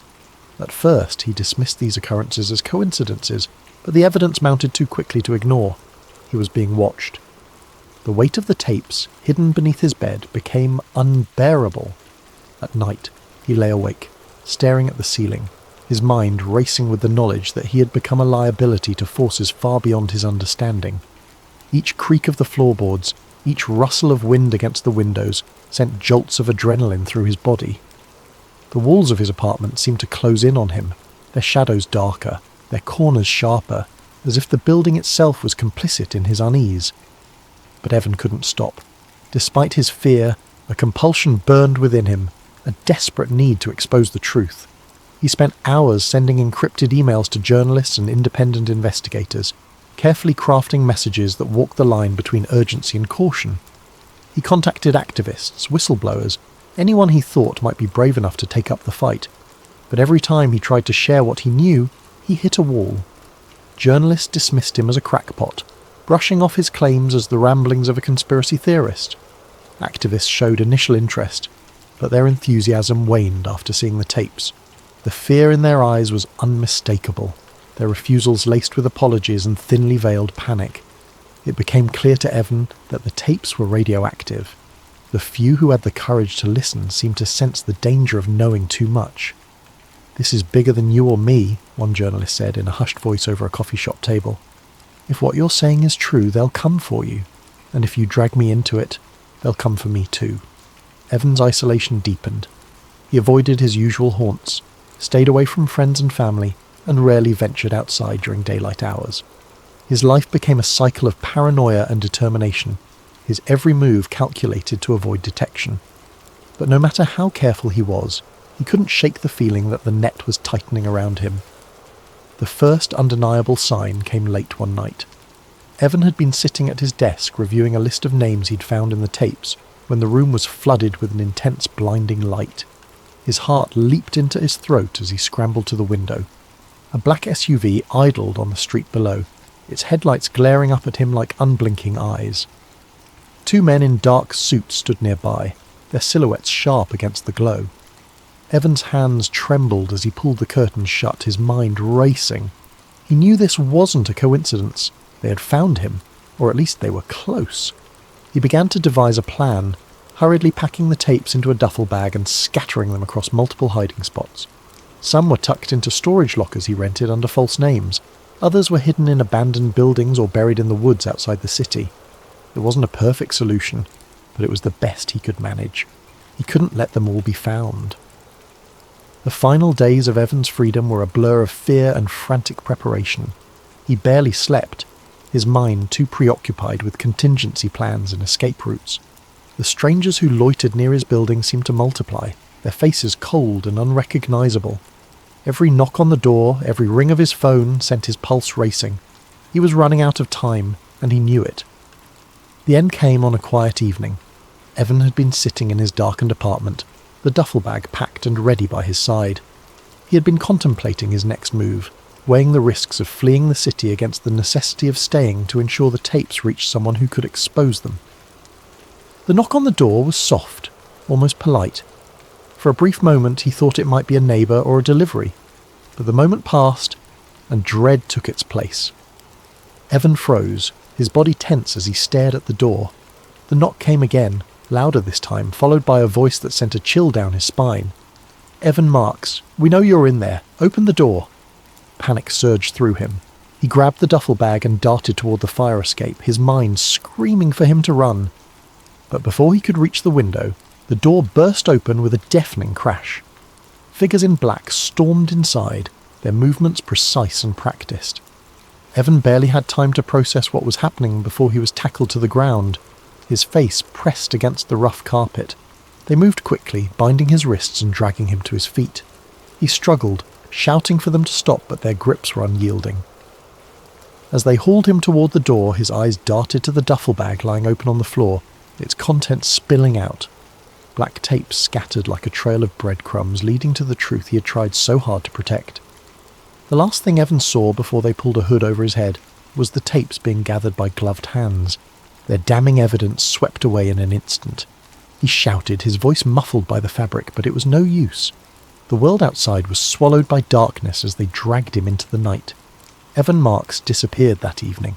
The official story was predictable and clean. A fugitive on the run, wanted for a series of white-collar crimes, his whereabouts unknown. News outlets reported his case briefly before moving on, their attention drawn to more palatable headlines. Those who knew him, those who had seen the fear in his eyes and heard the urgency in his voice, knew better. Evan had found something he wasn't meant to find, and he had paid the ultimate price for it. The tapes scattered across the city were never recovered, or so it was claimed. The house he had cleaned, the sterile facade of its secrets, was sold to a new family, its past erased like the man who had uncovered it. Life continued, the world moving forward as it always did, unaware of the shadowy forces that shaped its path, and in the quiet corners of the world, whispers of Evan's story lingered. To some, he was a martyr for truth, to others, a cautionary tale, but to the powers that be, he was simply another loose end tied off and forgotten. Thank you for joining us tonight on Sleep Theories. Let this story remind you of the complexities and mysteries that surround us, and the courage it takes to seek the truth. As you drift off, may your dreams be filled with questions, wonder, and the resilience to face the unknown. Sleep well, and sweet dreams.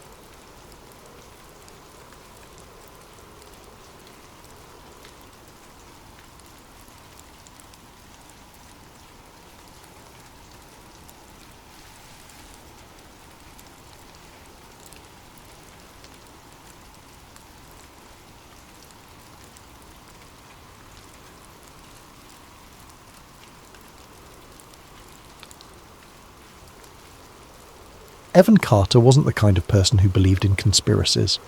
He'd heard all the talk, people in break rooms, late-night TV shows, even podcasts his friends swore by, but he dismissed most of it as overactive imaginations looking for patterns where there weren't any. Life was messy, random. That's what he believed. So when his flight was unexpectedly rerouted through Denver International Airport, he wasn't expecting anything other than a mundane layover. The airport had always been a source of fascination for conspiracy theorists, but Evan had never paid much attention to the stories. Murals with hidden messages, strange architecture, underground tunnels leading who knows where. It all sounded like something out of a movie. Yet, As his cab pulled up to the massive structure, something about the place gave him pause. The blue Mustang statue outside the airport was the first thing he noticed. Towering over the entrance, its glowing red eyes pierced through the dusk like a warning. The locals had nicknamed it Blucifer, a fitting moniker considering its menacing appearance. Evan had seen pictures of it before, but standing in its shadow was something else entirely. There was an unsettling energy about it, a heaviness in the air that made him grip his suitcase a little tighter. He shook it off, telling himself he was just tired. After all, it had been a long day of delayed flights and last-minute changes. The airport loomed ahead, its peaked white roof resembling a series of snow-covered mountains, or perhaps the tents of an otherworldly encampment. The design was striking, sure, but also oddly surreal. He couldn't quite put his finger on it, but something about the place felt deliberate. Inside, the airport buzzed with activity. Travellers hurried from gate to gate, their footsteps echoing off the vast walls of the terminal. Evan checked his watch. 2 hours until his next flight. Plenty of time to grab a coffee and stretch his legs. But as he wandered through the expansive halls, his curiosity began to get the better of him. The murals were the first to catch his eye. Bright, sprawling works of art covered entire walls, their vivid colours and chaotic imagery stopping him in his tracks. One depicted scenes of destruction, fires raging, soldiers in gas masks, children crying beneath a dark sky. Yet, just a few feet away, another mural seemed to offer hope. A rainbow arching over smiling faces, hands reaching out in unity. The juxtaposition was jarring. What kind of message was the airport trying to send? Evan approached one of the murals, tilting his head as he studied the details. Amid the chaos of the scene, there were symbols tucked away in the background, patterns in the clouds, shapes carved into the mountains, even the way the figures' shadows fell on the ground. They seemed too precise to be random. It was as if the artist had hidden a code in plain sight, daring someone to unravel its meaning. "Strange, isn't it?" a voice said from behind him. Evan turned to see an older man in a janitor's uniform. The man's face was weathered, his eyes sharp despite the smile he wore. He held a mop in one hand, the other resting casually on the handle of his cart. "What's that?" Evan asked. "The murals," the man said, nodding toward the wall. "People think they're just art, but they're more than that. Messages, some say. Warnings, even." Evan chuckled nervously. "Warnings? About what?" The janitor shrugged, but his gaze didn't waver. "Depends on who you ask. Some say they're about the end of the world. Others think they're clues to something bigger, something hidden beneath the surface." "Hidden beneath the surface?" Evan repeated, raising an eyebrow. The janitor leaned in slightly, lowering his voice. "This place has secrets, kid. You ever hear about the underground tunnels? They go on for miles, deeper than you'd think. Some say they're for storage, others say they're bunkers. And some think, well, let's just say there's more to this airport than meets the eye." Evan stared at the man, unsure whether he was serious or just trying to mess with him. But there was something in the janitor's tone, something in his eyes, that made him hesitate. Before he could respond, the man straightened up and pushed his cart down the hallway, whistling a tune that echoed in the cavernous space. Evan shook his head, telling himself it was just a bit of local lore. Still, he couldn't shake the feeling the man had left him with. As he continued walking, he noticed other oddities he hadn't picked up on before. The strange gargoyle sculptures perched near the baggage claim, the way certain hallways seemed to curve subtly, almost imperceptibly, as if guiding him somewhere he didn't intend to go. And then there were the symbols. They were everywhere, etched into the floor tiles, carved into the walls, even woven into the patterns of the carpeting. They weren't immediately noticeable, but once he started looking he couldn't stop seeing them. Some were geometric, others more abstract, but they all seemed to share a common language, one Evan didn't understand but couldn't ignore. With over an hour left before his flight, Evan found himself wandering deeper into the airport, drawn by a mix of curiosity and unease. The main terminal, with its bustling crowds and steady hum of announcements, faded into the background as he moved into a quieter section. The lighting seemed dimmer here, the polished floors giving way to scuffed tiles that reflected the occasional flicker of a fluorescent bulb. The further he walked, the more the energy of the place shifted. It wasn't just the physical quiet, it was an oppressive stillness, the kind that crawled under his skin and made his instincts prick with unease. At first, he tried to dismiss the feeling, attributing it to nothing more than nerves. He had always been a bit anxious in unfamiliar places, and Denver International Airport was massive, its labyrinthine layout disorienting even for frequent travellers. But as he passed row after row of empty seating areas and darkened kiosks, the sensation grew stronger. It wasn't just that the crowds had thinned out, it was as though this section of the airport had been entirely forgotten. The usual comforting backdrop of distant conversations, rolling suitcases and footsteps was gone, replaced by an eerie silence that pressed against his ears. That's when he saw it. At the end of a dimly lit corridor, tucked between two maintenance doors, was another door, unmarked and slightly ajar. The fluorescent light above it buzzed faintly, casting a pale glow that seemed to draw his eyes like a beacon. Something about the door felt inherently wrong. It didn't belong here, out in the open yet somehow hidden, as though it were waiting for someone to notice it. Evan stopped a few feet away, his heart pounding in his chest. He hesitated, his logical mind urging him to turn back. This wasn't his business, and it was probably just a service area or a restricted zone. But something about the door gnawed at him, a whisper of a challenge that tugged at his curiosity. His eyes darted to the corners of the hallway. There were no security cameras, no signs warning him to keep out, and no staff nearby.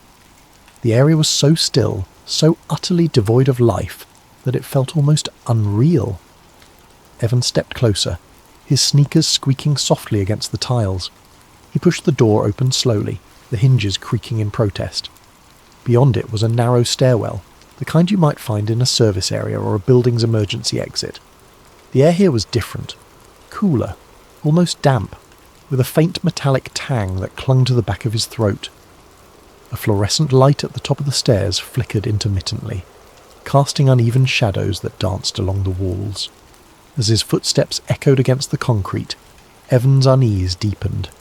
Every step felt heavier than the last, his breathing shallow as the dim light at the top of the stairs faded further into the distance. He could hear the faint hum of machinery, a low vibration that seemed to emanate from the very walls, thrumming in his chest like a heartbeat. It was hypnotic in a way, pulling him forward even as every rational part of him screamed to turn back. At the bottom of the stairs, he found himself in a long, sterile hallway.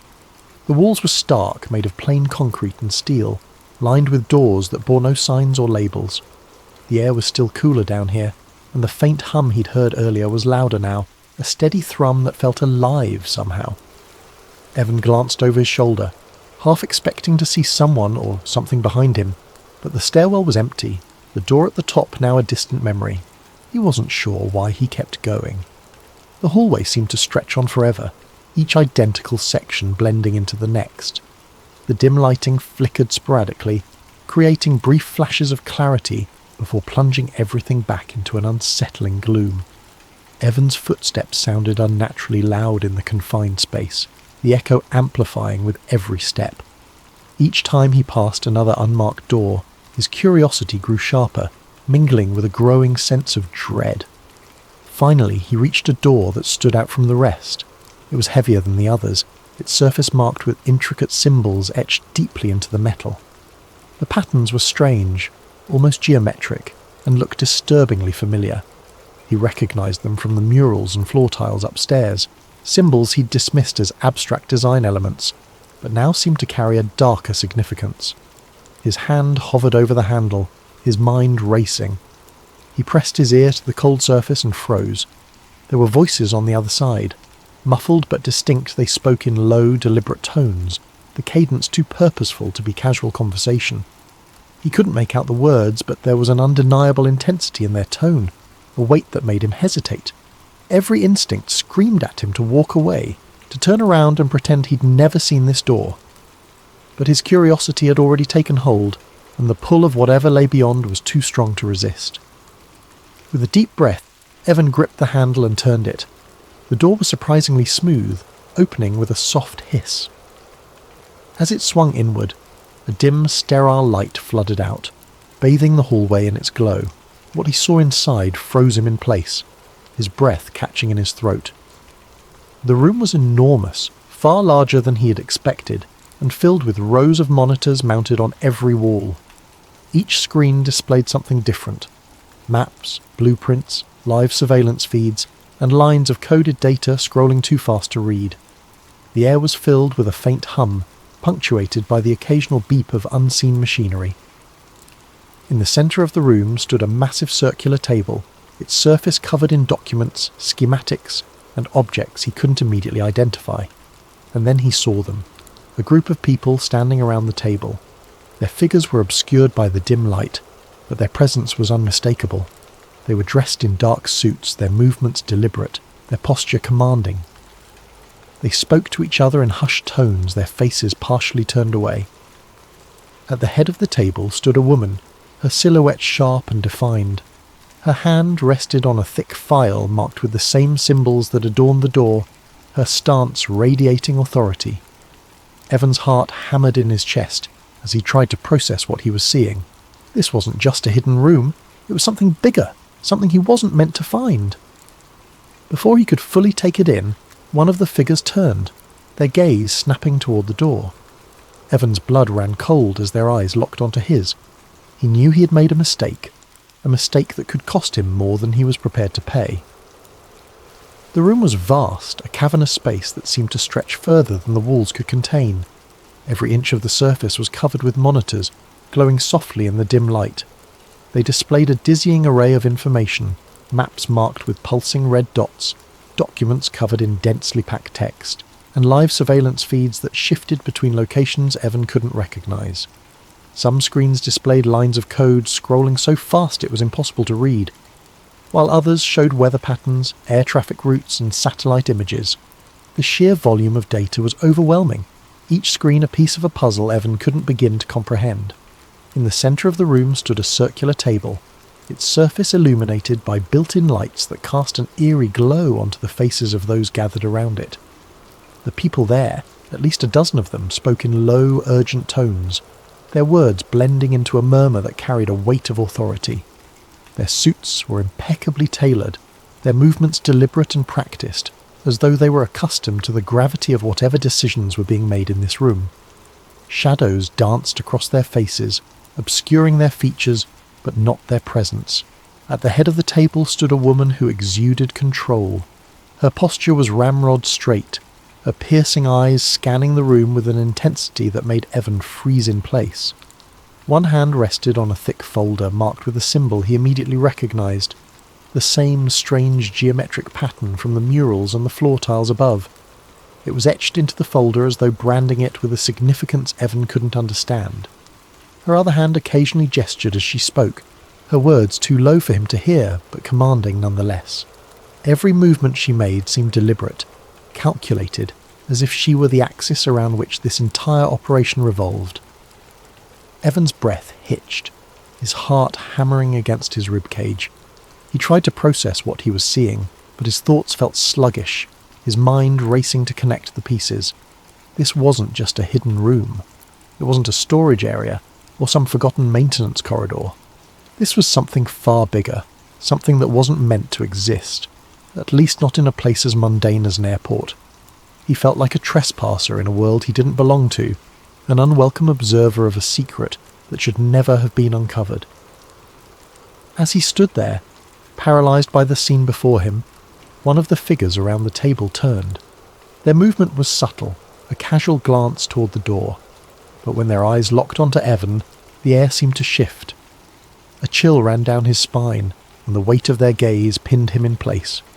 His instinct was to run, to turn and bolt back down the hallway, but his feet refused to move. He was frozen, his mind caught in a battle between fear and disbelief. Before he could react, he felt a hand clamp down on his shoulder. The grip was firm, unyielding, and he spun around to see two men in black uniforms standing behind him. Their faces were expressionless, their eyes cold and assessing. They exuded the kind of quiet menace that came from absolute confidence in their authority. One of them stepped closer, his voice low and menacing. "You're not supposed to be here," he said, each word deliberate as though there were no room for misunderstanding. Evan opened his mouth to respond, to stammer out an excuse, but no sound came. His mind raced, searching for an explanation, an apology, anything that might diffuse the tension, but the words wouldn't come. His breath quickened, his vision narrowing as panic began to set in. One of the men exchanged a glance with his partner, and before Evan could fully register what was happening, He felt the sharp prick of a needle in his neck. The sensation was quick, almost painless, but it was enough to send a jolt of adrenaline through his system. He tried to twist away, to protest, but the world around him began to blur. The room, the monitors, the people, all of it faded into a haze of light and shadow. The last thing he saw before everything went dark was the woman at the table, her piercing eyes locking onto his with a look that sent a shiver down his spine. It wasn't anger or fear, it was something colder, more calculated, and then nothing. When Evan woke, he was slumped in a chair near his gate in the main terminal. The bustling noise of the airport washed over him like a wave, jarring and disorienting after the suffocating silence of the room below. His head throbbed, a dull ache spreading from the base of his neck. For a moment he sat there, trying to piece together what had happened, but his thoughts were fragmented, hazy. He reached up to rub the spot where the needle had pricked his skin, but there was no mark, no evidence that anything had occurred. His flight was boarding. The announcement crackled over the loudspeakers, jolting him back to reality.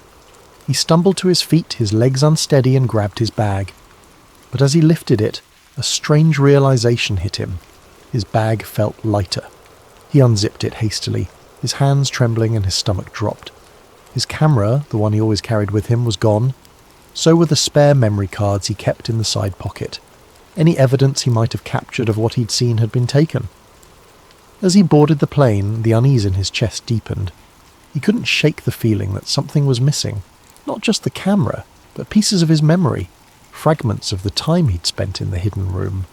It was as though his mind had been deliberately fogged, the details slipping through his grasp like sand through his fingers. The symbols, the monitors, the woman with the piercing eyes, they lingered on the edges of his consciousness, just out of reach. Evan left Denver that night, but the airport never left him.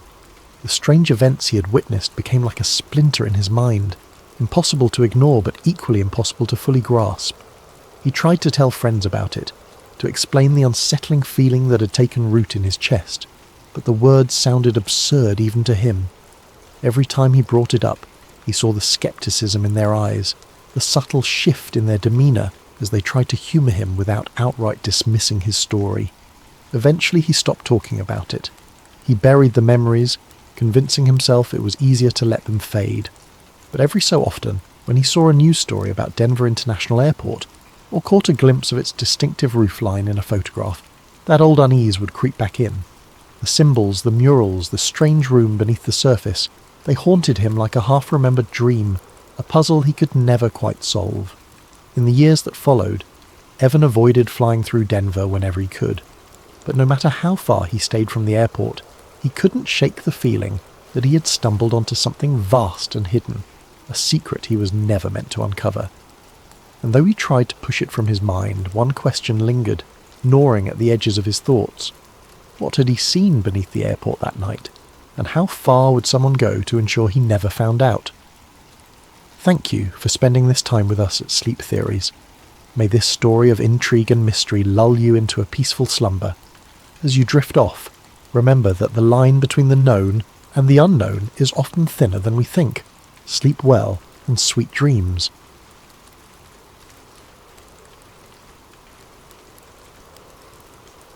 The room was dimly lit, the kind of lighting that made shadows stretch and dance on the walls, creating an eerie atmosphere that seemed to hum with secrets. The air was thick with the scent of old paper and stale coffee, a testament to the long hours spent in this small cluttered office.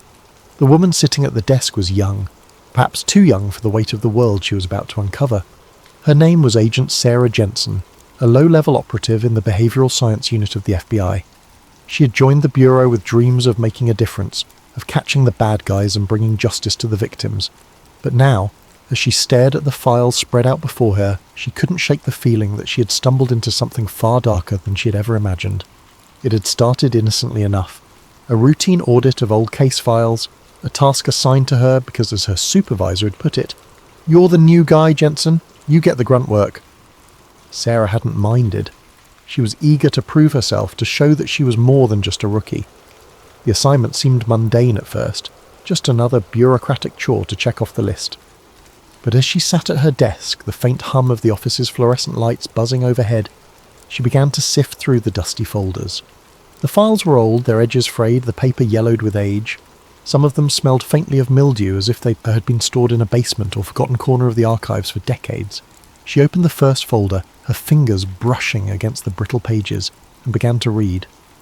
At first, it was all standard fare: case summaries, psychological evaluations, and notes from interrogations. But then, something caught her eye. A series of case files from the late 1970s, all marked with the same cryptic designation: Project Mindscape. The name alone sent a chill down her spine. It was stamped in bold black letters across the top of each file, accompanied by a string of numbers and letters that seemed to serve as some kind of code. She had never heard of it before, and yet there it was, staring back at her like a ghost from the past. The name felt ominous, almost theatrical, as if it had been plucked from the pages of a dystopian novel. What was Project Mindscape, and why had it been buried so deep within the Bureau's archives? Curiosity got the better of her. She pulled the first file closer, her eyes scanning the contents. The pages were filled with psychological profiles, detailed notes on criminal behaviour, and what appeared to be experimental protocols. The language was clinical, detached, but there was something unsettling about the way it was written.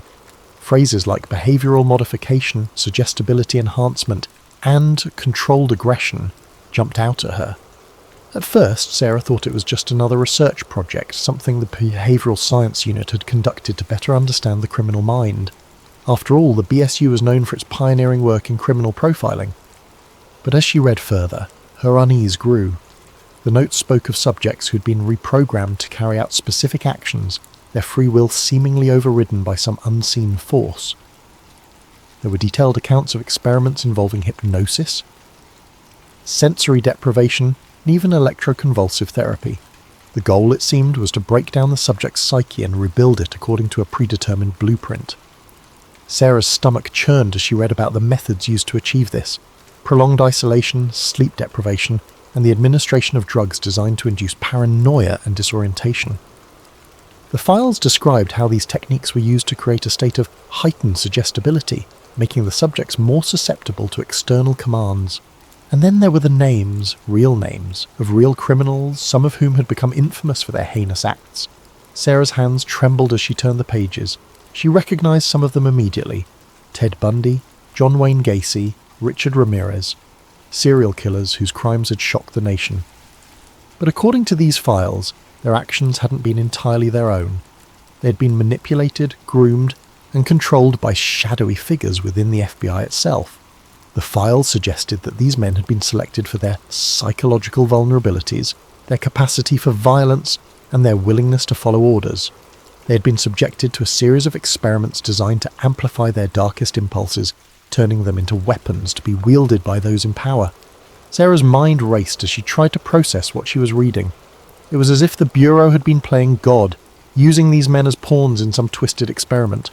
The files contained detailed timelines showing how each subject had been monitored and manipulated over the course of several years. There were notes on their childhoods, their relationships, and their criminal histories, all of which had been meticulously analysed to identify the most effective methods of control. The more she read, the more she realised that these weren't just case files, they were blueprints for creating killers. She flipped through the pages, her heart pounding in her chest. There were photographs too, grainy black and white images of men strapped to chairs, their eyes vacant, their faces twisted in agony as electrodes were attached to their skulls. Other photos showed subjects being subjected to sensory deprivation tanks, their bodies floating in dark, soundproof chambers. The images were haunting, almost surreal, like something out of a nightmare. Sarah couldn't tear her eyes away. She felt as though she had stumbled into a hidden world, a world where the lines between good and evil, justice and tyranny, had been blurred beyond recognition. As she continued to read, she found herself drawn to a particular section of the file. It was a transcript of an interview with one of the subjects, a man whose name had been redacted. The interviewer's questions were cold and methodical, designed to elicit specific responses. The subject's answers, on the other hand, were fragmented, almost incoherent, as if he were struggling to piece together his own thoughts. At one point, the interviewer asked, "Do you know why you're here?" The subject paused for a long moment before responding, I don't know, I can't remember. It's like It's like someone else is in control. Sarah's breath caught in her throat. She flipped to the next page, her eyes scanning the text. The interviewer continued to press the subject, asking him to describe his thoughts and feelings. The subject's responses grew increasingly erratic, his words laced with confusion and fear. "I can hear them," he said at one point. "They're always there in the back of my mind, telling me what to do. I can't stop them. I can't..." His voice trailed off and the transcript ended abruptly. She closed the file, her hands shaking. The room felt colder now, the air heavy with the weight of what she had just read. She glanced around, half expecting to see someone watching her, but the office was empty. The only sound was the faint hum of the computer and the ticking of the clock on the wall. She took a deep breath, trying to steady her nerves. She had to keep going. She had to find out more. Over the next few hours, Sarah worked her way through the rest of the files, her unease growing with each passing minute. The more she read, the more she realised that Project Mindscape wasn't just a historical curiosity, it was a living, breathing operation. The files contained references to ongoing experiments, to new subjects being recruited and tested. There were memos signed by high-ranking officials authorising the use of advanced psychological techniques on convicted criminals. There were reports of secret facilities hidden away in remote locations where these experiments were carried out. And then there were the results, reports of criminals who had been released back into society, only to commit even more heinous acts that seemed almost orchestrated. Sarah's mind raced as she tried to make sense of it all. How deep did this go? How many people were involved, and who exactly was pulling the strings? She knew she had stumbled onto something massive, something that could shake the very foundations of the Bureau. But she also knew that she couldn't do this alone. She needed help. She needed to tell someone. But who could she trust? If what she was reading was true, then the very people she worked for were involved in this nightmare. She thought about going to the media, but she knew how that would end. She'd be discredited, labelled a conspiracy theorist, or worse. No, she had to be careful. She had to gather more evidence, build a case that couldn't be ignored. Little did she know, her discovery had already set something in motion. Something dark, something dangerous, and it was only a matter of time before it caught up with her. She couldn't believe what she was reading. It had to be a mistake, a hoax, something. The idea that the FBI, the very institution she had sworn to serve, could be involved in something so monstrous was almost too much to comprehend. But the evidence was there, staring her in the face, impossible to ignore. The more she dug, the more she found, and each new piece of the puzzle only deepened her sense of dread. There were memos, signed by high-ranking officials, authorising the use of advanced psychological techniques on convicted criminals. The language was cold and bureaucratic, but the implications were horrifying. Phrases like enhanced interrogation protocols and behavioural recalibration were used to describe what amounted to systematic psychological torture. The memos were stamped with classified markings, their distribution limited to a select few within the Bureau. Sarah's hands trembled as she held them, the weight of their contents pressing down on her. And then there were the reports of secret facilities, hidden away in remote locations where these experiments were carried out. The files described places that didn't officially exist, black sites tucked away in the wilderness far from prying eyes. One report mentioned a facility in the mountains of Montana, another in the deserts of Nevada. The descriptions were vague, but the details that did emerge were chilling. The facilities were equipped with state-of-the-art technology, including devices designed to monitor and manipulate brain activity. There were references to isolation chambers and sensory deprivation tanks, tools used to break down the subject's sense of self and make them more susceptible to external control. But it was the photographs that haunted her the most. Grainy black and white images of men strapped to chairs, their eyes vacant, their faces twisted in agony as electrodes were attached to their skulls.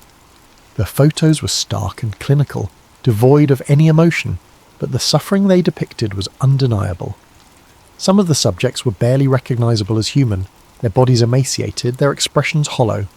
Others seemed to be in the midst of some kind of seizure, their limbs contorted, their mouths frozen in silent screams. Sarah couldn't look away, even as a part of her wanted to. Each photo was a window into a world of unimaginable cruelty. A world where human beings were reduced to mere objects, their minds and bodies manipulated for some unknown purpose. Sarah's mind raced as she tried to process what she was seeing. She had to tell someone, had to expose this. But who could she trust? If what she was reading was true, then the very people she worked for were involved in this nightmare. She thought about going to the media, but she knew how that would end. She'd be discredited, labelled a conspiracy theorist, or worse. No, she had to be careful. She had to gather more evidence, build a case that couldn't be ignored. She couldn't afford to make a single misstep. Over the next few days, Sarah worked tirelessly, piecing together the fragments of information she had uncovered. She stayed late at the office, long after her colleagues had gone home, poring over files and cross-referencing data. The office was eerily quiet at night, the only sounds the hum of the fluorescent lights and the occasional creak of the building settling. Sarah barely noticed. Her focus was absolute, her determination unwavering. She scoured every document, every memo, every report, looking for anything that could shed light on the true scope of Project Mindscape. She began to notice patterns, names that kept appearing, dates that coincided with major criminal events, and a trail of redacted documents that seemed to lead to a single, ominous conclusion. One name in particular stood out, Dr. Elias Voss.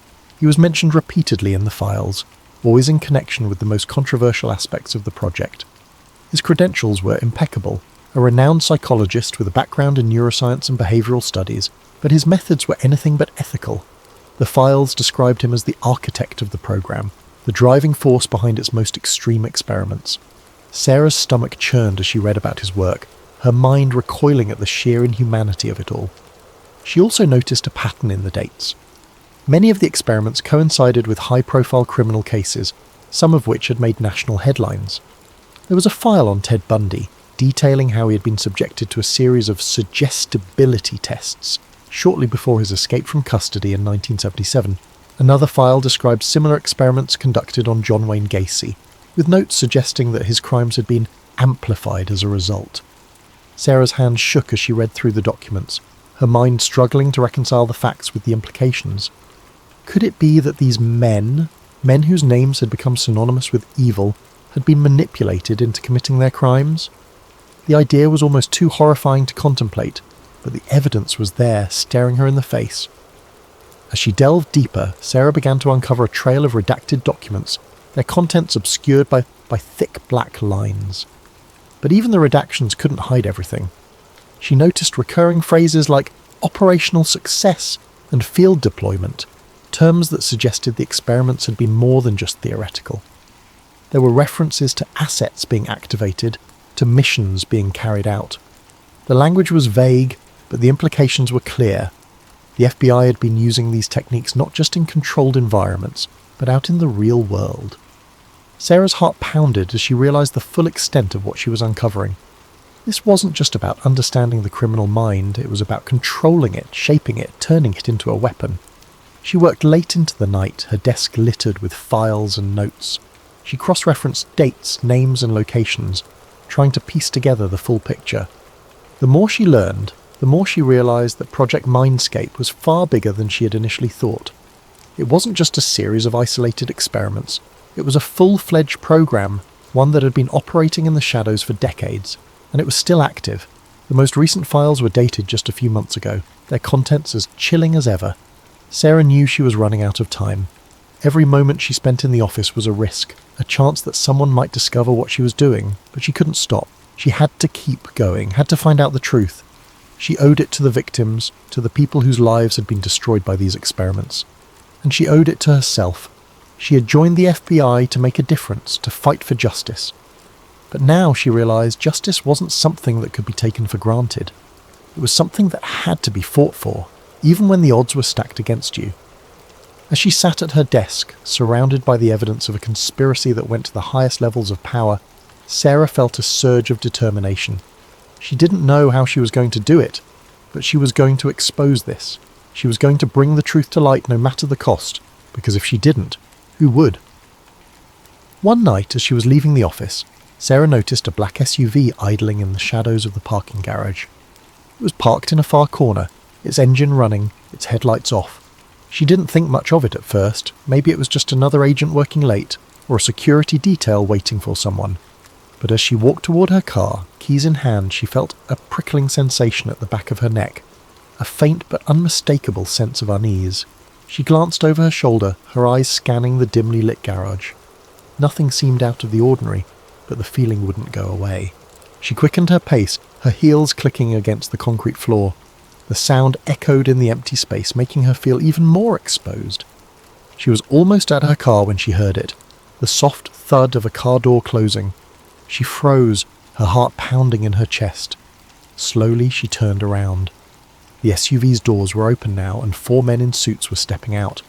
They moved with purpose, their faces blank, their eyes cold and unreadable. Sarah's breath caught in her throat. She didn't know who they were, but she knew one thing: they weren't here to help her. Before she could react, they were on her. One of them grabbed her arm, his grip like iron. Sarah twisted, trying to break free, but it was no use. Another man moved in, blocking her path. She kicked out, her foot connecting with his shin, and he grunted in pain, but didn't let go. The third man grabbed her other arm, and together they began dragging her toward the SUV. Sarah struggled with everything she had, her mind racing. She couldn't let them take her. She couldn't. "Help!" she screamed, her voice echoing through the garage. But there was no one around to hear her. The men didn't say a word, their faces expressionless as they forced her toward the vehicle. Sarah's mind raced. She had to do something. She couldn't let them take her. She couldn't. With a surge of adrenaline, she twisted her body, managing to free one arm. Gipaku swung her elbow, hitting one of the men in the face. He staggered back, his grip loosening, and Sarah took her chance. She broke free and bolted, running as fast as she could toward the exit. Behind her, she heard the sound of footsteps, heavy and fast, closing in. She didn't look back. She couldn't. She had to keep going.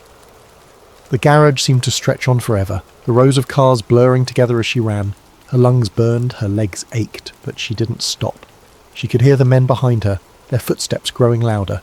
She reached the stairwell and yanked the door open, practically throwing herself inside. She took the stairs 2 at a time, her breath coming in ragged gasps. She had to get out. She had to find help. She burst through the door at the top of the stairs and found herself in the lobby of the FBI building. It was empty, the reception desk unmanned, the lights dimmed. Sarah's heart sank. She had hoped there would be someone here, anyone, but the place was deserted. She glanced over her shoulder and saw the men emerging from the stairwell, their faces still blank, their movements methodical. They weren't even out of breath. Sarah ran toward the front doors, her mind racing. She had to get outside. Maybe she could flag down a passing car, find a security guard, anything. But as she reached the doors, she realized they were locked. She pulled on the handles, but they didn't budge. Panic surged through her. She was trapped. She turned around, her back pressed against the glass, and faced the men. They were closing in, their movements slow and deliberate, like predators stalking their prey. Sarah's mind raced. She had to think of something. She couldn't let them take her. She couldn't. One of the men reached into his jacket, and for a moment, Sarah thought he was going to pull out a gun. But instead, he pulled out a small device no bigger than a remote control. He pressed a button and a high-pitched whine filled the air. Sarah clapped her hands over her ears, but the sound seemed to penetrate her soul, making her vision blur and her legs give out beneath her. She collapsed to the floor, her body trembling, her mind spinning. The men were on her in an instant, their hands grabbing her, lifting her off the ground. Sarah tried to fight, but her limbs felt heavy, unresponsive. The world around her seemed to tilt and sway, the edges of her vision darkening. She felt herself being carried, the sound of the men's footsteps echoing in her ears. And then everything went black. When she woke up, she was in a room. A white, sterile room with no windows and a single door. The walls seemed to pulse with a faint, almost imperceptible hum, like the room itself was alive. She tried to sit up, but her body felt weak, her limbs like lead.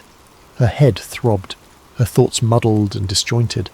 She blinked, trying to clear her vision, but the room remained blurry, the edges of her consciousness frayed. And then she saw them, the same men from the garage standing over her, their faces now masked by some kind of device. The masks were sleek and featureless, with only a faint glow emanating from where their eyes should have been. One of them held a syringe filled with a clear liquid, the needle glinting in the harsh light of the room. Sarah tried to scream, to beg, to do anything, but no sound came out. Her throat felt dry, her voice trapped somewhere deep inside her. The man with the syringe stepped forward, his movements slow and deliberate. Sarah tried to move, to fight, but her body wouldn't obey. She could only watch as the needle pierced her skin, the cold liquid flooding her veins. The last thing she remembered was the sensation of something foreign spreading through her body, a cold, creeping numbness that seemed to seep into her very soul. And then, nothing. When she woke up again, she was different. She could feel it deep in her bones. Her thoughts were no longer her own. There was a voice in her head, whispering to her, guiding her. Oh, it wasn't loud, not at first, but it was insistent. A constant presence that she couldn't ignore. It told her to do things, terrible things. At first she resisted, clinging to the remnants of her old self, the person she had been before. But the voice was relentless. It grew louder, more insistent, until she could no longer tell where it ended, and she began. She became a puppet, a tool for the very people she had sought to expose. They used her to carry out crimes, to manipulate others, to further their own agenda. She was no longer Sarah Jensen, FBI agent. She was something else, something broken, something dangerous. And as she sat in that white room, staring at her reflection in the cold, unyielding walls, she realized the truth. She had become one of them, a product of Project Mindscape, a monster. But even monsters have moments of clarity, and in those moments Sarah vowed to fight back, to expose the truth no matter the cost, because if she didn't, who would? So what do you think? Could the FBI really have been involved in something this sinister? Could some of the most notorious criminals in history have been manipulated into committing their crimes? Or is this just the stuff of nightmares, a conspiracy theory born from the shadows of our darkest fears? Let me know your thoughts in the comments below, and remember, the truth is out there, but sometimes it's hiding in the last place you'd ever think to look. Thanks for watching, and don't forget to subscribe to Sleep Theories for more deep dives into the mysteries that haunt our world. Until next time, sleep tight, if you can. Thanks for watching, and don't forget to subscribe to Sleep Theories for more deep dives into the mysteries that haunt our world. Until next time, sleep tight, if you can. Jacob Grant wasn't the kind of man who sought out adventure. His life was one of quiet rhythms and unassuming contentment, a routine that offered him a sense of control in an otherwise unpredictable world. As the librarian of a quaint New England town, his days were steeped in the smell of old books and the soft hum of fluorescent lights. He loved the orderly comfort of his job, organising card catalogues, helping a young reader find their next favourite story, and watching the sunbeam patterns shift across the reading tables as the hours passed. Every morning began the same way. Jacob would wake at precisely 6:30 a.m, brew a pot of coffee, and retrieve the local paper from the front porch of his small weathered home. He found a certain solace in the rustling of the pages, the way the ink stained his fingers, and the familiar cadence of small-town headlines, a local charity drive, the annual Fall Festival, a feature on Mrs. Patterson's award-winning garden. He read every article, not because he was particularly invested, but because it was part of the ritual, a tether to the predictable. Afternoons were spent among the towering shelves of the library, a building as old and storied as the books it housed. Jacob knew every corner of the place, the creak in the third step of the back staircase, the spot where the afternoon sun hit the stained glass window just right, the faint scent of mildew in the history section. He had worked there for over a decade and felt a sense of quiet pride in his role as the town's unofficial gatekeeper of knowledge. The library was more than his workplace, it was his sanctuary. The soft murmur of patrons, the rhythmic clatter of the card catalogue drawers, and the occasional distant thud of a book being reshelved created a symphony of sounds that Jacob found deeply comforting. It was a place where time seemed to slow, where the chaos of the outside world could be left at the door. Jacob took great pleasure in guiding patrons through the labyrinth of stories, often recommending books he himself had loved. His eyes would light up as he described a plot twist or a particularly poetic passage, and for those brief moments his quiet demeanour would bloom into enthusiasm. Evenings were his time to unwind. After the library closed, Jacob would return to his modest home, a cosy bungalow adorned with ivy climbing its weathered brick facade. He'd prepare a simple dinner, usually something like soup or a grilled cheese sandwich, and settle into his favourite armchair with a novel. On warmer nights he might take a leisurely stroll through the quiet streets, nodding politely to neighbours who sat on their porches or walked their dogs. He loved the way the town transformed under the glow of the streetlights, the way the stillness of the night amplified the sound of his footsteps on the pavement. Jacob's weekends were equally unremarkable, filled with small pleasures that he had come to cherish. A a Saturday morning visit to the farmer's market for fresh produce, an afternoon spent tinkering with the old clock in his living room, a hobby he had picked up from his late grandfather. Sundays were for church, not out of deep religious conviction, but because he enjoyed the sense of community and the familiar rhythm of the service. He wasn't lonely, not exactly. Jacob had friends, though his relationships were more cordial than close. He preferred to keep people at arm's length, finding comfort in the solitude that allowed him to retreat into his thoughts and his books. He was the kind of man who blended into the background, who was known but not truly known, a reliable fixture in the town but never the centre of its stories. And yet there was a part of Jacob that yearned for something more, though he rarely acknowledged it.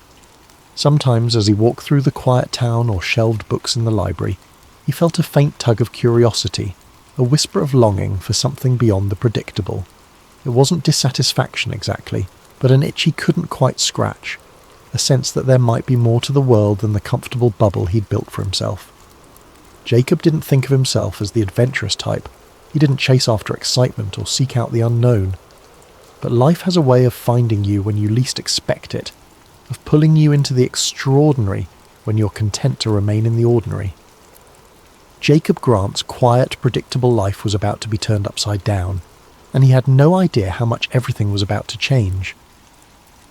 It began on a chilly autumn afternoon. The air was crisp, the kind that made the leaves crunch underfoot as Jacob walked to work. He had always loved the quiet charm of his town, with its cobblestone streets and ivy-covered buildings. It was the kind of place where everyone knew everyone else, where secrets were few and far between, or so he thought. That day, as he arrived at the library, he found a small, unmarked package sitting on the steps. It was plain, wrapped in brown paper with no return address, and his name was scrawled across it in uneven handwriting. Frowning, Jacob picked it up, his fingers brushing against the coarse paper. He assumed it was a donation. People often dropped off books for the library, but something about this package felt different. Curiosity burned brighter than caution as Jacob carefully carried the package to the library's back office, a dimly lit room cluttered with forgotten tomes and dusty archives. The quiet hum of the building seemed to amplify his unease as he set the package on the desk, the weight of it sending an unexplainable chill through him. His hands trembled slightly as he peeled back the brown paper wrapping, revealing a worn leather-bound notebook. Its age was evident, the edges frayed, the leather cracked in places. The faint outline of an eagle clutching an unfamiliar insigniant was embossed on the cover, faded but unmistakably deliberate. It wasn't any symbol Jacob had seen before, and its presence seemed to carry an unspoken gravity. Tucked into the front of the notebook was a folded piece of paper. The words scrawled across it in bold, uneven letters sent a shiver down his spine. "Do not ignore this." Jacob stared at the message for a long moment, his breath shallow. His first instinct was to laugh it off, to tell himself it was some elaborate prank. But there was something about the notebook, its weight, its smell, the tangible history that radiated from it, that made the warning impossible to dismiss. Taking a steadying breath, he unfolded the notebook's brittle cover and began flipping through its pages. What greeted him was a chaotic maze of handwritten notes, precise diagrams, and what appeared to be official documents. The handwriting varied in style and intensity, some pages neatly scripted, others frantic and scrawled as though written in haste. Many of the documents bore stamps and seals. Top secret, classified, and eyes only were repeated throughout. Jacob felt his pulse quicken. These weren't the kind of words you found in old notebooks left lying around. As he scanned the pages, certain terms leapt out at him like fragments of a dark puzzle. Operation Paperclip, V2 rockets, biological warfare research, intelligence collaboration. Diagrams of rockets and chemical compounds were interspersed with lists of names, some neatly typed, others scratched into the margins as though added later. The notes told a story, a fragmented, haunting story about an operation conducted by the US government in the shadow of World War II. Jacob leaned closer, his fingers tracing over faded ink as he pieced together what the notebook described. According to the notes, Operation Paperclip was a covert program orchestrated in the late 1940s.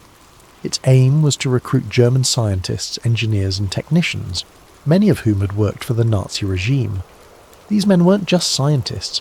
They were individuals with ties to atrocities, the architects of devastating weapons and experiments, and yet they were quietly brought to the United States to work on cutting-edge technology, their pasts swept under the rug in the name of progress. Jacob's stomach churned as he read descriptions of their contributions, the development of V-2 rockets, early missile systems, and even projects that hinted at more sinister undertakings, biological research, psychological manipulation.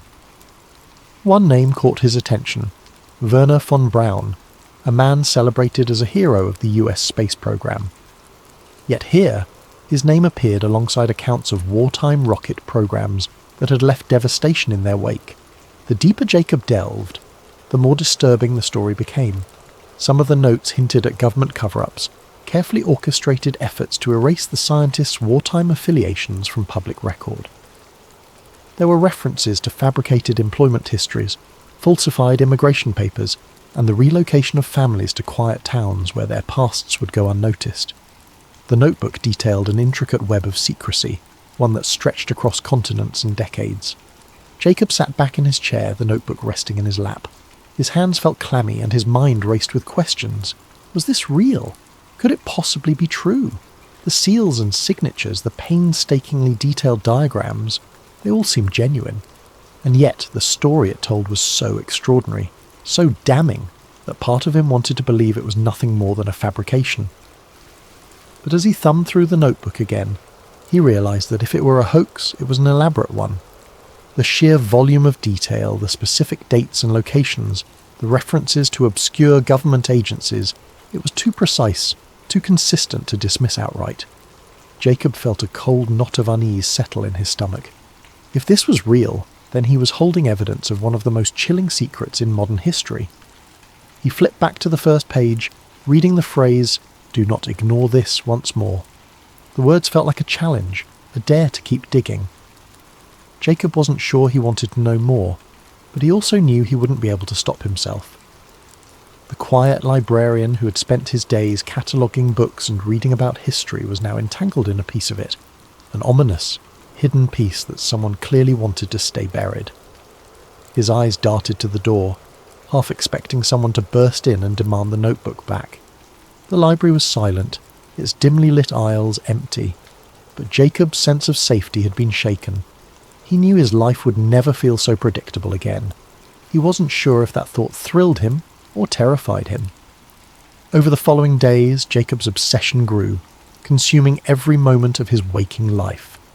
The notebook and the cryptic warning it contained had unlocked a door he couldn't close, revealing a shadowy narrative that felt both unreal and undeniable. His once quiet evenings were now spent hunched over his desk, surrounded by a fortress of documents, declassified files, and hastily scribbled notes. The more he uncovered, the more sinister the story became. Operation Paperclip wasn't just a footnote in history. It was a sprawling operation, intricately linked to the Cold War arms race, the dawn of space exploration, and the rise of clandestine government power. Jacob felt a mix of awe and horror as he pieced together the connections. The very men whose names were etched in history as pioneers of rocketry and aviation had also been architects of wartime atrocities. The realization left a sour taste in his mouth. Werner von Braun, the charismatic face of NASA's Apollo program, had overseen the development of the V-2 rockets used to devastate London during the war. Arthur Rudolph, a celebrated figure in American aerospace engineering, had managed the construction of those rockets in underground factories manned by slave labour. Kurt de Bus, another name that appeared repeatedly in Jacob's research, had been a member of the SS, directly complicit in Nazi operations. These men weren't just brought to the US, they were celebrated, their pasts carefully sanitised, their contributions woven into the fabric of America's technological triumphs. Each discovery made Jacob's chest tighten.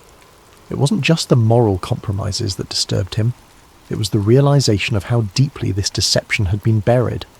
He uncovered declassified memos outlining the lengths to which government agencies had gone to obscure the scientists' Nazi affiliations. Employment records were falsified, public statements choreographed, and media narratives shaped to portray these men as heroes rather than war criminals. Jacob's research began to spiral into darker territory. The deeper he dug, the more tangled the web became. He found references to other classified projects connected to Paperclip, projects with vague, ominous names like Operation Bluebird and MK Ultra. These weren't just scientific endeavours, they were experiments in psychological manipulation, mind control and chemical warfare. The implications were staggering. How much of what he thought he knew about post-war America had been carefully constructed lies? And then there was the black sedan. At first, Jacob had dismissed it as coincidence, a neighbour's visitor perhaps, or a passing delivery driver. But as the days went on, the car's presence became harder to ignore. It appeared at odd hours, parked across the street or a few houses down, its dark windows impenetrable. Sometimes he thought he saw movement inside, a faint flicker of a shadow shifting in the driver's seat, but every time he tried to approach, the car would start up and drive away. Jacob's unease turned to paranoia. He began checking his locks twice, then 3 times before going to bed. He closed the curtains earlier each evening, afraid of what, or who, might be watching from the street. His nights became restless, haunted by the voice on the phone and the suffocating sense that he was being monitored. Despite his growing fear, Jacob couldn't stop. If anything, the warning only fueled his determination. Someone wanted him to stop digging, which meant he was onto something important. He dove deeper into government archives, poring over obscure academic papers and forgotten journalistic exposés.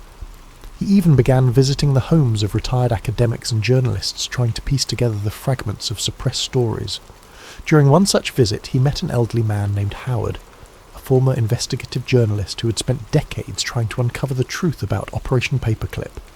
Howard's frail hands trembled as he sifted through a box of old notes and clippings. "I tried," he said, his voice barely a whisper.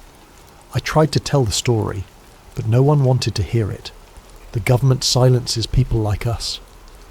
Jacob's heart sank as Howard described the intimidation tactics he had faced. Anonymous threats, financial ruin, even the mysterious disappearance of colleagues. "They'll come for you too," Howard warned, his sunken eyes locking onto Jacob's. "If you've gotten this far, you've already crossed the line." Jacob left Howard's house feeling both validated and terrified. The old man's warnings echoed in his mind as he drove home, his knuckles white on the steering wheel. Was he being reckless? Was the truth worth the risk? That night the phone rang again. Jacob hesitated before answering, his hand hovering over the receiver as dread coiled in his chest. Finally he picked up, his voice trembling. "Hello?" This time the voice was clear and unmistakably human. "You've gone too far, Mr. Grant," the caller said, their tone flat and emotionless. "We won't warn you again."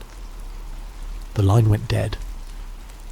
Jacob stared at the phone in his hand, his heart pounding in his ears. He had never given his name to anyone connected to his research. Whoever was behind this knew far more about him than he was comfortable with. Panic set in. He began frantically backing up his research, scanning documents and saving them to multiple hard drives. He reached out to a trusted friend, asking them to hold on to a copy just in case. But even as he tried to secure his findings, a nagging sense of futility gnawed at him. He was up against forces far more powerful than he could comprehend, let alone fight. The next morning, the black sedan was gone. For a brief moment, Jacob felt a flicker of relief, until he noticed the small envelope slipped under his front door. His hands shook as he opened it, revealing a single sheet of paper, typed in bold letters were the words, "This is your last chance." Jacob sat down, the weight of the message crushing him. He realized he had 2 choices: stop everything, destroy his research, and return to his quiet life, or push forward, knowing full well the danger that awaited. He stared at the notebook on his desk, its pages a silent challenge. In the end, Jacob chose truth over safety. 2 nights later, Jacob vanished. His home was left undisturbed, the lights still on, a mug of tea cooling on the kitchen counter. The notebook was gone, as were the files he had collected. The only clue to his fate was a faint tyre track in the gravel outside his home, leading into the dark. Jacob's disappearance would never be investigated. To the world, he was just another librarian who had quietly slipped away. But those who knew him best whispered of the secrets he'd uncovered, of the lengths he had gone to expose the truth. In the weeks that followed, whispers began to circulate in the town. Some said Jacob had simply left, tired of his quiet life. Others believed he had uncovered something dangerous, something that had cost him his freedom, or worse. The truth, like the secrets he had uncovered, remained hidden in the shadows. Thank you for joining us tonight on Sleep Theories. Let this story of secrets and disappearances remind us of the mysteries that linger in the corners of history, waiting to be uncovered. Sleep well, and may your dreams be filled with wonder and curiosity. Sweet dreams. Welcome to Sleep Theories, the channel where we explore some of the most intriguing ideas and conspiracies in a calming and reflective way, perfect for winding down and drifting off to sleep. Tonight, we're diving into a chilling and mysterious story, one of secrets, shadows, and the unimaginable consequences of stumbling upon something you were never meant to see. Before we begin, I'd like to invite you to comment below and share where you're listening from and what time it is. It's fascinating to know how we're all connected through these shared stories and ideas. If you enjoy these reflective narratives, please subscribe to Sleep Theories so we can continue bringing you thought-provoking tales like this one. Now find a comfortable position, let your mind relax, and join me as we journey into a world where one man's ordinary life spirals into the unknown, a world of government experiments, hidden compounds, and the price of seeking the truth. James Hart stood there, his breath hanging in the cool morning air as he stared at the sign. The words, U.S. Government Property, Restricted Area. No trespassing glared back at him, each letter bold and unyielding against the worn metal. It was the kind of warning you didn't take lightly, the kind that usually sent law-abiding citizens like James turning back the way they came. And yet, he couldn't move. His boots stayed planted in the damp earth, his curiosity outweighing the rational part of his brain that screamed for him to leave. He scanned the area, turning his head slowly to look down the length of the fence. It was taller than he had realized, with rows of rusting barbed wire curling menacingly at the top. The trees around it were dense, their branches clawing at the metal like nature itself was trying to reclaim the land. What struck him most was the silence. The usual forest sounds, chirping birds, rustling leaves, were gone, replaced by an almost oppressive stillness that seemed to press down on him the longer he lingered. James felt a pang of guilt for even thinking about crossing the fence. He was a man who followed the rules, who had lived his life avoiding unnecessary risks. But something about the place gnawed at him. It wasn't just the fence or the sign. It was the feeling that he had stumbled onto something significant, something he wasn't supposed to see. He told himself it was probably nothing. Maybe an old military outpost long abandoned. Maybe a weather station. Maybe, but his gut told him otherwise. That's when he noticed the gap. It was small, almost hidden by a cluster of shrubs growing at the base of the fence. James wouldn't have seen it if the sunlight hadn't caught the glint of metal where the barbed wire had been cut. The gap was jagged, as though whoever had made it hadn't cared much for precision. It looked fresh, too. Bits of the metal fencing still clung to the ground, as if it had been forced apart recently. He stepped closer, his heart beginning to pound. The gap didn't look like an official entrance. It looked unauthorized, like someone else had been here, someone who wasn't supposed to be. The thought made James hesitate, a chill running down his spine. If someone had cut their way in, they'd done so for a reason, and if they'd gone to that much trouble, whatever lay beyond the fence was likely worth hiding, or discovering. James knelt down, brushing a hand over the torn edges of the wire. His fingers trembled slightly as he touched the cold, sharp metal. He glanced around, half expecting to see a patrol or hear the bark of a guard dog. But the forest remained silent. He couldn't shake the feeling that he was being watched, though he knew it was probably just his nerves. The rational side of his brain begged him to turn back. "This isn't your business," it whispered. "You don't need to know what's in there. Just go home." But something deeper, something instinctual urged him forward. It wasn't just curiosity, it was a sense of unease, a need to understand what was hidden behind the fence. It was as though the gap had been placed there for him, daring him to cross the line. Before he could talk himself out of it, James took a deep breath and stepped through. The world seemed to change the moment he crossed the threshold. The air felt heavier, cooler, as though he had entered a different realm. The trees on this side of the fence were darker, their branches tangled like skeletal fingers reaching for the sky. The ground was soft and uneven, the moss beneath his boots muffling his steps. James moved cautiously, keeping low as he navigated the unfamiliar terrain. Every sound felt magnified. The crunch of leaves underfoot, the faint rustle of his jacket. His pulse thundered in his ears, but he kept moving, drawn forward by an invisible force. He didn't know what he was looking for, but he felt certain he would know it when he found it. The forest seemed to close in around him as he pressed deeper. The light filtering through the canopy grew dimmer, casting long shadows that danced with every movement of the trees. James felt a growing sense of unease, like he was being funneled towards something he couldn't yet see. He paused to catch his breath, leaning against a tree and glancing back the way he had come. The fence was no longer in sight, obscured by the dense undergrowth. For a moment he considered turning back, but the thought of leaving without answers felt unbearable. He pressed on, his senses on high alert. Then, through the thick curtain of trees, he saw it. A clearing. The sight made him stop in his tracks, his breath catching in his throat. It was unlike anything he had expected. He crouched low, creeping toward the edge of the clearing to get a better look. As he drew closer, details began to emerge. It wasn't just the clearing that was unusual. It was what stood in its centre. James squinted, his pulse quickening as he realised what he was looking at. A cluster of buildings, squat and nondescript, stood in the middle of the forest. Their concrete walls were stained with moss and streaked with rust, their windows covered with wire mesh. The dirt road wound through the clearing, leading to a set of large steel gates. Nearby, a handful of vehicles sat parked in a neat row, trucks with government plates, their sides marked with stenciled letters he couldn't quite make out. James ducked behind a tree, his mind racing. What was this place? It didn't look abandoned. Lights flickered in the windows and faint voices carried on the wind. He spotted figures moving between the buildings, some in lab coats, others in military uniforms. They moved with purpose, as though part of a carefully choreographed routine. Whatever this place was, it was active, and it was hidden for a reason. James's heart pounded as he crouched in the shadows, watching the scene unfold. Every instinct told him he shouldn't be here, that he was stepping into something far bigger than he could understand, but he couldn't look away. Something about the place drew him in, a nagging sense that he had stumbled onto something important, something he wasn't supposed to see. And yet, despite the fear gnawing at the edges of his mind, James couldn't bring himself to leave.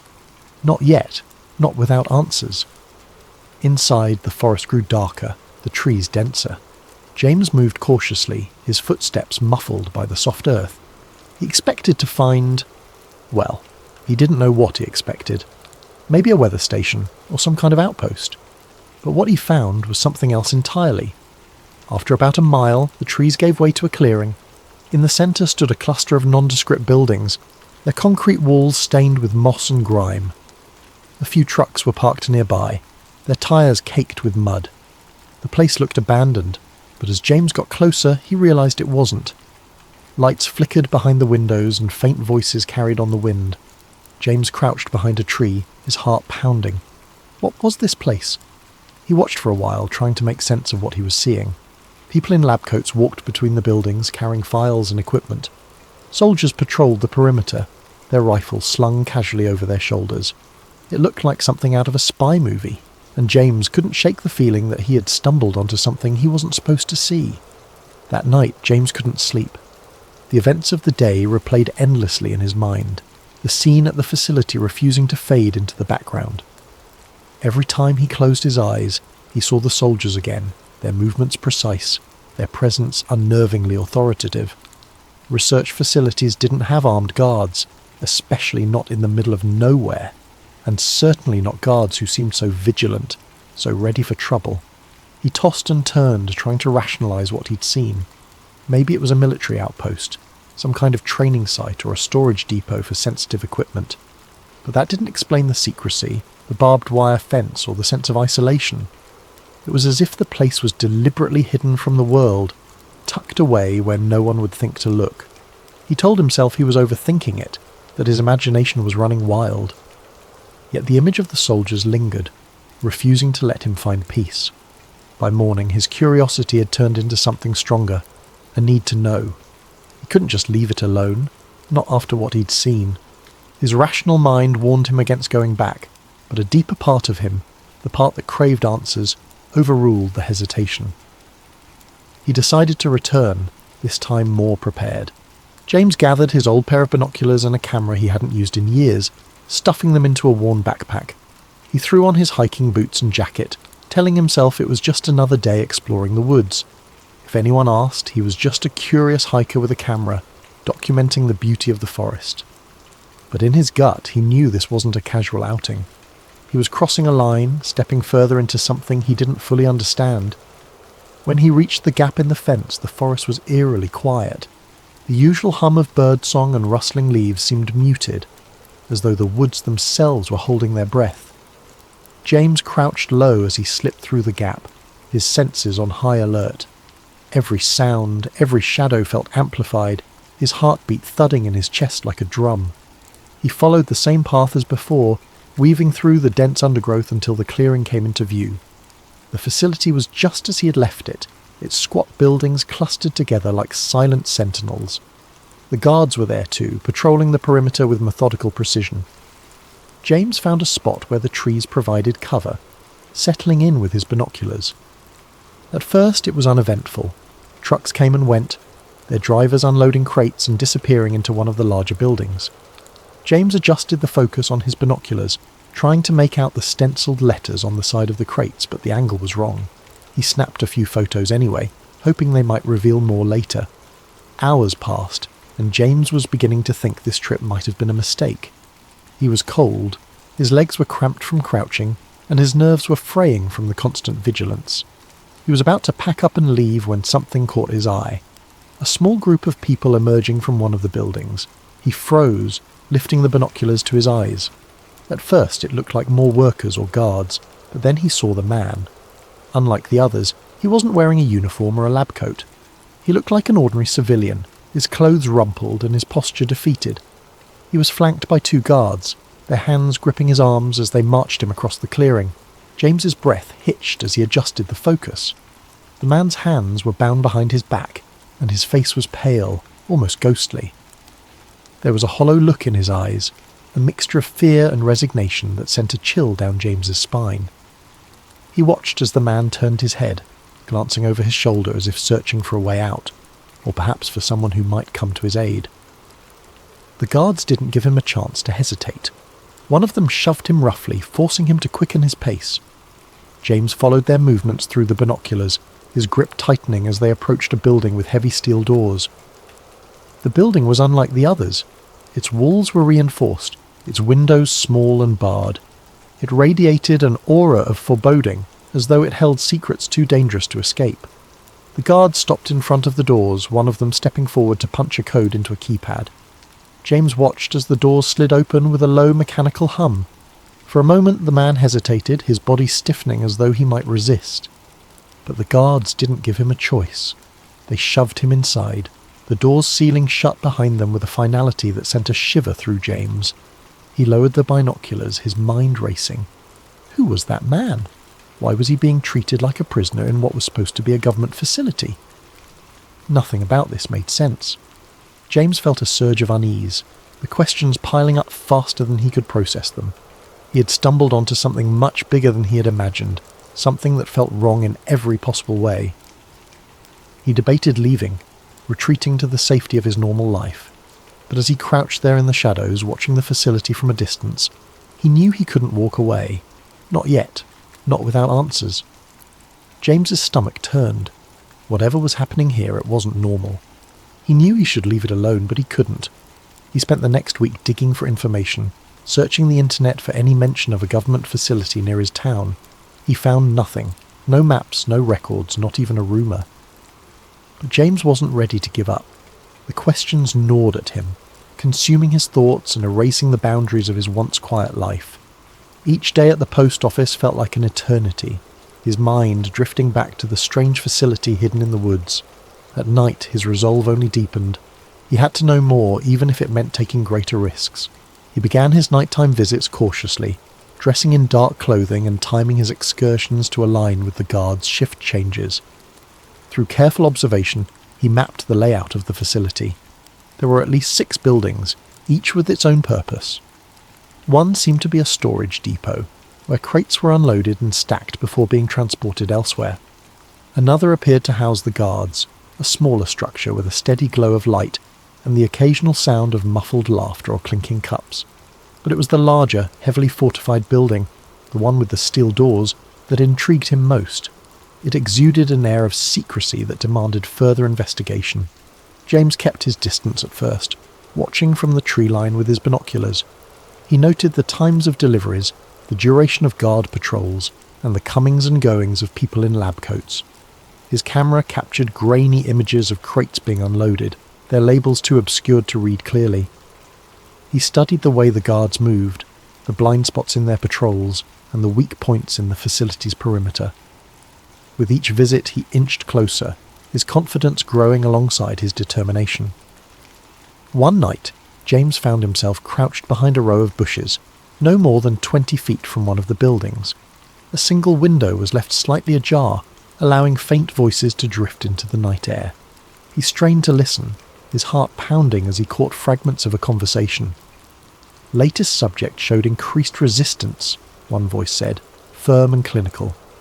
We'll adjust the dosage tomorrow, another replied, colder, more detached. James froze, his mind racing. What subject? What dosage? He pressed himself closer to the ground, his ears straining to catch more. Erasure protocols need to be flawless. We can't afford another incident. The words sent a chill down his spine. Erasure protocols? What could that mean? He had heard enough whispers of government experiments in the past to know this wasn't ordinary research. He remained still until the voices faded, replaced by the hum of machinery and the distant chirping of crickets. Emboldened by what he'd overheard, James returned night after night, slipping closer to the facility. He began to piece together a troubling narrative, one small fragment at a time. On one of his visits, he managed to slip into the shadows of an open loading dock, hiding behind stacks of crates as workers moved about. The crates were marked with cryptic codes, but a few bore labels that made his stomach drop. Test Compound 47A, Behavioral Protocols, Cognitive Analysis. As the workers left, their voices echoed faintly in the cavernous space. James crouched low, his camera forgotten as he strained to listen. Dr. Reinhardt wants the new batch prepped by Monday. Has Subject 18 stabilised yet? Not after the last round. They're talking full sedation this time. The words painted a grim picture. James felt his pulse quicken as he realised the scale of what he was uncovering. These weren't just experiments. They were human experiments. His suspicions were confirmed a week later when he found an unguarded corner of the facility, where a small vent emitted a low hum. The air smelled faintly of chemicals, and through the grate he could hear voices, clearer this time. Initial trials showed significant memory suppression. Hallucinations are an acceptable side effect as long as obedience metrics remain stable. James barely dared to breathe. He fished a small audio recorder from his backpack and held it close to the vent, capturing every word. The voices continued, their tone cold and detached, as though discussing a set of tools rather than human lives. MK Ultra is yielding promising results in behavioural modification. We'll present the findings to the higher-ups next quarter. James's blood ran cold. MK Ultra. He had read the name before in conspiracy forums, but he'd always dismissed it as exaggerated speculation. Yet here it was, spoken aloud in the dead of night, in a hidden facility guarded like a fortress. The pieces began to fall into place. The mind control experiments, the forced drug trials, the psychological manipulation. It wasn't just a theory. It was real, and it was happening right here, in the woods he had hiked so many times before. Driven by a mix of horror and determination, James began to push his limits. He found an unlocked utility shed near the facility, a cluttered space filled with tools and discarded paperwork. In the dim light of his flashlight he discovered a stack of files that appeared hastily stashed. He flipped through them, his heart pounding as he read terms like hypnotic induction, psychoactive administration, and neurological reprogramming. One file stood out. It contained a list of names, some crossed out, others annotated with cryptic notes. One name was circled with the words Phase 3, Complete Erasure, scrawled in the margins. James stared at the page, his hands trembling. These weren't just experiments. They were controlling people, erasing their memories, turning them into... what? He didn't know, but the implications were too terrible to ignore. It wasn't long before James became a regular visitor to the facility, slipping past guards and documenting everything he could. He sketched crude maps, took photos of documents and buildings, and recorded snippets of conversations. Each night he returned home with more evidence, his small apartment becoming a chaotic archive of secrets. But the closer he got to the truth, the more the weight of his discovery began to press down on him. He knew he was walking a dangerous line. The facility was guarded for a reason, and the people running it clearly had no intention of letting their secrets escape. Yet James couldn't stop. He was driven by a need to expose what he'd found, to pull back the curtain on a conspiracy that had remained hidden for too long. He didn't know it yet, but his time was running out. But James made a mistake. On his final visit to the mysterious facility, James's growing confidence got the better of him. It was late, the forest cloaked in the thick silence of the night. He had planned this visit meticulously, timing his movements with the guards' rotations and using every shortcut he'd learned over weeks of careful observation. This time, he was determined to get inside the main building, the one with the steel doors and faint flickering lights that seemed to pulse with a sinister rhythm. He slipped through the gap in the fence as he had done before, his heart pounding in his chest. Armed with a flashlight, a notebook and a new camera, James crept closer to the structure. As he approached the building, he noticed a delivery truck parked near the loading dock. Its back was open, revealing rows of metal crates with cryptic labels. He crouched low behind a stack of barrels, taking photos of the crates, hoping the camera's silent shutter wouldn't betray him. But then he heard it, a sharp crack, the unmistakable sound of a branch snapping underfoot. His body froze as the beam of a flashlight swept through the darkness, illuminating the area just feet from his hiding spot. A guard's voice broke the silence, gruff and alarmed. "Who's there?" Panic surged through James. He bolted, his boots pounding against the forest floor as he darted back toward the fence. The shouts of the guards followed him, along with the heavy thud of their boots as they pursued him. His breath came in ragged gasps, his chest burning as he pushed himself harder, faster. But the guards were trained, and they were gaining on him. He felt the impact before he saw it, a crushing weight against his side as one of the guards tackled him to the ground. His camera skittered across the dirt, landing out of reach. A second guard grabbed his arms, pinning him as he struggled. "Don't move!" one of them barked, his voice cold and commanding. James's mind raced, scrambling for an explanation, an excuse, anything that might save him. But no words came. He was yanked to his feet, his wrists bound tightly with a rough rope, and dragged toward the facility. The camera, his notebook, and any shred of evidence he'd gathered were confiscated, leaving him defenseless.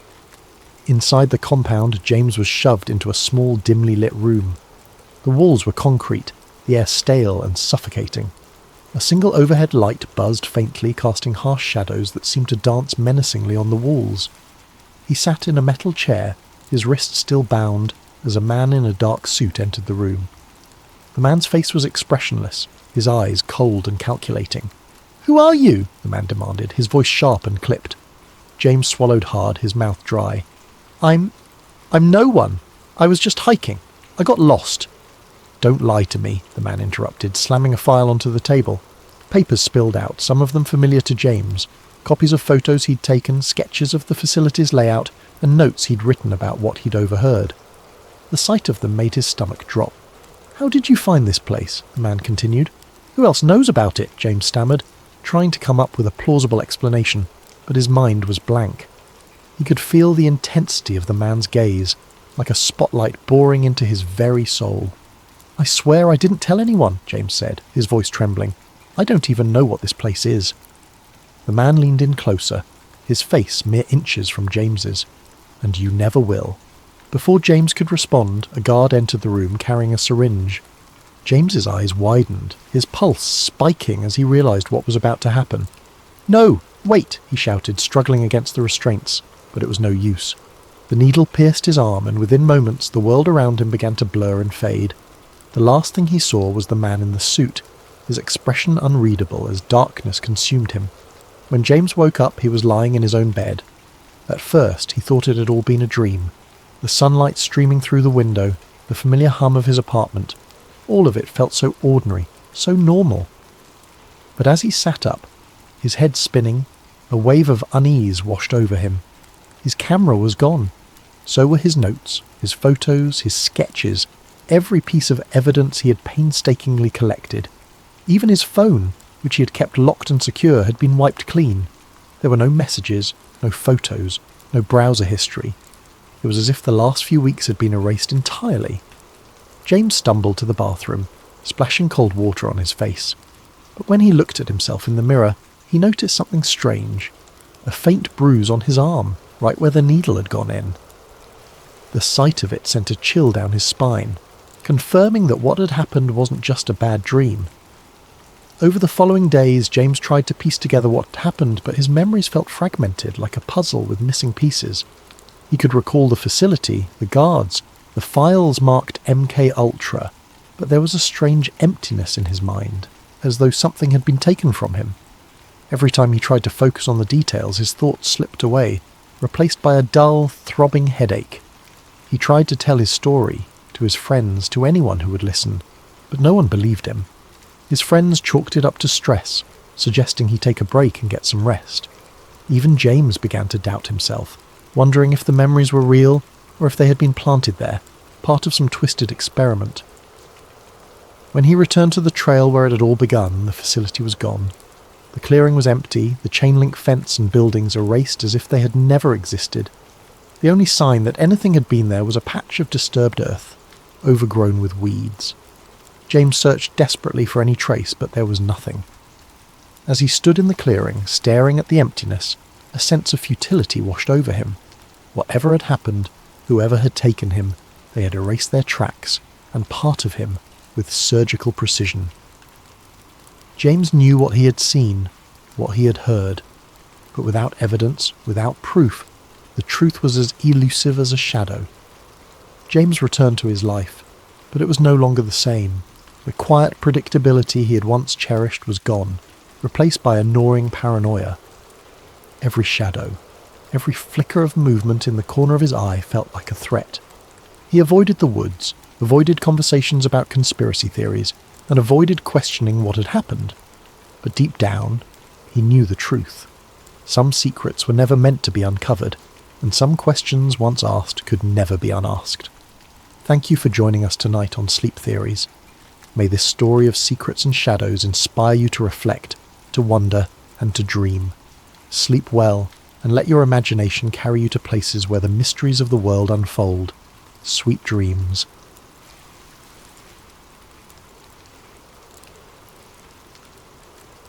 It was a quiet evening when Sarah first stumbled upon the conspiracy. She had been scrolling through her favourite discussion forum, a digital refuge where people from all walks of life shared their curiosity about unsolved mysteries, historical enigmas, and the occasional wild theory. Most nights, the topics were light-hearted. Discussions about famous heists, the existence of extraterrestrial life, or theories about vanished civilizations. These were Sarah's guilty pleasures, a chance to escape the mundane rhythm of her life. But that particular night, a single thread stopped her mid-scroll. Its title, written in bold letters, read, "The Illuminati, Hiding in Plain Sight." Her curiosity piqued. Sarah clicked on the thread, not expecting much. The Illuminati. Of course she'd heard the term before. Who hadn't? It was a word that seemed to exist on the fringes of mainstream culture, whispered about in pop songs, joked about on late-night talk shows, and hinted at in the cryptic hand gestures of celebrities. To Sarah, it had always been more of a meme than a reality, a fantastical idea too outlandish to be taken seriously. But there was something about the way the title was phrased, something deliberate that made her pause. It wasn't framed as a joke, it was a question, a challenge to consider what she might have overlooked. The original post wasn't flashy or dramatic. Instead, it was surprisingly measured, almost scholarly. Written by a user who called themselves Truth Seeker, it described years of research into the Illuminati, a name that conjured images of shadowy figures in darkened rooms, plotting the course of the world. Truth Seeker's narrative wasn't about outlandish claims of alien overlords or fantastical rituals. Instead, it painted the Illuminati as a highly organised group, subtle in its influence but pervasive in its reach. According to Truthseeker, the Illuminati wasn't just a relic of history, a secret society born in 18th century Bavaria. It was alive and well, wielding immense influence over politics, entertainment, finance, and global events. Sarah was sceptical, of course. She'd heard conspiracy theories before, and most of them fell apart under scrutiny. But something about Truthseeker's approach caught her attention. The post was meticulously detailed, filled with links to obscure documents, photographs of architectural symbols, and a web of connections between powerful figures that seemed almost too intricate to dismiss. This wasn't a haphazard collection of wild accusations. It was a narrative woven with care, each piece of evidence presented as an invitation to dig deeper. Truthseeker began with history, grounding their argument in facts that Sarah could verify. The Illuminati, they explained, was founded in 1776 by Adam Weishaupt, a Bavarian professor of canon law. Originally, it was an intellectual movement, a society of thinkers and visionaries dedicated to the ideals of reason, science, and freedom from oppressive institutions. Weishaupt's vision was noble, even radical for its time, but according to Truthseeker, the organization's original purpose was eventually corrupted.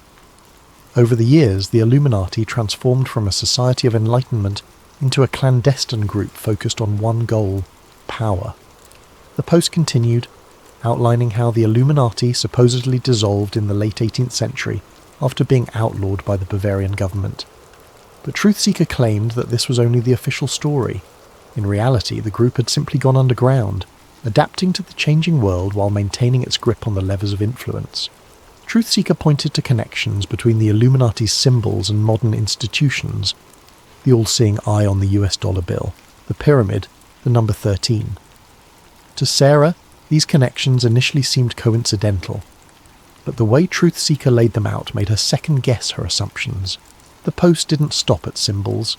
Truthseeker provided photos of famous landmarks adorned with strange recurring patterns, triangles hidden in cathedral windows, sunbursts carved into government buildings, and intricate mosaics in corporate logos.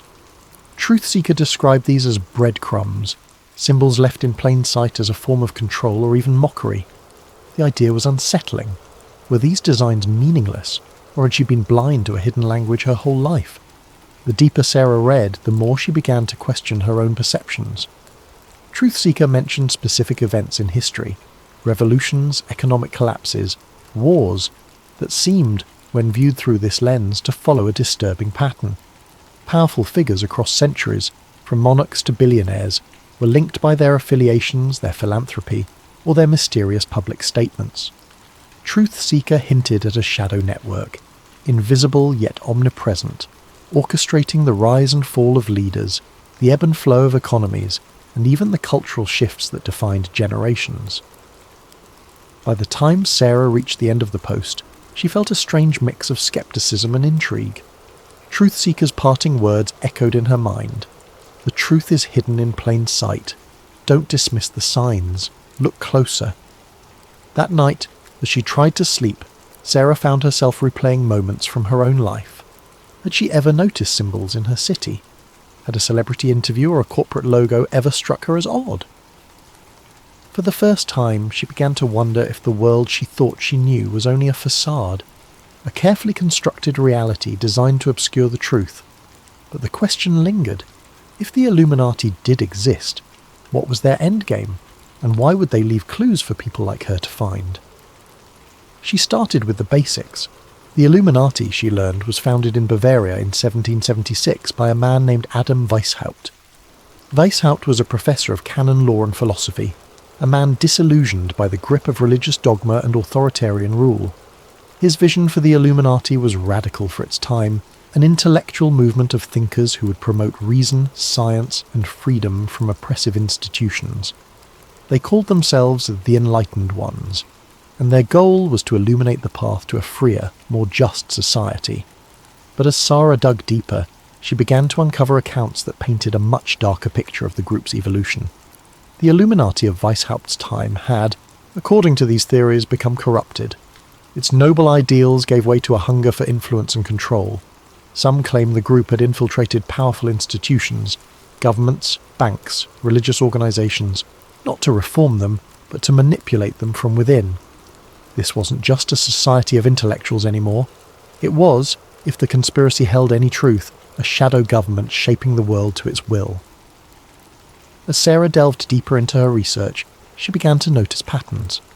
There were recurring symbols, the all-seeing eye, the pyramid, the number 13, appearing in places that seemed almost deliberately mundane.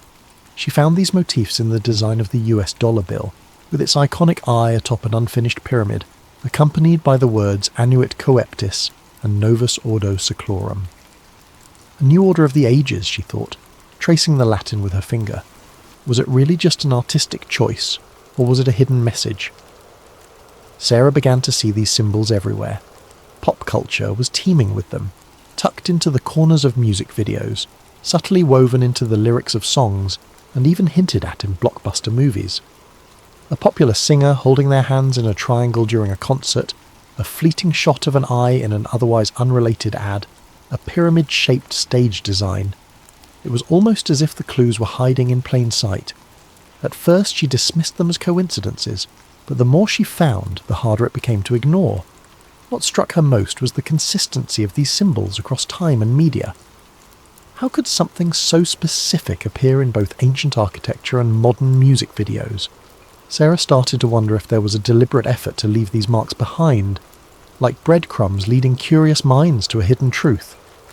One night, Sarah decided that her digital rabbit hole wasn't enough. The information she found online, while intriguing, was fragmented, often drowned in speculation or outright fabrication. She needed something more tangible, something rooted in history. So she took her research offline, visiting her local library in search of answers. The library was a quiet refuge, its walls lined with books that seemed to carry the weight of centuries. Sarah wandered through the aisles, pulling volumes on secret societies, conspiracy theories, and historical accounts of clandestine organisations. Most of the material she found dismissed the Illuminati as a myth, a product of overactive imaginations and a culture drawn to the dramatic. Yet, hidden among the more sceptical tomes, she discovered older texts that seemed to hint at something else entirely. These older texts weren't written as fanciful fiction or modern musings. They read like documentation, historical accounts of shadowy cabals and secret gatherings that predated Weishaupt's enlightened ones.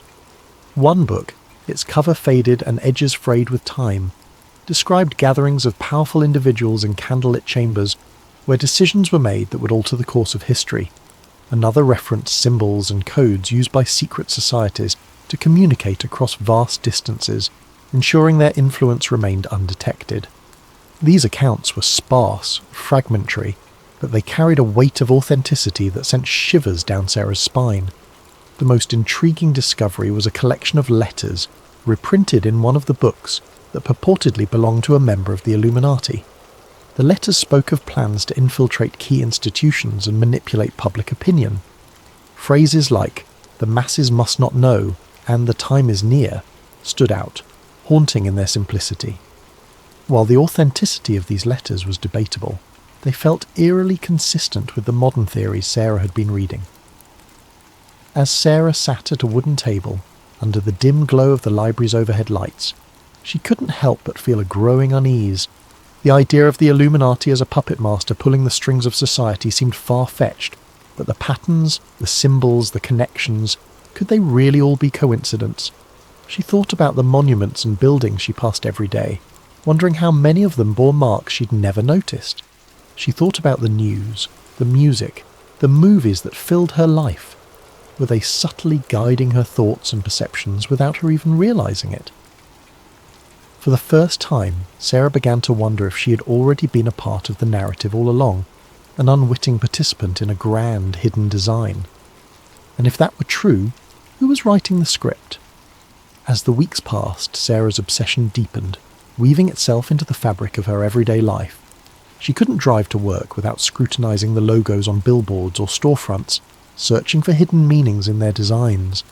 The triangle on one ad, she convinced herself, bore an uncanny resemblance to the pyramid on the dollar bill. Another featured an abstract logo that seemed to form an eye if tilted just right. She couldn't decide if these were deliberate choices by designers or if her mind was playing tricks on her. Either way, they made her heart race with equal parts fear and exhilaration. Music videos, too, seemed riddled with clues. One particular pop star, known for dramatic performances and bold visuals, made sweeping hand gestures that resembled the shape of an eye. As Sarah replayed the video frame by frame, she noticed subtle details. Symbols etched into the background props, a flickering triangle that appeared for only a split second, lyrics that seemed to echo the same message she'd seen online. It's all connected. Even her conversations with friends started to feel suspicious. During a casual coffee date, her best friend mentioned how everything feels orchestrated lately, a comment Sarah might have brushed off months ago. Now, it struck her as significant. Was it a random observation, or was her friend hinting at something more? Were they unknowingly part of the same puzzle she was trying to solve? Or worse, were they aware of her research and subtly warning her to back off? Then came the message. It was late, the kind of evening where the world outside felt perfectly still, as though waiting for something to happen. Sarah was sitting on her couch, scrolling through her phone with the TV muted in the background. Her living room was dimly lit, the glow of her screen casting faint shadows on the walls. She wasn't looking for anything in particular, just idly flipping through news headlines and updates on her favourite forums. And then, without warning, her phone vibrated in her hand. The message was from an unknown number. Her first thought was that it might be spam, but the words stopped her cold. "You're asking the right questions. Be careful." Sarah's heart skipped a beat. She stared at the screen, rereading the message until the words blurred. A chill crept up her spine as she glanced around her apartment. The blinds were drawn, but she couldn't shake the feeling that someone might be outside watching her. She stood up and peered through the gap in the curtains. The street was quiet, bathed in the orange glow of the streetlights. A car was parked across the road, its windows dark and reflective, but nothing seemed out of the ordinary. She sat back down, her mind racing. Who could have sent the message? She hadn't shared her phone number on any of the forums she'd been visiting. Her research was confined to books and the anonymity of the internet. Could it really be a prank? Or was it a warning from someone who knew exactly what she was doing? For a brief moment she considered replying, but something held her back. If the sender knew about her research, they might also know more about her than she was comfortable with. What if engaging with them put her in even greater danger? Instead, she deleted the message, as though erasing it from her phone could also erase the unease it had planted in her mind. But the unease didn't go away. That night, as she lay in bed, every sound seemed amplified. The creak of the floorboards, the hum of the refrigerator, the occasional rustle of leaves outside her window. She couldn't stop replaying the message in her head. "You're asking the right questions." It felt like validation, proof that her research was leading somewhere. But then there was the warning. Be careful. What exactly was she getting close to, and who didn't want her to find it? In the days that followed, Sarah became more cautious. She avoided the forum she frequented, afraid that whoever had sent the message might be watching her activity. She left her phone on airplane mode whenever she wasn't using it, and started unplugging her laptop at night. Even her usual walks around the neighbourhood felt different. She couldn't shake the feeling of being followed, though every time she turned around the streets were as empty as they'd always been. Yet despite her fear, Sarah's curiosity only grew. The message had confirmed what she'd begun to suspect. Her research wasn't just a hobby or a harmless dive into conspiracy theories. There was something real to it, something that someone didn't want her to uncover. And as much as the warning had unsettled her, it also fueled her determination. If she was asking the right questions, then she was closer to the truth than she'd ever been. But how close was too close? And at what point did curiosity become a risk not worth taking? These were the questions that now consumed her, lingering in the corners of her mind as she tried to decide whether to press forward or step back from the edge. The following days brought more strange occurrences. Her internet connection slowed to a crawl whenever she tried to access certain websites. A package arrived at her door, addressed to her but with no return address. Inside was a single piece of paper with a cryptic message. The truth is hidden in the light. Sarah began to feel like she was being watched. Cars seemed to linger outside her apartment longer than they should. Strangers on the street made prolonged eye contact before looking away. At night she could swear she heard faint clicking sounds on her phone line, as if someone was listening in. Despite the fear, she couldn't stop. If anything, the strange events only fueled her determination. She spent hours poring over old documents, looking for connections, for anything that could explain what was happening. And slowly, she began to piece together a narrative. The Illuminati, she learned, wasn't just a group of intellectuals or an idea from the past. It was, according to the theory, an intricate web of influence that spanned centuries. It wasn't about controlling governments or manipulating markets. It was about shaping reality itself. The symbols, the patterns, the coincidences. They weren't mistakes. They were messages, breadcrumbs left for those who were willing to see. One night, Sarah stumbled upon a forum thread that claimed to reveal the structure of the Illuminati. It described a hierarchy, with powerful figures at the top and layers of secrecy below. The thread linked to an encrypted document, supposedly a leaked manifesto. Sarah hesitated. Downloading the file felt like crossing a line, like stepping into territory she couldn't return from. But her curiosity won out. As she read the document, her screen filled with phrases that sent chills down her spine. It spoke of the Great Plan, a vision of a unified world where chaos was eliminated, but at the cost of individual freedom. The document was filled with references to historical events, implying that the Illuminati had been behind revolutions, wars, and even technological advancements. It was too detailed, too specific to be easily dismissed. Sarah leaned back in her chair, the weight of what she'd read settling over her. She didn't know what to believe anymore. Was the Illuminati real, or was she simply connecting dots that weren't meant to be connected? As she stared at the glowing screen, she couldn't shake the feeling that she was standing on the edge of something vast and incomprehensible. Thank you for joining us tonight on Sleep Theories. This is just the beginning of Sarah's journey into the unknown, and we'll continue to explore her story in future episodes. May this tale of secrets and shadows inspire you to reflect, to wonder, and to dream. Sleep well, and let your imagination carry you to places where the mysteries of the world unfold. Sweet dreams.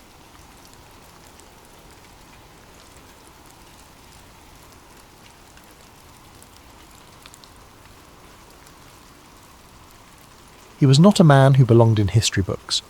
Before his capture, his life had been ordinary, even forgettable, a farmer in a remote village in Manchuria. His days were filled with the rhythmic labour of the fields, his nights with the quiet of a countryside untouched by the encroaching chaos of war. Wei Jiang found solace in the simplicity of his existence. The sun rising over golden crops, the earthy scent of freshly turned soil, the laughter of children playing in the distance. It was a life that, while humble, carried a sense of quiet dignity. But history has a way of claiming the unremarkable, pulling them into its current without warning or mercy. His name was Wei Jiang, and his story was one that could have changed the world, had anyone lived to hear it. The year was 1943, and the war that raged across continents felt like a distant storm to Wei and his neighbours.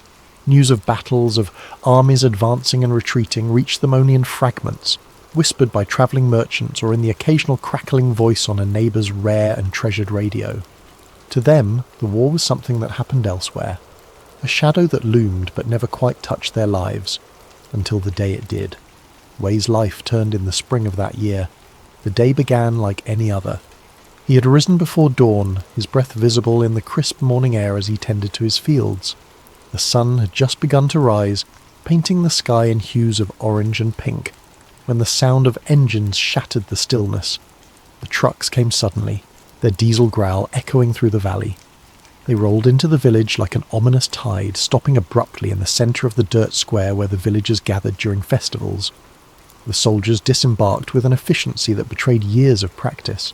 Their boots hit the ground in unison, the sound a chilling rhythm against the soft murmur of the village waking up.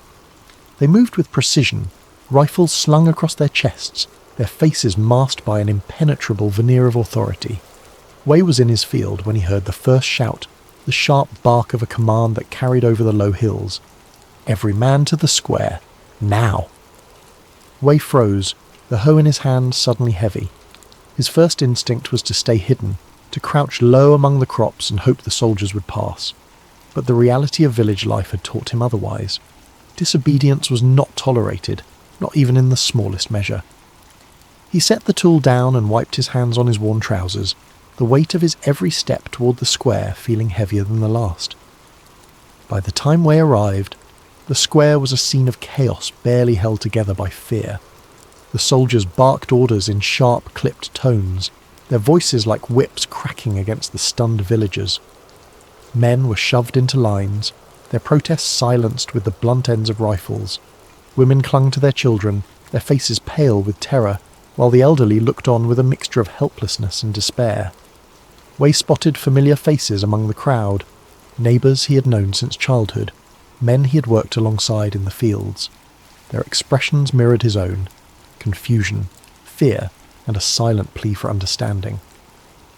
But the soldiers offered no explanations. They moved methodically, like farmers sorting livestock, pulling men from the crowd and herding them toward the trucks. When one man resisted, shouting about his family, a soldier struck him across the face with the butt of his rifle. The man crumpled to the ground, blood streaming from his nose, and the crowd fell silent. Way felt a hand on his shoulder, rough and unyielding. He was pushed forward, his feet stumbling over the uneven ground. The soldier behind him muttered something in a language he didn't understand, his tone laced with impatience. Way didn't resist. He had seen what happened to those who did. Instead, he allowed himself to be led, his mind racing with questions. Where were they being taken? Why? The uncertainty was a gnawing presence coiled tight in his chest. The truck loomed ahead, its open bed already crowded with men. Way was hoisted inside, the soldier's grip like iron on his arm. He found himself pressed between two others, their bodies cold despite the rising heat of the morning. The truck bed smelled of oil and sweat, a stifling combination that made it hard to breathe. Way tried to meet the eyes of the men around him, but most stared at the floor, their faces pale and their expressions blank. As the truck roared to life, Way caught a final glimpse of the village. Women and children stood frozen in the square, their eyes wide with fear and disbelief. A few shouted the names of loved ones, their voices swallowed by the rumble of the engine. Way's gaze lingered on one woman clutching a toddler to her chest. Her lips moved in a silent prayer, her eyes fixed on the truck as it pulled away. He didn't know her name, but the image of her face would stay with him, etched into his memory like a scar. The journey was long and disorienting. The men were silent, save for the occasional whispered question, or the muffled sob of someone too young to have learned the value of silence. Way kept his head down, his mind racing with fragments of thought. He thought of his wife, May, and their small home on the edge of the village. He thought of his fields, now abandoned, the rows of crops that had been his life's work. He thought of the stories he'd heard, the rumours of what happened to men taken like this, and he prayed, for himself, for his village, and for the strength to survive whatever lay ahead. Unit 731 was not marked by a name. To the world, it was a water purification plant, an innocuous facade that belied the horrors within. To Way, it was hell. The moment the truck stopped, and the men were herded through the gates, their fates were sealed. The compound, surrounded by high fences topped with barbed wire, exuded a chilling efficiency. The buildings were stark, their brick walls hiding secrets that would haunt anyone who stepped inside. Soldiers barked orders, their voices sharp against the frigid air while prisoners shuffled forward, their faces pale with fear and exhaustion. The men were stripped of their clothes, their belongings, and their dignity. Every item taken from them was catalogued, their names erased and replaced with numbers. Way became number 437, a designation that stripped him of the life he'd known and reduced him to an object, a mere tool for the experiments that awaited. He clutched his arms around his bare torso as the cold bit at his skin, trying to suppress the tremble that came more from terror than from the chill. The facility itself was a labyrinth of sterile halls and dimly lit rooms. The smell of antiseptic mixed with the coppery tang of blood lingered in the air, a constant reminder of what took place within those walls. Every step deeper into the compound felt like descending further into a nightmare. The guards, with their cold stares and rifles slung casually over their shoulders, patrolled the corridors like wolves circling prey. The experiments began almost immediately, leaving the prisoners no time to adjust to their grim reality. Way and the others were subjected to a relentless barrage of medical procedures. They were lined up and marched into rooms filled with gleaming instruments, their purposes unknown and terrifying. The doctors, clad in pristine white coats, moved with the precision of machines, their faces devoid of emotion as they recorded every detail of the suffering they inflicted. Wei's first encounter with the experiments was seared into his memory. He was strapped to a table, his wrists and ankles bound with leather restraints that cut into his skin. A syringe was plunged into his arm without explanation, and the liquid it delivered burned like fire as it coursed through his veins. He writhed against the straps, his screams echoing off the tiled walls, but the doctors remained unaffected.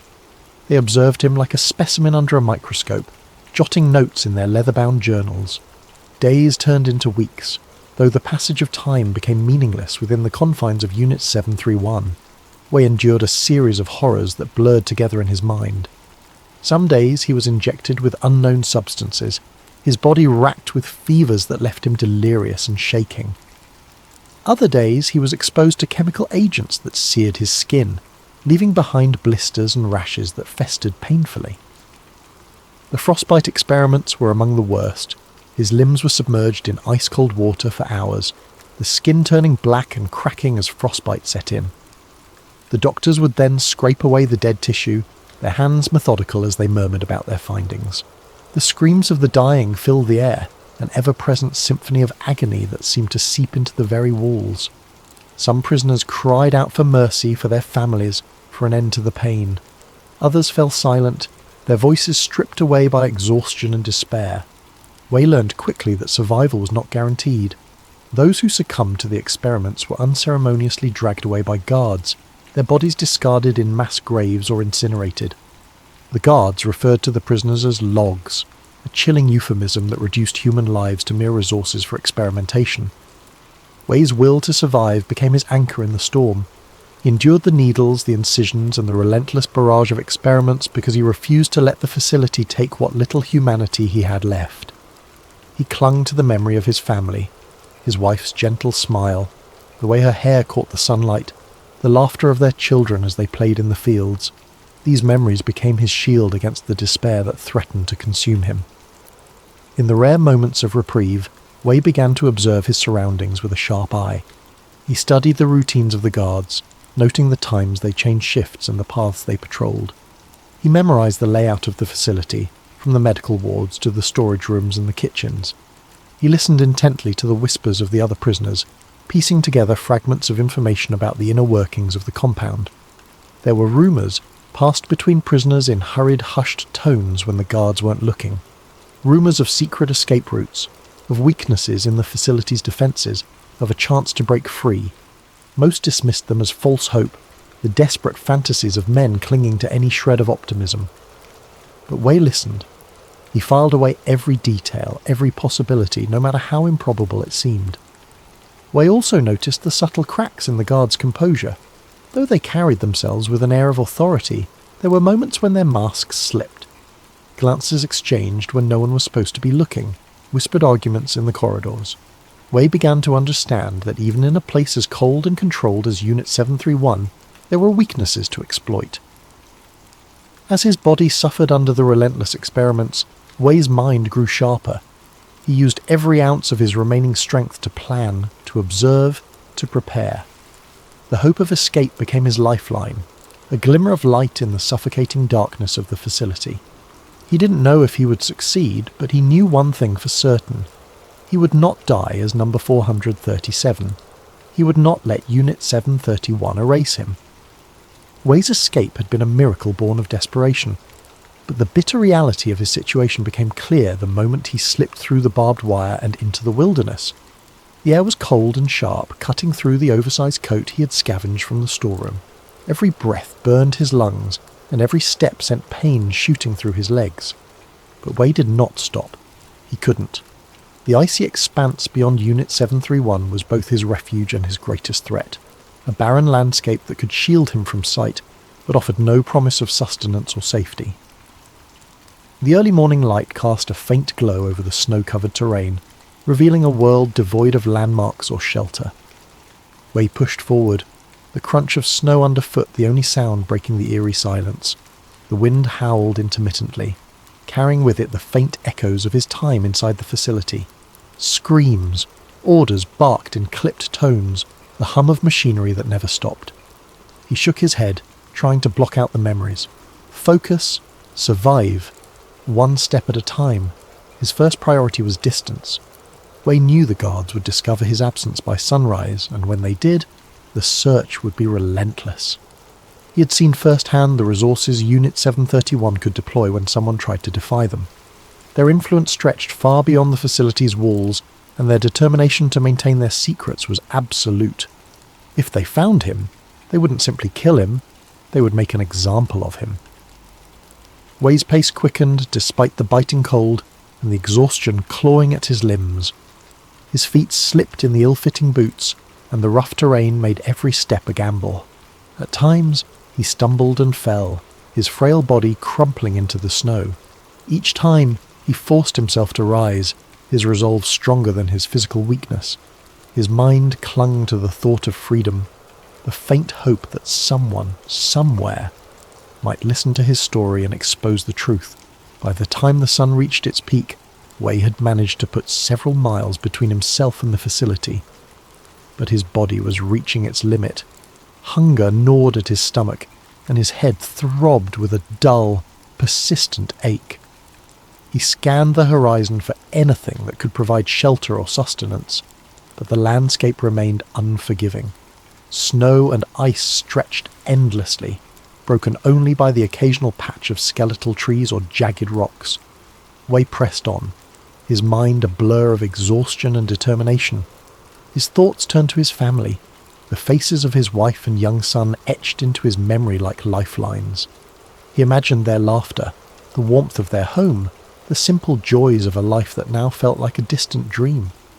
They had been his anchor during his captivity, the reason he had endured the horrors of Unit 731. Now they were his guiding star, pulling him forward even as his body threatened to give out. As night fell, the temperature plummeted further, and Wei's situation grew dire.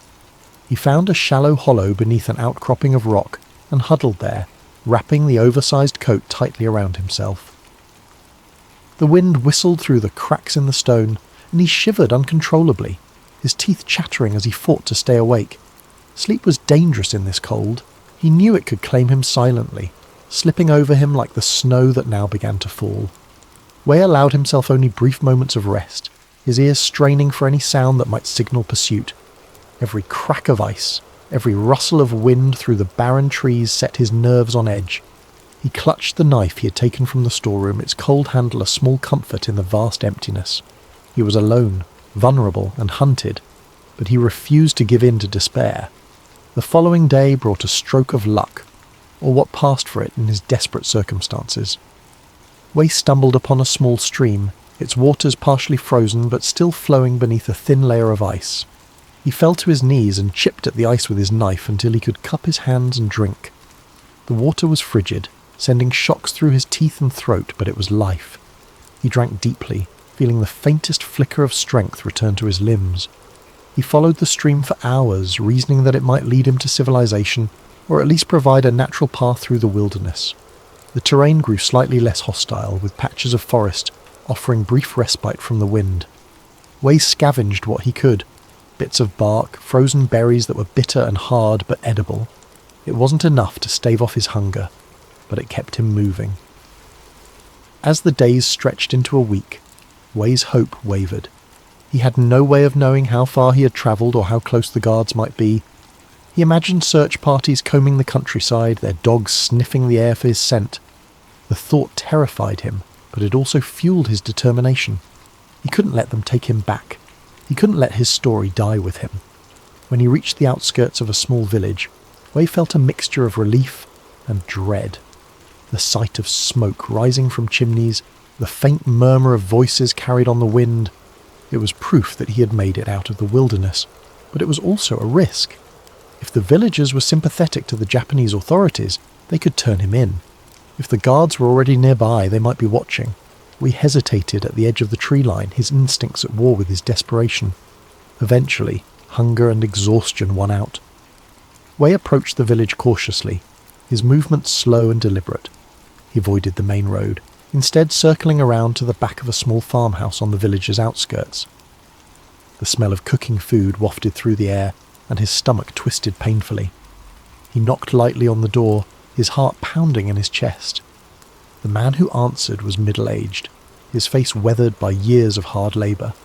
He regarded Wei with suspicion at first, his eyes narrowing as he took in the stranger's gaunt appearance and tattered clothes. But Wei spoke quickly, his voice trembling as he begged for help. He didn't reveal the full truth of his escape, only saying that he had fled from a prison camp and needed food and shelter. The farmer hesitated, his gaze darting to the empty road beyond his home. Then, with a weary sigh, he stepped aside and motioned for Wei to enter. The warmth of the house was overwhelming after days in the cold, and Wei nearly collapsed as he stepped inside. The farmer's wife brought him a bowl of soup, and he ate greedily, his hands shaking as he lifted the spoon to his mouth. The farmer asked few questions, sensing that Wei's story was one of pain and desperation.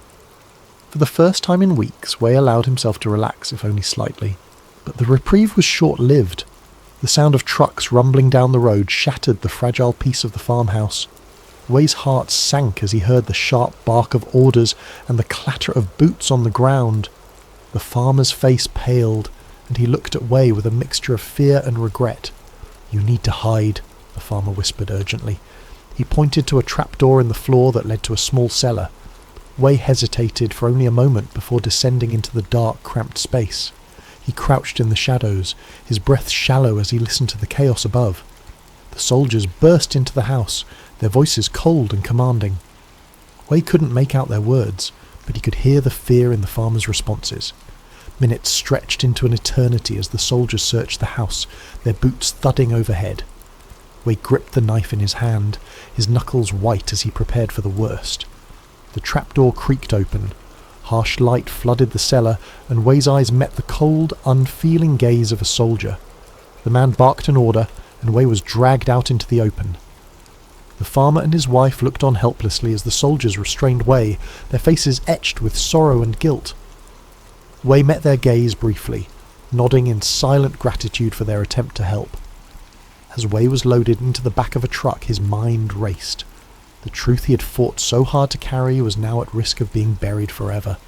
He had come so close to freedom, to exposing the horrors of Unit 731, only to be caught in the web of those who sought to silence him. The truck rumbled to life, carrying him back toward the shadows from which he had fled. Wei Jiang was never seen again. His story, like the countless others lost within the walls of Unit 731, became another unmarked chapter in the annals of history. Yet, even in his final moments, Wei's defiance remained a testament to the resilience of the human spirit, a flicker of light in a darkness that sought to consume everything. Thank you for listening to tonight's story on sleep theories. As you drift off, let this tale remind you of the courage it takes to seek truth, even in the face of unimaginable odds. Sleep well and sweet dreams.